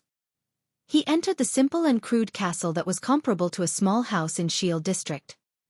He did not see any local nobles coming to greet him. There were only servants who trembled and lowered their heads in the distance. They handed over lights, water and food, and the royal guards, who strictly separated the prince from other unrelated people, brought them to Thales's side. Even the sentries outside the castle were taken over by the regular army of the royal family. Even when Thales subconsciously smiled at a young servant girl who looked to be only 11 or 12 years old, who hurriedly brought food with a tray on her head, Mallow's figure would appear at the right time to block his line of sight politely and gently, but in a manner that left no room for doubt. That was until the young servant girl fled the hall with a pale face under the fierce gazes of the royal guards in the hall. Thales could not help but feel suffocated. But since he had just arrived and was unfamiliar with them, Thales warned himself not to interfere with the royal guards' actions. And when Thales walked into the hall of the castle, which was so simple that it was even a little crude, and to a certain extent, only had military functions, he sat down by the long table under Mallow's signal, and the suffocating feeling in his heart reached its peak. Same rules. Pick 2 people to taste the food first. Mallows did not remove his armor or his sword. He stood beside Thales, and his calm voice traveled through the hall. The Duke will be allowed to eat half an hour later. During this period of time, the other people in the Vanguard Division will go and investigate the castle. The Defense Division will set up their defenses as usual. The Logistics Division will check the scullery. Everyone else, take your positions. Mallows narrowed his eyes and stared in the direction where the young servant girl left. And I do not want to see anyone enter this hall without permission, even if it is a plump girl. Also, no matter where the Duke goes, be it eating, bathing, going to the toilet, resting or taking a stroll, ensure that there are at least 2 attendants by his side, and they can see the Duke at all times. If anything happens, the 3 layers of security outside must be able to react immediately. Thales could not help but frown. Mallow's words seemed to be very authoritative. Among the 24 people standing on both sides of the long table, 22 of them accepted the order and left the hall. Mallow's, on the other hand, glanced at Thales. His gaze was calm and natural, but it seemed to contain some sort of power. It made the latter, who was so hungry that he could not even sit properly, sit up a little straighter. Take good care of the Duke. The chestnut-haired watchman casually left these words behind and walked out of the hall. The moment Mallow's heel left the door, Thales felt the air in the hall soften a little. But good times did not last long. The last 2 people who were left behind walked forward without hesitation and took away the plates on Thales' table rudely. Under Thales' terrified gaze, they carefully flipped through each dish. They even opened a pie made of unknown ingredients, and took a bite of each dish. Thales stared blankly at the food that had been ravaged to the point where it had no part of its body left intact. He even had an illusion. He had returned to Northland, to Dragon Cloud City, and to the Blood Court. No, it's worse than that. At least the Northlanders would not eat his food. One of them stopped after taking a small taste. He immediately got up and went to stand guard at the door, but the other... Oh no, this pie is made of pumpkin. It tastes awful. The guard who stood closest to him grumbled in pain while he tore off another piece of pumpkin pie. He gave Thales a cool and sunny smile. No, Duke, you won't like this. I have to help you get rid of some. You're welcome. Thales watched as the pumpkin pie became fewer and fewer. He smiled awkwardly. The knight who was biting into the pumpkin pie held the air and made a gesture of raising a glass. He nodded with a smile. Do not worry, Your Grace. This is just a routine inspection. Our regular soldiers are camped outside the castle. There is nothing that can threaten your safety. As the knight spoke, he smiled even more brilliantly. You're making me even more uneasy. No, Your Grace, you cannot eat yet. You have to wait for half an hour. If I don't die on the spot from foaming at the mouth, then you can start eating. The knight held Thales' wrist gently and pushed him back in a gentle manner that allowed no argument. Thales could only withdraw his hand from the glass resentfully. He recognized the golden-haired knight in front of him. He was Derek's distant relative, Doyle. So, Mallow's is your leader, and he has the highest rank? Thales, who was bored and waiting to test his poison, could only strike up a conversation. Do all of you have to listen to him? Doyle patted off the crumbs on his hands, raised his eyebrows, and nodded. Yes. Doyle cast a glance at the door. When he saw that Mallow's was completely gone, he started to smile. He walked to Thales' side and set up the cutlery for him. The royal guards have a strict and clear division of labor and system, including the hierarchy. They cannot be violated. While Doyle spoke, his hands did not stop moving.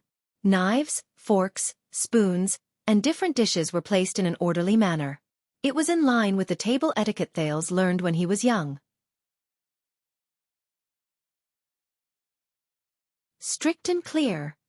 Thales looked at the golden-haired knight in front of him with great interest. So, what rank are you? Doyle tidied up a plate of vegetables and smiled.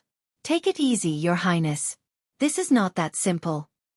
Unlike the barbaric, crude, primitive Northland barbarians and their funny guards who change every time, the Royal Guards of Constellation have a long and glorious history.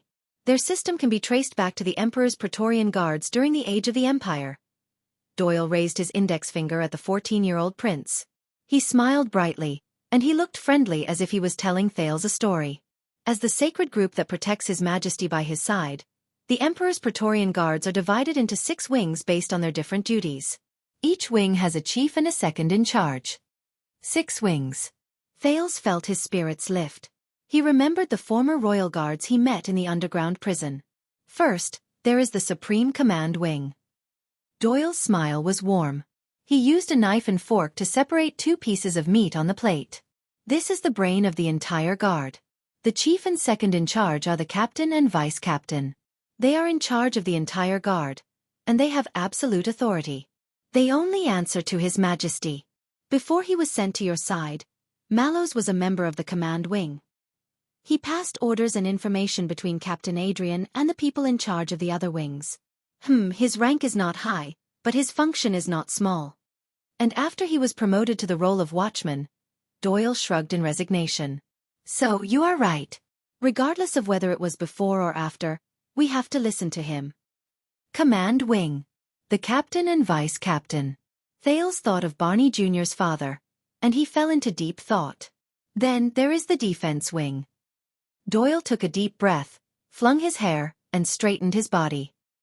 He looked as if he had suddenly become radiant. This is the main body of the Royal Guards, and it is also the one that the outside world sees the most. They are in charge of the personal protection of the nobles. He righteously pulled out 2 pieces of vegetables and placed them next to the meat. Ordinary heroes, great protectors. We use our bodies to ensure your safety, and we build up your glory with our passion. Doyle's words made Thales a little confused. When he saw the solemn and hopeful expression on Doyle's face, which made him look like he was preaching, Thales narrowed his eyes. So, you belong to the defense wing? Doyle raised his eyebrows and bowed in a dramatic manner. Yes. When he saw how proud Doyle looked, Thales nodded in realization. I understand now. I am Danny Doyle. Doyle smiled and pressed against his chest. Your Grace, I am the most reliable one among the 6 protectors under you. Thales blinked. The blonde Doyle blinked with his left eye, and he looked very elegant.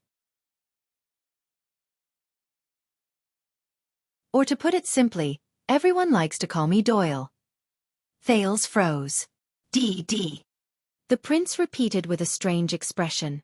Don't tell me you have a sister called Doyle? Or a brother called Doyle? Doyle was stunned. Doyle rolled his eyes in puzzlement. Ahem, nothing. Thales coughed a few times and said seriously. It's just a Northland joke. Oh. Doyle looked enlightened, and his tone rose in response. So, Doyle. Thales stared in surprise at the plate in front of him, which was almost turned into a work of art. When you were little, did they call you Little D.D.? Doyle was stunned again. What? Thales furrowed his eyebrows and shook his head. It's nothing. I often tell boring jokes about the Northland barbarians. You'll get used to it. Continue. Doyle blinked as if he understood what Thales said. That's why I was talking about.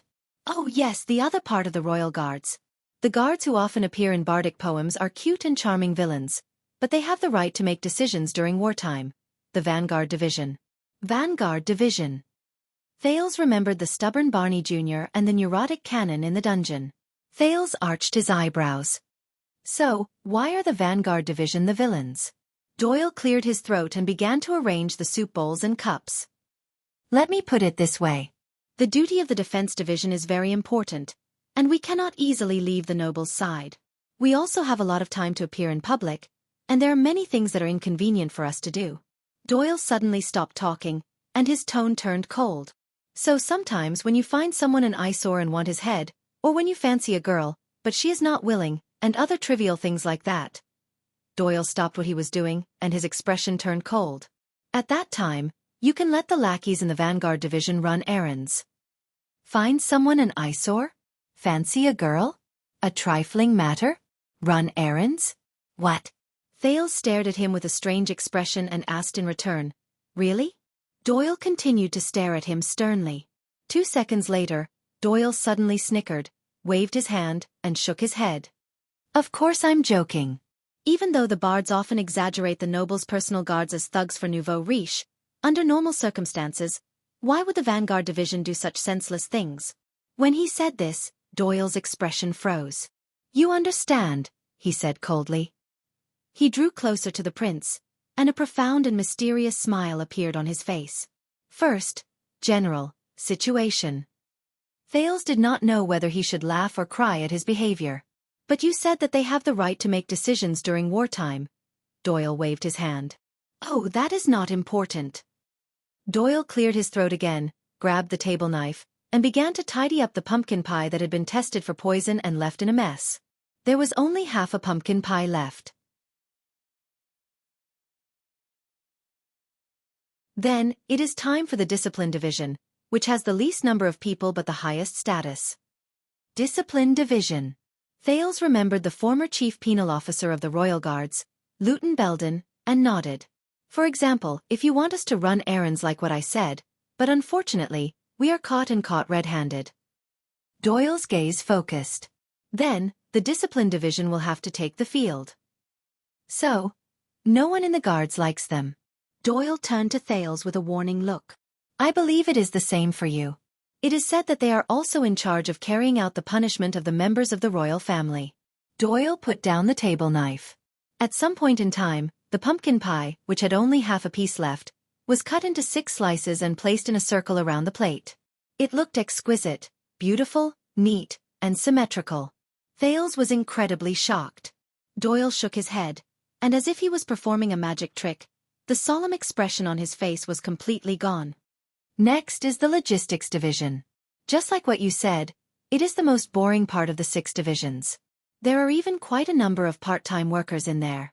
Doyle smiled and moved all the extra and messy leftovers from the main plate into an empty plate. He raised his hand and tossed them into the depths of the unlit fireplace. A clear sound rose. To be honest, even now, I do not know why they want to keep this division. What I mean is, if you work for His Majesty, who cares if your room costs 6 copper coins or 6 silver coins a night? Logistics division. Yes, His Majesty cares. Thales thought quietly. Doyle exhaled. Finally, there is the worst. The flag-bearer division, whose rank is unknown, and which is outside the 5 divisions. Flag-bearer division. Thales thought of the former flag-bearer Samuel, who had already sided with the disaster swords in the underground prison.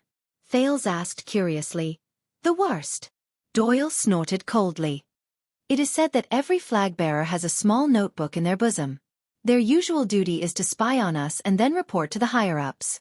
Thales widened his eyes. Higher UPS? Doyle flipped his wrist and fished out a tablecloth from somewhere. Thales felt his vision blur, and the tablecloth was wrapped around his chest. Higher UPS. Doyle walked to the prince's side and adjusted the place where the tablecloth overlapped with his collar. They are like the secret intelligence department of the guards. They are sinister, cunning, and do not have good intentions, Doyle said in a half-serious, half-joking manner. The secret intelligence department of the guards. Is that so? Thales recalled the different group of royal guards in the underground prison. So, these are the 6 Praetorian divisions. Doyle walked to Thales, and as if he was welcoming a guest, he swung his arm. The prince was surprised to find that the dishes and cutlery on the table had been arranged in an orderly manner. The dishes on the plate were arranged in a unique aesthetic manner. It did not look like they had been tested for poison at all. Even the tablecloth on his body and his collar were neatly arranged, and the angle was just right. It was to the point that if he moved even an inch, he would destroy the beauty of the place. And His Majesty values your guards very much. Basically, among the 25 people by your side, there are people from the 6 Praetorian divisions. Doyle ignored Thales' expression, which showed that he was worried about where he should start eating, and started listing with his fingers. Lord Grey Parsons. Aside from Mallows, he is the highest-ranking person by your side. He is the 2nd penal officer of the punishment division. Just like his commanding officer, he is basically the type that everyone is afraid of. Durward Stone, the master of the logistics division. Don't be fooled by the smile on his face. He is actually full of evil tricks. If he wants to mess with you during your meals. Doyle sighed and shrugged with a chuckle. And you met Caleb Glover yesterday. He is the brown-haired man behind Mallows. He usually doesn't speak, but when he does, he even dares to talk back to the Count of Wing Fort. You are one of them, right? Thales thought in his heart. Doyle did not notice Thales' expression. Glover is one of the vanguards. By the way, that man has facial paralysis. He doesn't cry or smile. We call him Zombie in private. I heard that Zombie's grandfather once served in the Royal Guards, and he was quite a high-ranking official. Doyle blinked. So, he has been influenced since he was young, and he knows a lot about the ways of the Royal Guards. He even knows the secrets of the old guards from many years ago. This phrase attracted Thales' attention. The old guards? The prince asked. Yes. Doyle glanced at the table. When he found that there was nothing that could be adjusted, he looked away in disappointment. 18 years ago, the Royal Guards during the Bloody Year. Thales tensed up. Even though the old people in the palace are unwilling to talk about what happened in the past, and even if I ask, they will not talk about it. It is almost a taboo. Thale's expression darkened. Is that so? However, Doyle raised his head and spoke with a sentimental tone. But it is said that during the decades that the late King Adi ruled, the legendary old royal guards reached their peak in terms of both quantity and quality. Thale's attention was drawn to him. Forget about everything else. In terms of individual strength alone, they have more supreme-class elites than the guards of any other era. When he said this, Doyle's eyes shone, and he sounded as if he was singing a bardic poem. Some people do not move, but attack like lightning. They do not need a second strike to subdue their enemies. Some people travel thousands of miles like wolves. They are cunning and unpredictable. They kill their enemies in broad daylight without leaving a trace. Some people have a knife in their hands. They are decapitated, and they fight for 3 nights without moving an inch. Some people raise their arms and draw their bows from thousands of steps away. They die under their arrows, and they cannot miss their targets. Doyle exhaled, and he looked forward. The most ridiculous thing is that it is said that there was even someone in the guards of that era who could fight against 100 people alone. He could fight against a large number of people alone. Even if he fought against a large army, there was nothing he could do. Doyle's tone became gentler. Fight against 100 people alone. Even if he fought against a large number of people alone. Even if he fought against a large number of people alone. Thales remembered the mighty and lonely figure who swayed. He was dazed for a moment. Is that so? A thought appeared in Thales' eyes. Then what about the guards now? Now. Doyle blinked, and the corners of his lips curled up. And now, most of the people in the guards were reorganized after the bloody year. You know, the people's lives were poor. The nobles and commoners did not have a good time, and the superclass talents trained in the battlefield and the army had long since been taken away by the 3 new commanders who rose to power. I've heard that the current chief vanguard, Staley, is in the Supreme Boundary, but he doesn't have any famous battle records. That's because the thing about the Supreme Boundary, unless you've truly fought against another Supreme Boundary, others will only admit that you're also in the Supreme Boundary. Doyle shrugged. The yearning in his eyes turned into regret. What a pity. I really wish that I was born in that era. It would be great if I could see the unprecedentedly powerful guards. But Doyle immediately shook his head. No, actually, there is nothing to be pitiful about. After all, that was a humiliating group of guards. Thale's eyes sparkled. Humiliating? What do you mean? Doyle sighed softly. Don't you know? During the bloody year, they did not protect the guards well. They did not dispatch them well, and they were at a loss. In the end, they lost Renaissance Palace. They also personally buried the best era of the royal guards. Did not protect the guards well, did not dispatch them well. Thale subconsciously clenched his fists. It is said that Doyle's expression was complicated, and no one knew whether it was disdain or resignation. It's just a rumor. Some of the guards even colluded with the enemy. Colluding with the enemy. Thales clenched his fists tighter and tighter. Watchman. Doyle was stunned. What? Thales raised his head and asked seriously. You just said that Mallows was promoted to watchman from the command division a year ago. Which branch of 6th Wing does he belong to? What are the specific duties? When he encountered this question, Doyle was also stunned for a moment. Watchman? He frowned. To be honest, during my first 8 years in the Guards, I didn't even know that this position existed until Mallows was promoted. But the team had a guess. You know, a watcher, so we guessed that this is a character that stays in the dark and watches secretly. When he said this, Doyle's gaze shifted, and there was a teasing tone in his voice. For example, when nobles go to Red Street Market in private, and it is not convenient for them to bring along guards, the watchman secretly follows them and waits by their bedside. Thales was originally listening very seriously until he felt that something was off. When he saw Thales' expression, Doyle raised his eyebrows. By the way, Your Grace, you are still young this year, but do you know Red Street Market? Red Street Market? Without waiting for Thales to answer, Doyle raised his index finger and chuckled. Oh, I can tell that you have never been there. It's okay, when I am free, I will bring you there to play, at this moment. Doyle. It was a clear and loud voice. In that second, Doyle stopped talking perfectly, turned around, smiled, and bowed. He did it all in one go. "Oh, look who's here, Lord Mallows. Hey, and you zombie. I mean Vanguard Glover." Doyle spread his arms with a passionate expression and looked at the third person without any awkwardness. "Welcome, Count Casso." As expected, Watchman Mallows and Vanguard Glover appeared at the entrance. Gilbert followed behind them and looked at Thales and Mallows with a smile. Thales only responded with an awkward smile. Mallows put on a perfect and indifferent smile. "Doyle, I heard that you are very interested in Red Street Market?" "Oh, you are talking about this?" Doyle looked as if he had just remembered it. He said in realization, "I'm not sure." He said with a look of realization, "Of course, I am spreading some knowledge to Duke Thales that he should know." "Knowledge?" Thales sighed and turned his head away quietly. "Knowledge?" As expected, Lord Mallows narrowed his eyes. Glover, who was beside him, snorted rudely. "Yes." Doyle turned to Thales without any shame. "Geographical knowledge. Regarding the administrative division of Eternal Star City, Your Grace, we have just talked about it. Red Street Market is next to Linha Street, separating Western District and Lower City District." Mallows and Glover looked at each other. One of them smiled faintly, and the other was disdainful. Thales could only look at Doyle in amazement. Endless admiration surged in his heart. A few minutes later, Thales finally picked up his knife and fork and was able to eat.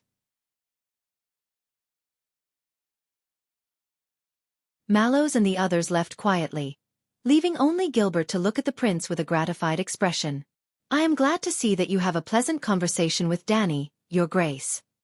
Thales smiled helplessly. He mercilessly chopped down with his knife and destroyed the main course, which had been placed so perfectly that it could be considered an art. "I do not have any other choice, do I?" Gilbert laughed heartily. "Relax, Your Highness. Regardless of whether it is Mallows, Glover or Doyle, they are all from the 7 Jade Star attendants. They are not ordinary local nobles. Your father trusts them."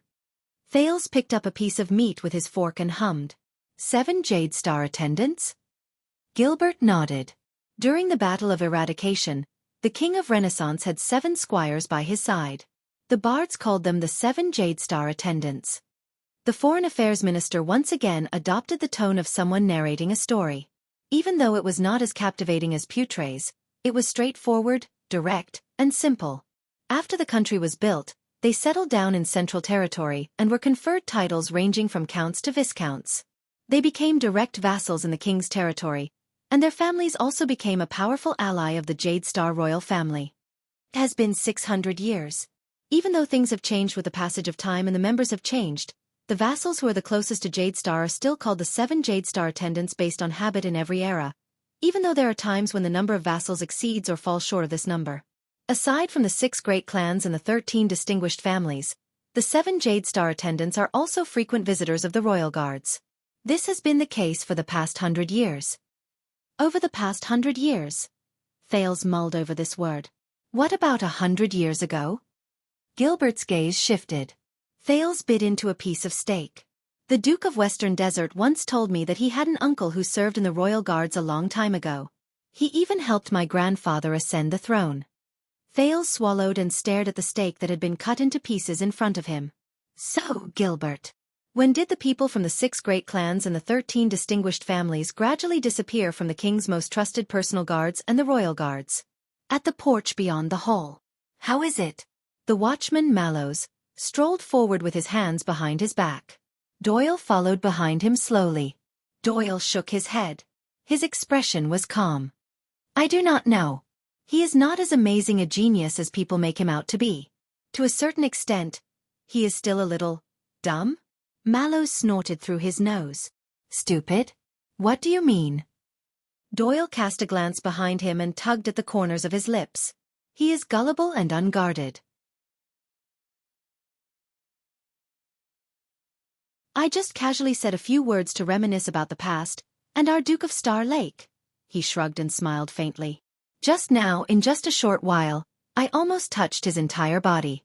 And the dagger in his bosom could not protect him at all. I could break his neck in a few seconds. I find it strange. How did he survive in the hands of the Northland barbarians who fought each other? Mallow's expression did not change. He hummed in acknowledgement. Really? Doyle exhaled and narrowed his eyes. Let me put it this way. If that was a princess, there was a teasing look in his eyes. Then by now, she would be lying in my bosom with a red face and meowing like a cat. Mallows frowned. Doyle remembered something and giggled. Of course, if he is really a girl, then his personality is quite cute. Mallows exhaled. You just refuse to stop, do you? Is there any innocent girl in the capital who has not been harmed by you? Doyle whistled and rolled his eyes. There are still a few. The corners of Mallow's lips curled up. Return to your post. The watchman's expression became indifferent again, and his tone became stern. Also, stop playing around. You are protecting. Doyle raised his hand. Of course, of course. Don't worry. The blonde guard giggled and turned to leave. I know how important he is. Regardless of whether it is to the royal family or to us. Mallows stopped moving. He turned around and looked at Doyle's back as he walked away. No. Mallow's expression did not change, but he shook his head slowly and whispered. About him. You don't know anything. The watchman snorted softly. There was a faint hint of disapproval in his tone. Young D.D.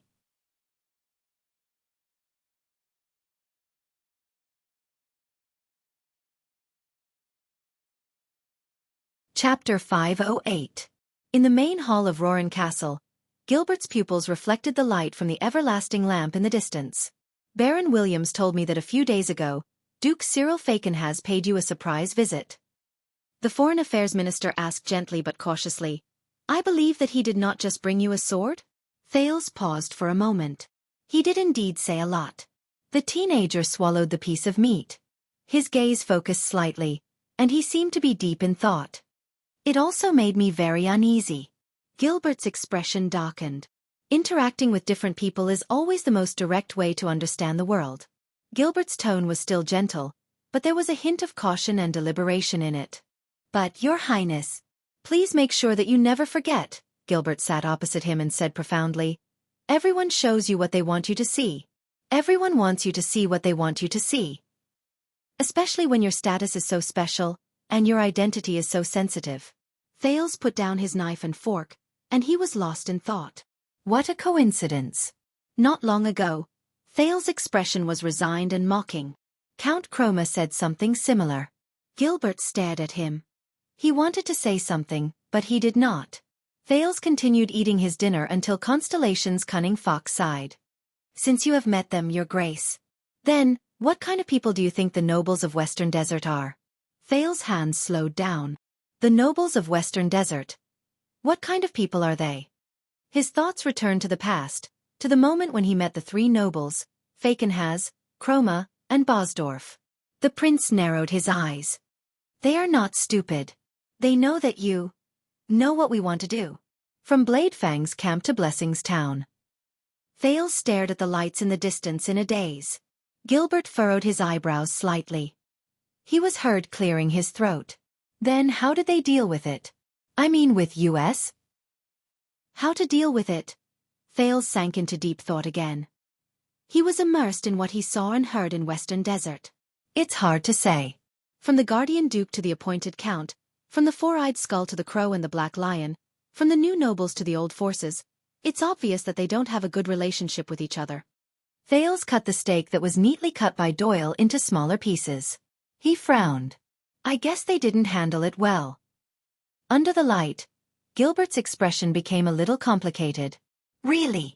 Thales nodded, but he was worried. Step by step, we are forcing them to come together to fight against us, against their common enemy. Gilbert grunted in acknowledgement and suddenly asked, Yes. For example? Wang Zi raised his eyebrows. For example, Williams. When he thought of this name and Stake's mutilated corpse on the sand, Thales felt that the ribs in his mouth were disgusting. Gilbert nodded in understanding. Thales forced himself to swallow his food. He did not wait for the man to speak. Why him, Gilbert? Thales put down his knife and fork and turned to Gilbert. His expression was serious and puzzled. Why is this unreasonable person staying in Western Desert, representing Renaissance Palace and the royal family, and ruling over Bladefang's camp? Thales shrugged. He can't even work well with the people from the kingdom's secret intelligence department. Gilbert's expression changed a few times. Your Highness. But Thales did not let him interrupt him. And based on my understanding of him during the short time I spent with him, Thales raised his index finger and furrowed his eyebrows tightly. Every minute the legendary Wing stays in Blade Fang's camp makes the local nobles of Western Desert feel more hopeless and uneasy. He pushes them further away from Renaissance Palace and intensifies the conflict between them and the royal family until they are driven to desperate measures and take a risk. Don't even compare him to the kingdom's wrath, who is crude but meticulous, or the experienced and prudent Fortress Flower. The prince turned his head around and looked at Gilbert, who had a complicated expression on his face. To put it bluntly, Thales sighed. He searched for a suitable description and said helplessly, "That's right." He said in resignation, "Even the Star Killer knows how to conduct himself better than he does." Gilbert furrowed his eyebrows tightly and did not speak. His gaze first landed on Thales, then moved to the messy plate the prince had eaten. He remained silent for a long time. Just when Thales thought that there was no answer to his questions and that he could only helplessly turn around and continue working on his dinner. "You are as sharp and intelligent as you were 6 years ago, Your Highness." Gilbert sighed slowly, and his gaze became sharp. "But, my Lord Duke, I'm thinking that maybe you need to jump out and look at the situation in the West Desert from the perspective of the kingdom, the breadth of history, and our perspective. The height of the kingdom. The breadth of history. Our angle." Thales blinked with a puzzled expression. "Let's not talk about the other small and medium nobles that we didn't expect. Let's take the 3 great clans of Western Desert that you mentioned as an example. They do indeed have different attitudes toward Renaissance Palace." Gilbert sat up straight with a smile on his lips. It was as if he had once again become the tireless teacher from 6 years ago. One is gentle and conservative, one is radical and discontented, and the last one is insensitive and ambiguous. "What do you think of the situation for us?" Thales leaned back against the dining chair and rolled his eyes. Gentle. Radical. Numbness. The crow, the black lion, and the skull appeared in front of him. The old, middle-aged, and young figures. It's a good thing. Thales tried hard to remind himself that he belonged to the Jade Star royal family, and he should speak from the perspective of the people. Our opponent, if Western Desert is our opponent, is divided and not united, so it is more fragile. It is beneficial for us to set up our own plans and defeat them one by one. He shrugged with a look of disdain. "But, Williams..." Gilbert looked at his exaggerated expression and smiled. "Set up our own plans and defeat them one by one." Gilbert looked at him just like he did during the lessons 6 years ago. There was admiration in his eyes. "Just like what you did in Extet 6 years ago?" Thales was stunned. He realized that compared to the old crow's encouraging questions that did not set any prerequisites and were patient in leading him to the right path, Gilbert's questions were clearer, more intentional, and more directed. "Yes, just like in Extet." The prince frowned and nodded. "Unless we force them to stand together, let go of their past enmity, and fight against Jade Star together." Thales swallowed the words, "thanks to a certain handsome pretty boy, who wields a double-headed spear," at the end of his sentence. Gilbert nodded and smiled. "Please do not misunderstand me, Your Grace. In fact, I admire your thoughts. But Your Highness, I believe that the strategy we adopt depends on what kind of opponent we face." Thales also realized that compared to Putre's rhetorical questions, which were filled with sarcasm and bad taste, Gilbert preferred direct narration.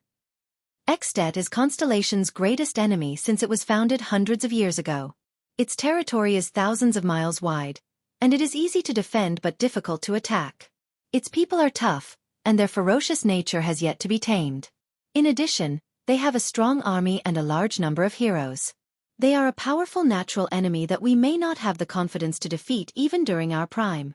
The Foreign Affairs Minister seemed to be sentimental about something. He paused for a few seconds before he said airily, "For us, a divided Extet is naturally more beneficial to Constellation than a united kingdom of the Great Dragon." In the next second, Gilbert's gaze changed. "But what about Western Desert? This is Constellation's territory. Its suzerains are His Majesty's vassals. They are just a corner of the chessboard. For us, everything is in our control, and we are determined to win." Gilbert's gaze sharpened.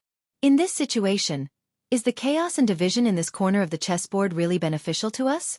Thales frowned in puzzlement. What do you mean? Gilbert laughed and cleared his throat. He first looked at the lights in the distance before he spoke tirelessly. 2,000 years ago, the ancient empire at its prime stretched across the continent. It had 2 territories, 5 districts, and 19 provinces under its jurisdiction. It was only at this moment that Thales discovered traces of the old crow and Putre's storytelling from his tone.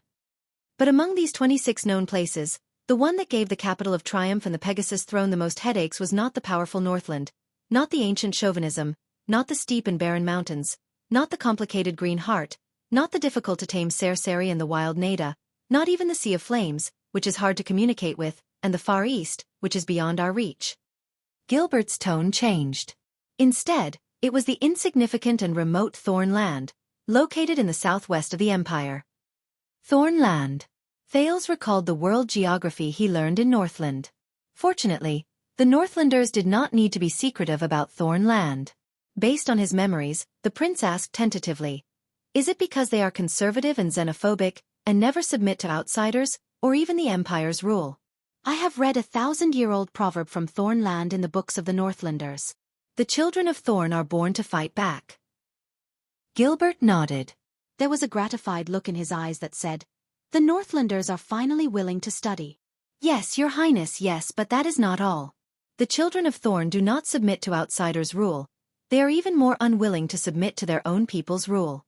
Thales revealed a puzzled look. Gilbert smiled. Before the rise of the empire, the small Thornland was known for being divided and chaotic.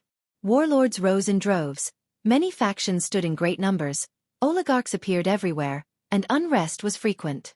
Even the religious beliefs within the land were difficult to unify, much less find a leader who could convince the masses. And this brought trouble to the empire at that time. After easily conquering them, their rule after that was like walking into a swamp, and it was difficult for them to move forward. If they wanted to rope them in and appease them, they would not be able to find a representative who could convince the masses and be reliable in the entire province. If they wanted to intimidate and shock them, every time they got rid of the leader of the rioters, there would always be his opponents or supporters who would pop up a few years later and cause more trouble in Thorn Land. Gilbert snorted softly. There was a faint hint of disdain in his words.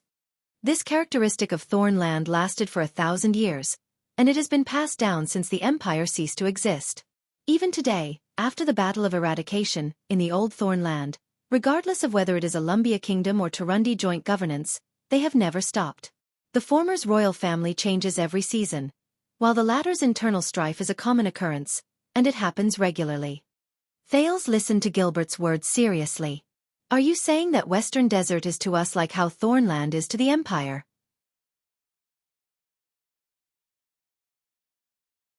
"It is difficult to maintain a stable rule?" Gilbert paused for a few seconds, as if he was searching for an appropriate phrase. "Not entirely, but—" Gilbert looked at Thales sternly. "Tell me, your highness, if you were your father, who would you reward, attack, rope in, support, or let them do whatever they want when you face the 3 families in Western Desert who seem to have conflicting political views, who have their own ideas? Who would you attack, who would you recruit, who would you support, and who would you let them do whatever they want?" This question stunned Thales for a moment. Based on what I saw. He recalled what he had seen and heard over the past few days and answered carefully. "Reward Chroma because they can tell right from wrong and know how to adapt to the situation?" Gilbert did not speak, but looked at him expectantly. So, Thales continued speaking in a probing manner. "Attack Bosdorf because they are arrogant, oppositional, and have a clear attitude? Rope in Fakenhaz because they have not expressed their stance for a long time, and perhaps they are waiting for a good offer?" Gilbert's eyes lit up.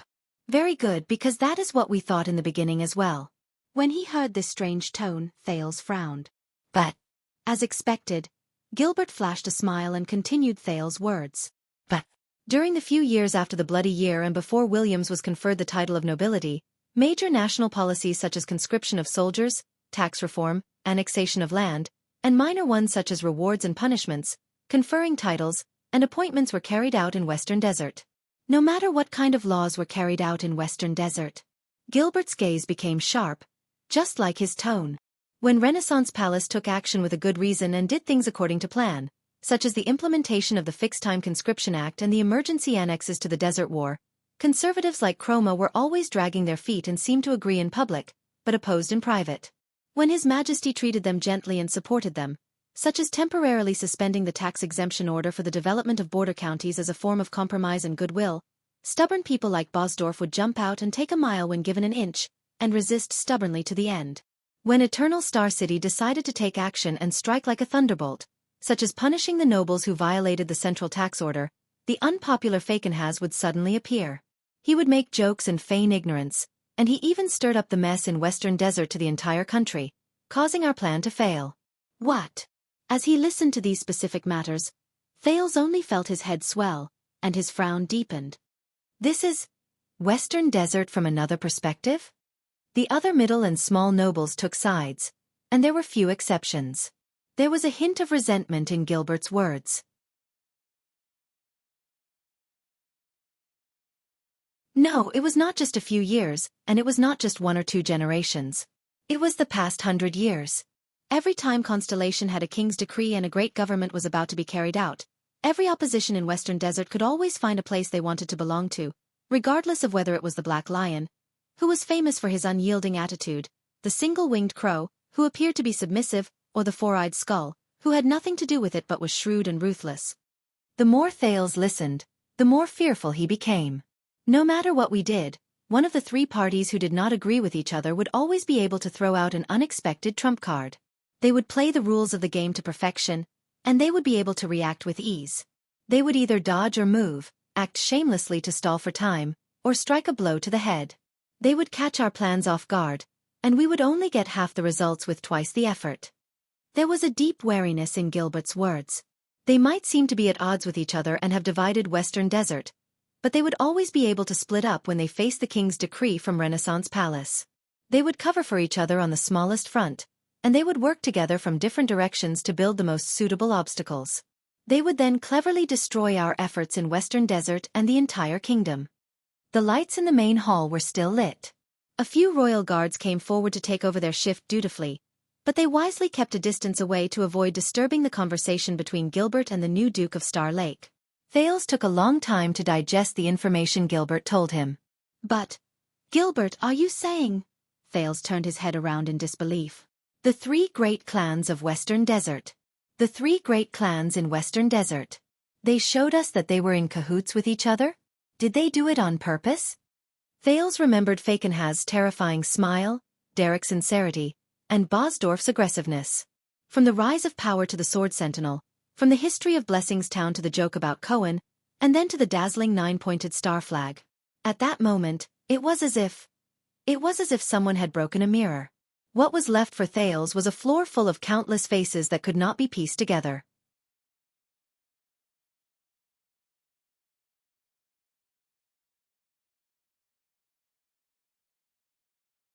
Chapter 509. Gilbert cast Thales a profound glance. I cannot make a rash judgment. Even though the 2 of them were facing each other, the Foreign Affairs Minister's choice of words was still strict and restrained. Perhaps they do indeed have an old grudge. Perhaps they do not obey each other, or perhaps it is just an accident that the king's orders have not been carried out smoothly in Western Desert over the years and have been greatly discounted. But Gilbert narrowed his eyes. But from the perspective of your father and your rule, Your Highness, did they collude, or was it a coincidence? Or was it both? Or was it just a tacit understanding? Is this still important? Thales was stunned when he heard this. Gilbert took a deep breath and spoke in an incredibly serious tone. The Western Desert is like a cake that is uneven, soft, and hard. Sometimes it is slippery, and sometimes it is stubborn. It is hard enough for the teeth to crack, but it is also sticky enough to be cut. Whether you chew it slowly or eat it quickly, it is difficult for you to swallow it from any angle, much less digest it. Compared to this, be it Arund, who took a risk in the Northern Territory, Nanchester, who is easily broken in the Land of Cliffs, or Covendier, who is young and full of vigor in the South. Gilbert shook his head.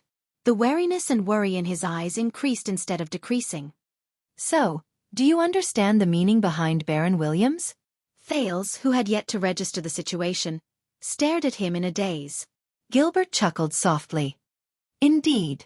Compared to his fame in the desert, those who have truly come into contact with the inside story know that the legendary wing is arrogant, egotistical, difficult to get along with, has countless enemies, and disdains making friends. His choice of words was precise and direct. Even Renaissance Palace looks down on him. He has no respect for nobles in his eyes, and he does not care about tradition. When he is angry, he can mobilize an army, and when he is pleased, he can destroy a city. He is stubborn, and it is difficult to control the king's orders. Naturally, he does not care about the petty political tricks in Western Desert. Thales froze. The image of Roman coldly grabbing Norb and openly threatening to invade Renaissance Palace appeared in his mind. There was faint disdain in Gilbert's tone. And with the support of the royal family and the army, he is even more fearless. Be it the Black Lion's toughness, the Crow's shrewdness, the Four-Eyed Skull's unpredictability, or the legendary Wing's uncontrollable madness and fierceness overnight after the Desert War, all of them pale in comparison. Gilbert's eyes shone with the excitement of a fox catching its prey. Therefore, I became a fiendish demon who didn't even listen to the king, and took root in the complicated, chaotic Western Desert. He did not continue speaking. He only looked at Thales with a smile.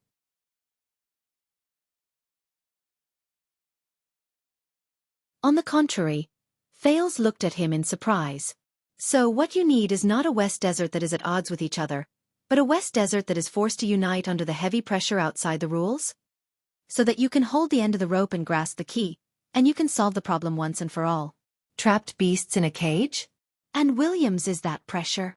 In front of him, Gilbert still had the same smile as before. Williams, Falkenhaz, Chroma, Bosdorf.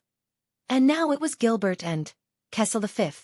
Thales leaned against the chair weakly and rubbed the space between his eyebrows in distress. He felt as if his brain was about to explode. After a while, he put down his palm. But is it useful? The nobles in Western Desert, even the most radical ones, will not obediently surrender just because there is a madman causing trouble at their doorstep. On the contrary, they will only be angered and become even more. Thales could not find any good words, so he decided to use an example to explain. Just like this time, Gilbert. The arrogant Williams almost burned through half of Bladefang's camp and took away all the supplies the suzerain of Western Desert placed here, But at this moment, a terrifying thought flashed in Thales' mind. He continued to speak, but he had unknowingly slowed down. He. The prince's words came to a halt. He stared at Gilbert in a daze. Gilbert, if the legendary wing is part of your plan? Thales stared at his former teacher in disbelief. Then, how do you expect Western Desert to react? Gilbert seemed to have realized something, and his smile slowly disappeared. Your Highness, it is getting late. He cleared his throat. But Thales seemed to be immersed in his own world.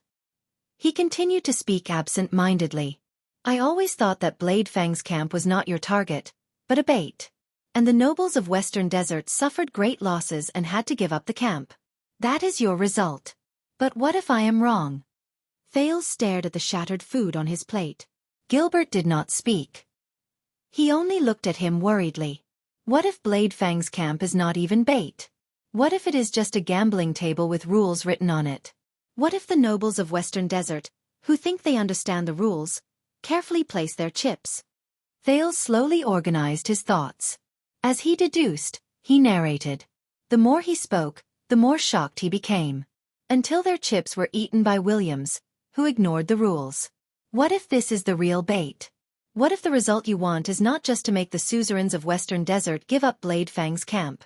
What if what you want is for them to fight back when they are fooled and severely injured, and when they are forced to lose their composure under heavy pressure? Gilbert frowned and shook his head. You are overthinking this, Your Highness. Why should we? But Thales interrupted him again. Gilbert. Thales stared at his plate in a daze. The thousands of regular soldiers of the royal family who were mobilized from the inland, the Northern Territory, and Central Territory along with you and Mallows. They are not going to relieve Bladefang's camp, nor are they here to welcome me, right? Gilbert pulled up his face, and his smile was a little forced. I do not understand what you mean. Of course they are here to welcome the heir of the kingdom. Thales continued to stare at his plate in a daze. He subconsciously shook his head. Or perhaps they are here to fight against the nobles of Western Desert who intend to counterattack after a night of despair. This time, the silence around the table lasted a little longer. Thales was just stunned in his seat. He did not move. When he saw the second prince's expression, Gilbert sighed heavily. You think too much, Your Highness. The nobles are not that stupid, nor are they that impulsive. Even the most radical of them all, Bosdorf. Gilbert coughed violently. They do not have the confidence to defeat the legendary wing on the battlefield, and they do not have the bargaining chips to force Renaissance Palace to give up on Blade Fang's camp. Why would they do something so unwise? When he finished speaking, Gilbert stared at the prince worriedly. This time, Thales stared back at him in a daze. 6 years ago in Mindy's hall, compared to Yodel, who did not show himself, and Gines, who spoke bluntly, the polite and amiable foreign affairs minister was one of the few people he trusted wholeheartedly and admired from the bottom of his heart. During his 6 years in Northland, every time he thought about the time he spent in Mindy's hall, he would have a clearer sense of belonging to his hometown and the path back, which had gradually become blurry. But for some reason, after 6 years in Northland, after the halo of meeting his old friends faded away, for some reason, he felt that Gilbert's gaze had suddenly become a little unfamiliar. Yes, you are right. Thales stared at the edge of the table in a daze. He spoke mechanically, as if he was repeating Gilbert's words. Even if they suffered such a great loss, the Western Desert people do not have bargaining chips. They will not be so unwise as to give the royal family a reason to punish them for no reason and completely seize power from them. The Western Desert people do not have bargaining chips. Bargaining chips. A bargaining chip to tempt the nobles of Western Desert to counterattack. At that moment he suddenly understood. Thales looked up and stared straight at Gilbert. He forced himself to curl up the corners of his lips. I was thinking too much. Gilbert avoided Thales' gaze, which seemed to be able to see through him, and said stiffly, My young sir, your dinner is about to get cold, and we still have to continue our journey tomorrow. Thales' heart beat rhythmically. At that moment, he felt that his heart was beating very, very slowly. Very slowly. Your Highness.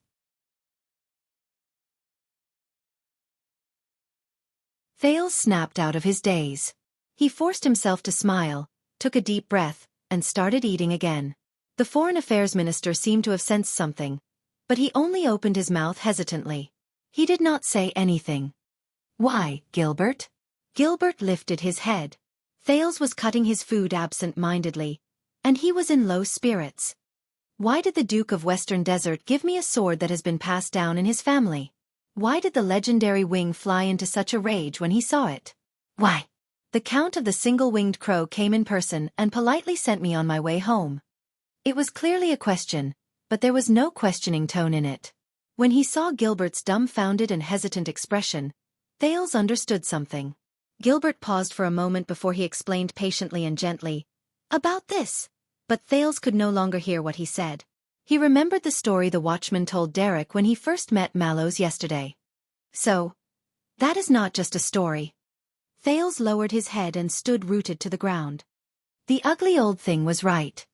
My father is indeed a genius. Isn't he? But, Thales tightened his grip on the knife in his hand. So, this is a common tactic used by nobles to curry favor and draw people to their side. Gilbert finished his words amiably and pulled Thales out of his silent thoughts. The prince raised his head like a rusty doll and forced a smile. Yes. So very soon, the entire kingdom will know that the Duke of Western Desert and the returning Prince of Constellation were chatting and exchanging gifts in Blade Fang's camp. Thales said bitterly. And the small conflict between the Baron of Blade Fang's camp and the suzerains of Western Desert that happened the night before has disappeared without a trace. Their goal has been achieved. He did not continue asking. Gilbert stared at Thales' bitter expression. In the end, he did not say anything. He only exhaled and turned his head away. So, do you understand now? The Foreign Affairs Minister lowered his head. His expression was unreadable, and his tone was low. It is better to return that sword. Thales' hand, which was holding the knife, froze for a moment. He took a deep breath. The lights in the main hall dimmed. No. You said it during the national conference 6 years ago, Gilbert. Thales stared at his plate. His heart was filled with complicated emotions. In politics, when you face your opponents, kill them to your heart's content and leave no room for negotiation. This is not a wise way to govern. During these 6 years, I have gained a deeper understanding of this principle. Gilbert furrowed his eyebrows. Thales took a deep breath. When the prince raised his head, his smile had already become indifferent and natural again. I think it is better for me to keep it. If such a day really comes, I want to leave some room for negotiation for both parties who have nowhere to retreat to. Gilbert was slightly surprised. As for this sword, no matter what the intentions behind it are. Thales' eyes dimmed a little, but they immediately returned to normal. At least, it has the possibility of becoming that room. Thales said absent-mindedly. As long as there is a glimmer of hope, I do not want to give up. His voice faded away. The silence in the main hall lasted for a long time. After a long while, Gilbert let out a long sigh. Your Highness. The cunning fox of Constellation looked at Thales with a gratified expression. You have grown up. Thales curled his lips and forced himself to be spirited. You have said this once. Gilbert smiled, but it was obvious that his smile was a little forced. Yes, Your Highness, but... Gilbert stared straight into Thales' eyes and sighed again. You have really grown up. This time, Thales did not refute him. He only smiled again and shifted his gaze back to his plate. Just as the two of them looked at each other in silence. Gilbert, has my father ever thought about it? The prince slowly chewed on a piece of food that he did not even notice. What if I die on this journey? Gilbert's expression became tense. Your Highness, the entire kingdom will do everything in its power to protect your safety. Thales hummed in acknowledgement and curled up the corners of his lips in anguish. Yes, you have said this before. 6 years ago.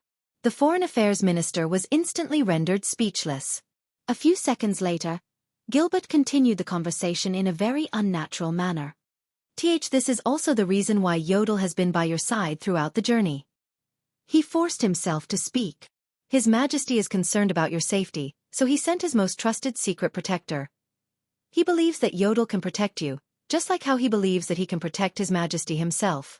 Once he finished speaking, Gilbert turned his head around and scanned the air beside him, as if he was confirming something. Am I right, old friend? But there were only 2 people at the dining table in the main hall. There was only the sound of knives and forks clashing against plates in the air. There was no response. Gilbert's smile slowly froze. Thales looked up and stared at his former teacher with an indecipherable expression. Gilbert exhaled. Perhaps Yodel is not here right now. The Foreign Affairs Minister smiled bitterly. Or perhaps he is just... Gilbert looked around him. In the end, he lowered his head awkwardly and sighed in resignation. Does not want to talk to me. At that moment, the latter, a hoarse voice suddenly rose. The Foreign Affairs Minister was shocked. Gilbert instinctively turned his head around, but what he saw was still empty space. Thales curled up the corners of his lips. All right. Gilbert felt sorrowful. By the way, you have completed your mission, old friend. You did not let down His Majesty's trust in you. You protected his heir's safe return.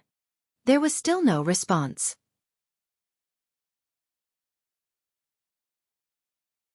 Gilbert could only sigh and turn his head around resentfully. But Thales suddenly put down his knife and fork and stared at the air. What is it? Gilbert asked in concern. Thales did not look at him.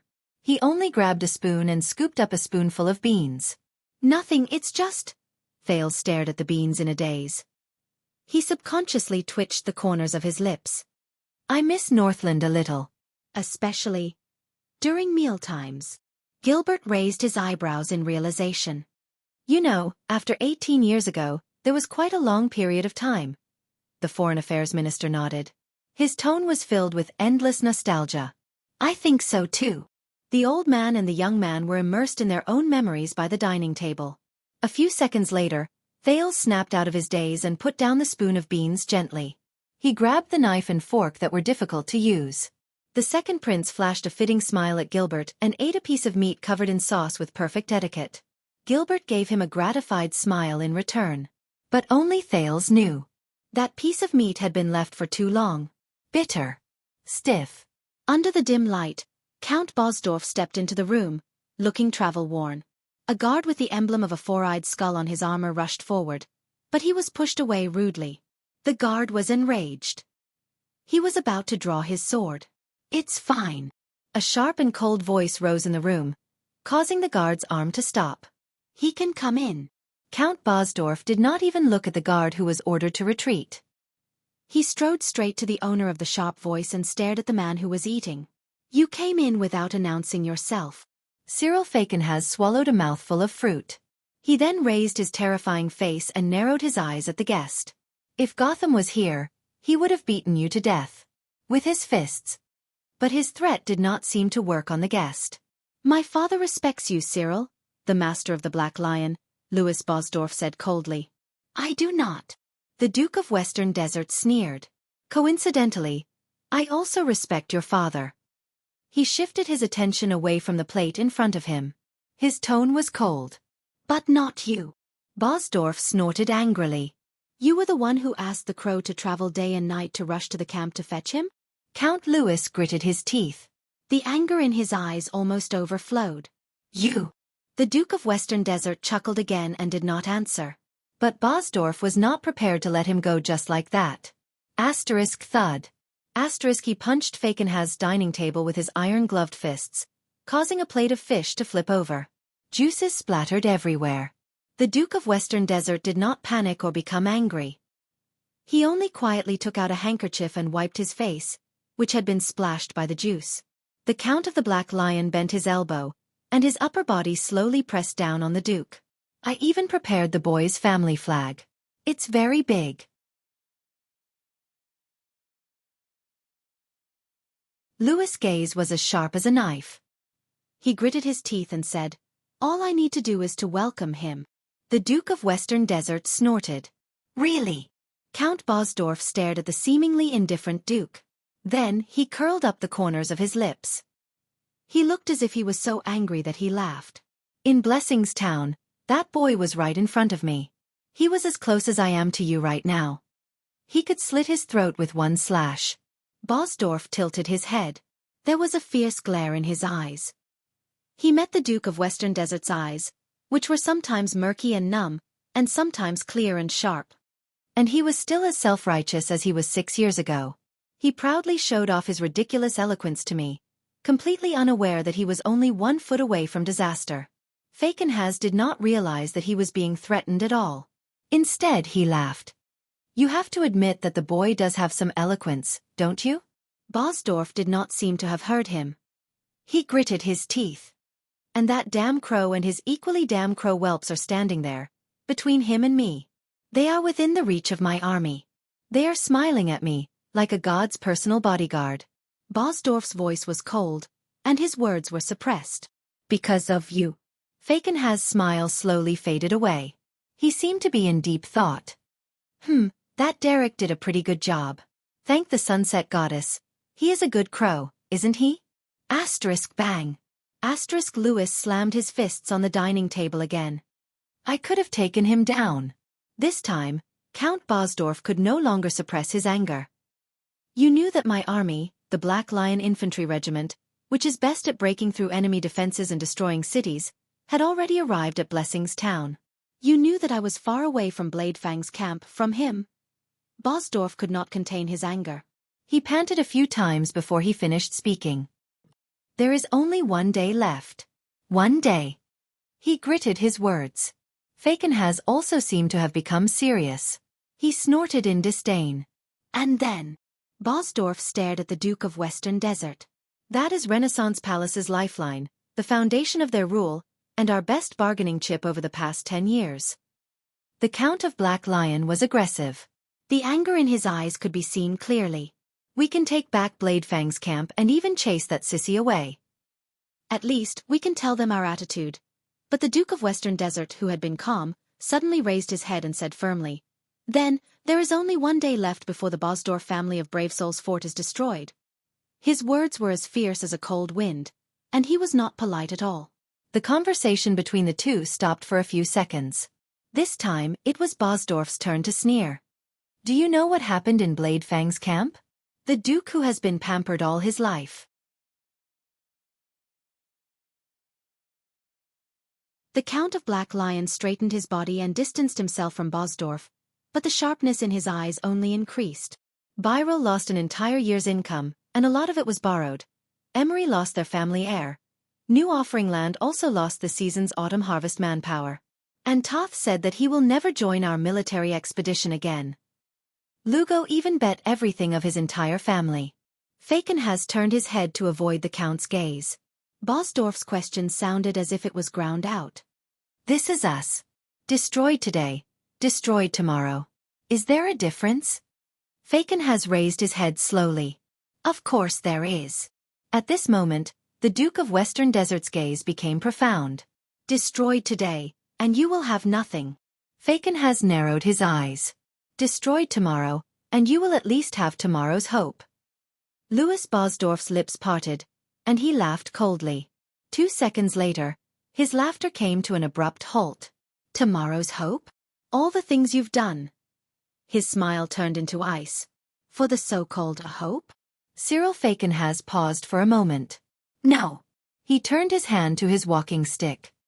His gaze was fixed on the empty hook where a long sword was originally hung. With the most complicated and indescribable emotion, the Duke said flatly, tomorrow, :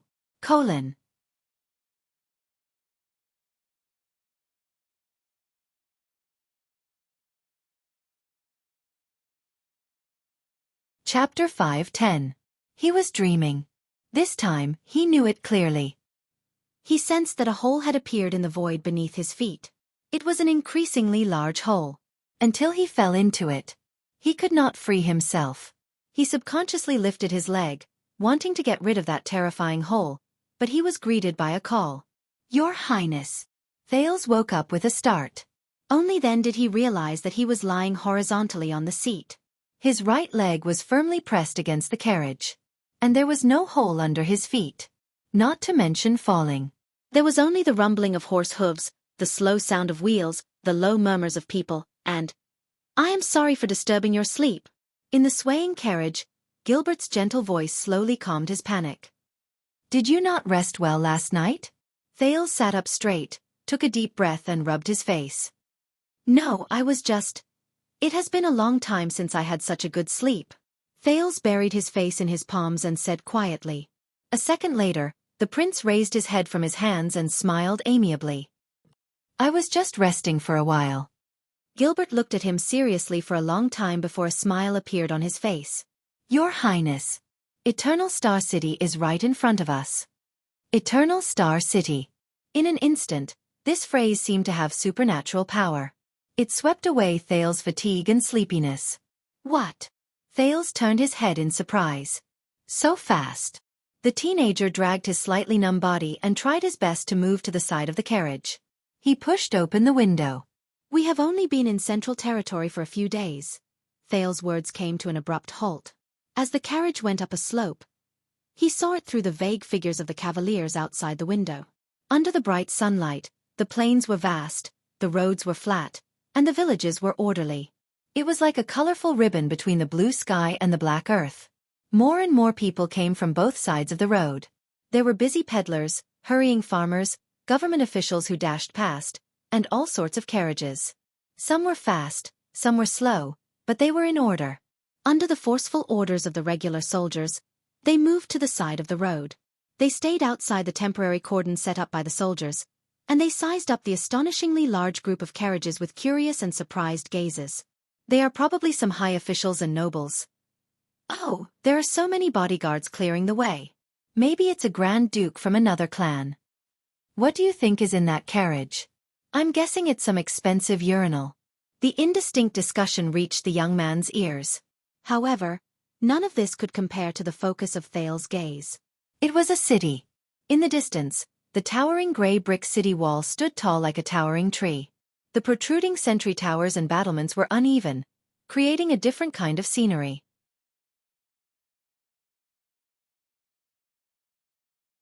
The starry blue flag on top of the city wall fluttered in the wind like rolling waves. It was not as grand and majestic as Dragon Cloud City, not as sturdy and tough as Broken Dragon Fortress, and not as chaotic and free as Blade Fang's camp. But, for some reason, this orderly, and seemingly ordinary city attracted his attention so much at this moment. Eternal Star City. Thales was a little dazed as he watched. You don't need to be nervous. Gilbert seemed to have sensed the teenager's complicated emotions. You went home, that's all. Thales' gaze still could not leave the city in the distance. He said absent-mindedly, "I know. I know." Gilbert did not say anything. He only smiled as he watched the prince lose his composure. "If you want to, Your Highness." Gilbert gave him an encouraging look. "Then let's go out and see for ourselves." To see it with his own eyes. He was unfamiliar yet familiar. Hometown. Thales slowly came to his senses, and his gaze gradually became determined. Gilbert grinned and said, "I think it's time for Eternal Star City and the entire kingdom to see the heir they haven't seen for 6 years." After 6 years, Thales' gaze passed through the soldiers, passers-by, the wilderness, and even the city walls in the distance and the clouds in the sky. "Of course, Gilbert." Thales turned his head around. His expression was complicated and difficult. "Of course." The Foreign Affairs Minister was silent for a few seconds under the prince's rare gaze. After that, Gilbert gently pushed open the window, knocked on the carriage, and stuck his head out slightly. "Lord Mallows, could you please slow down and raise the 9-pointed star flag? Perhaps it is time for His Highness to show himself in public." Count Casso's shout caused the horses' hooves and wheels outside the carriage to change their speed and trajectory at the same time. The royal guard surrounding the prince's carriage moved. They quickly formed a formation and revealed Watchman Mallows, who was approaching on horseback. "Let His Highness see his Eternal Star City as well," Gilbert continued speaking, "but I am very sorry." "No." Mallows' voice came from afar like the hooves of a horse. His tone was gentle and polite, but his refusal was very straightforward. There was no room for negotiation. Gilbert was stunned for a moment, as if he did not expect that his suggestion would be rejected. Thales frowned as well. Fortunately, the Foreign Affairs Minister only paused for a few seconds before he continued to lean out of the carriage and tried to make another effort. "All right, Lord Mallows, I understand your work, but we do not need to stop, and we do not need to deviate from the route. It is just that when His Highness enters the main road." But what welcomed him was still Mallows' polite answer. "I cannot allow it." Thales was stunned. Gilbert also froze for a moment. "My lord."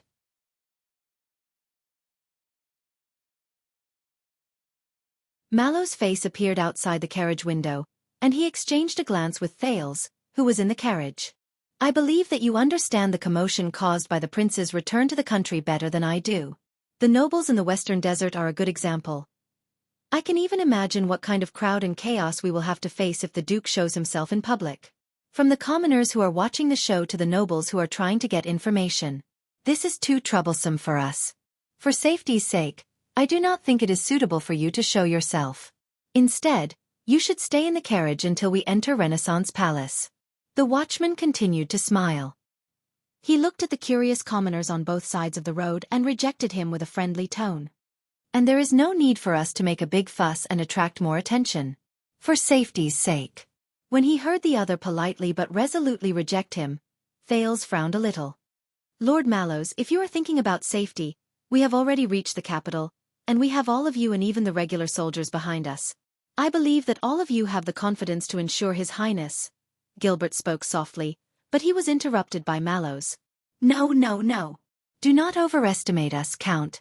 We do not have the kingdom's wrath, and we are not the fortress flower." Mallows continued to smile, but in Thales' eyes, he did not like it. "If we were to really face the people who would explode like a tidal wave, we would at most have a 50-50 chance of winning." Gilbert was speechless for a moment. The royal guards looked at each other. Mallows, on the other hand, was still grinning. The prince's mood became a little gloomy. Gilbert sensed that the atmosphere had stiffened. "I admire the royal guard's caution and apprehension, but other than that, shouldn't we consider more?"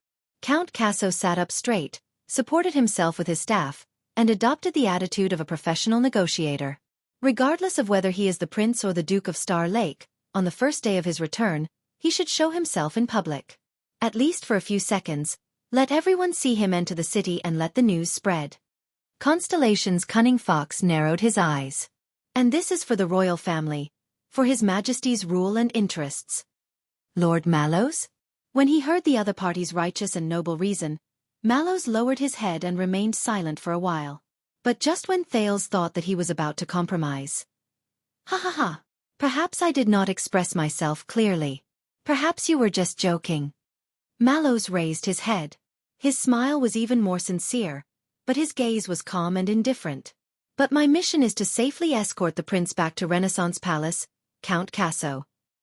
Mallows curled the muscles on both sides of his lips, but there was a sparse smile in his eyes.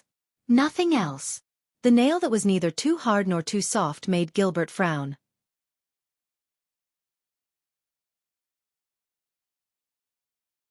When he sensed that Mallows was not cooperating with him in this matter, Thales cast a glance at the narrow carriage that he had stayed in for a long time, relatively speaking. He sensed the numbness on his but from being shaken by the carriage. He then looked at the vast scenery outside the window, as well as the famous city of his hometown. He was silent, and his emotions were a little depressed. "We should have talked about this, Your Grace." Gilbert's tone became a little stiff. "You and I have our own missions, and we tried our best not to make things difficult for each other. Before this, we worked together pretty well, didn't we?" As he stared at Gilbert's gaze, Mallows smiled as well. He was only silent for a few seconds. "I am very sorry that my mission conflicts with yours." Mallows' expression was still gentle and polite. "But all I can do is say sorry. Count Casso." He nodded respectfully at the end. Gilbert's expression was a little unpleasant. Even though every sentence he said started with a polite and humble apology. Thales listened to Gilbert's repeated rejections and looked at the slightly displeased Gilbert. He then glanced at the royal guards who surrounded him tightly from the corner of his eyes. He suddenly thought of Dragon Cloud City, Heroic Spirit Palace, and Blood Court. Nicholas' subordinates did the same over there. They blocked every entrance and exit so tightly that not even a drop of water could trickle through. As he thought of this, the discomfort in the prince's heart reached its peak. "Your Grace," Gilbert sighed. "The Duke will stay in the carriage. This will save us a lot of trouble." The watchman smiled as usual and interrupted Gilbert. "That will be enough." When he heard this, Thales, who could not listen to it anymore, could not help but interrupt. "So, because you think that it is very troublesome, you would rather trap me in the carriage?" The prince subconsciously raised his voice. "I thought His Majesty asked you to escort me, not to imprison me?" The sound of the horse's hooves changed a little. The prince's loud voice was obviously not normal. A few royal guards, or rather, the members of the Star Lake Guards, rushed over nervously, including Doyle and Glover, whom Thales had gradually become familiar with. Gilbert's expression also changed slightly.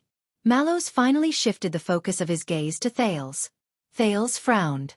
He looked like he wanted an explanation. But Mallows only paused for a moment before he smiled. "I'm sorry to make you feel that way, Your Grace. After meeting His Majesty, you can protest to him at any time and suggest that he remove me from my position." Thales was stunned.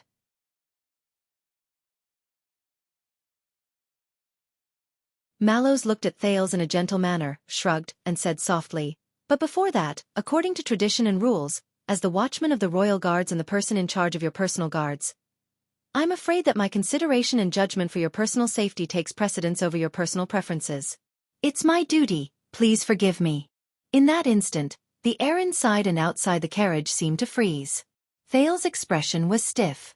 Mallows' expression remained the same. Doyle and Glover looked at each other among the royal guards around them. Their eyes were filled with surprise, but they did not dare to breathe loudly. For some reason, Thales remembered Roman's expression when he was still in Blade Fang's camp, where he said, "Don't tell me how to do my job."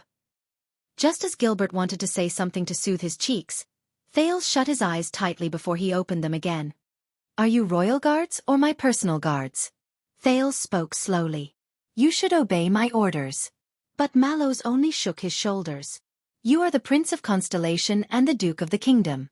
The watchman remained respectful, but his words did not show any signs of weakness. "You should also respect His Majesty's orders."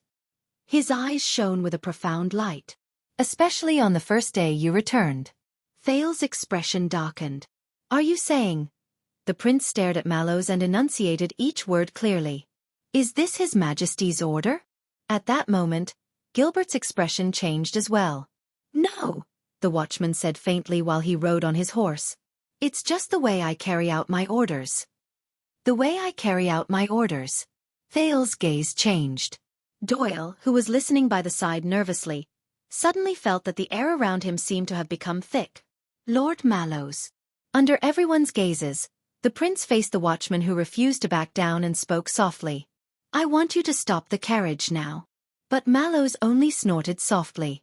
I really want to. My lord. Gilbert, who sensed that something was wrong, shouted sternly and interrupted Mallows. The Foreign Affairs Minister then turned to Thales, who had a cold expression. He said gently, Your Highness, we have traveled a lot today. Perhaps you do need to rest. I believe that Lord Mallows is also doing this to protect you. But Thales interrupted him. Protect me. The prince's words seemed to have been dipped in ice water. Just like 6 years ago? Gilbert was momentarily speechless. Thales and Mallows' gazes met in the air. One of them was cold and sharp, while the other was calm and indifferent.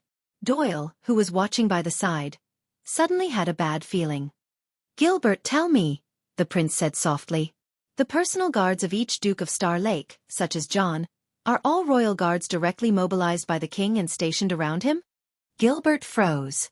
Mallows also narrowed his eyes slightly.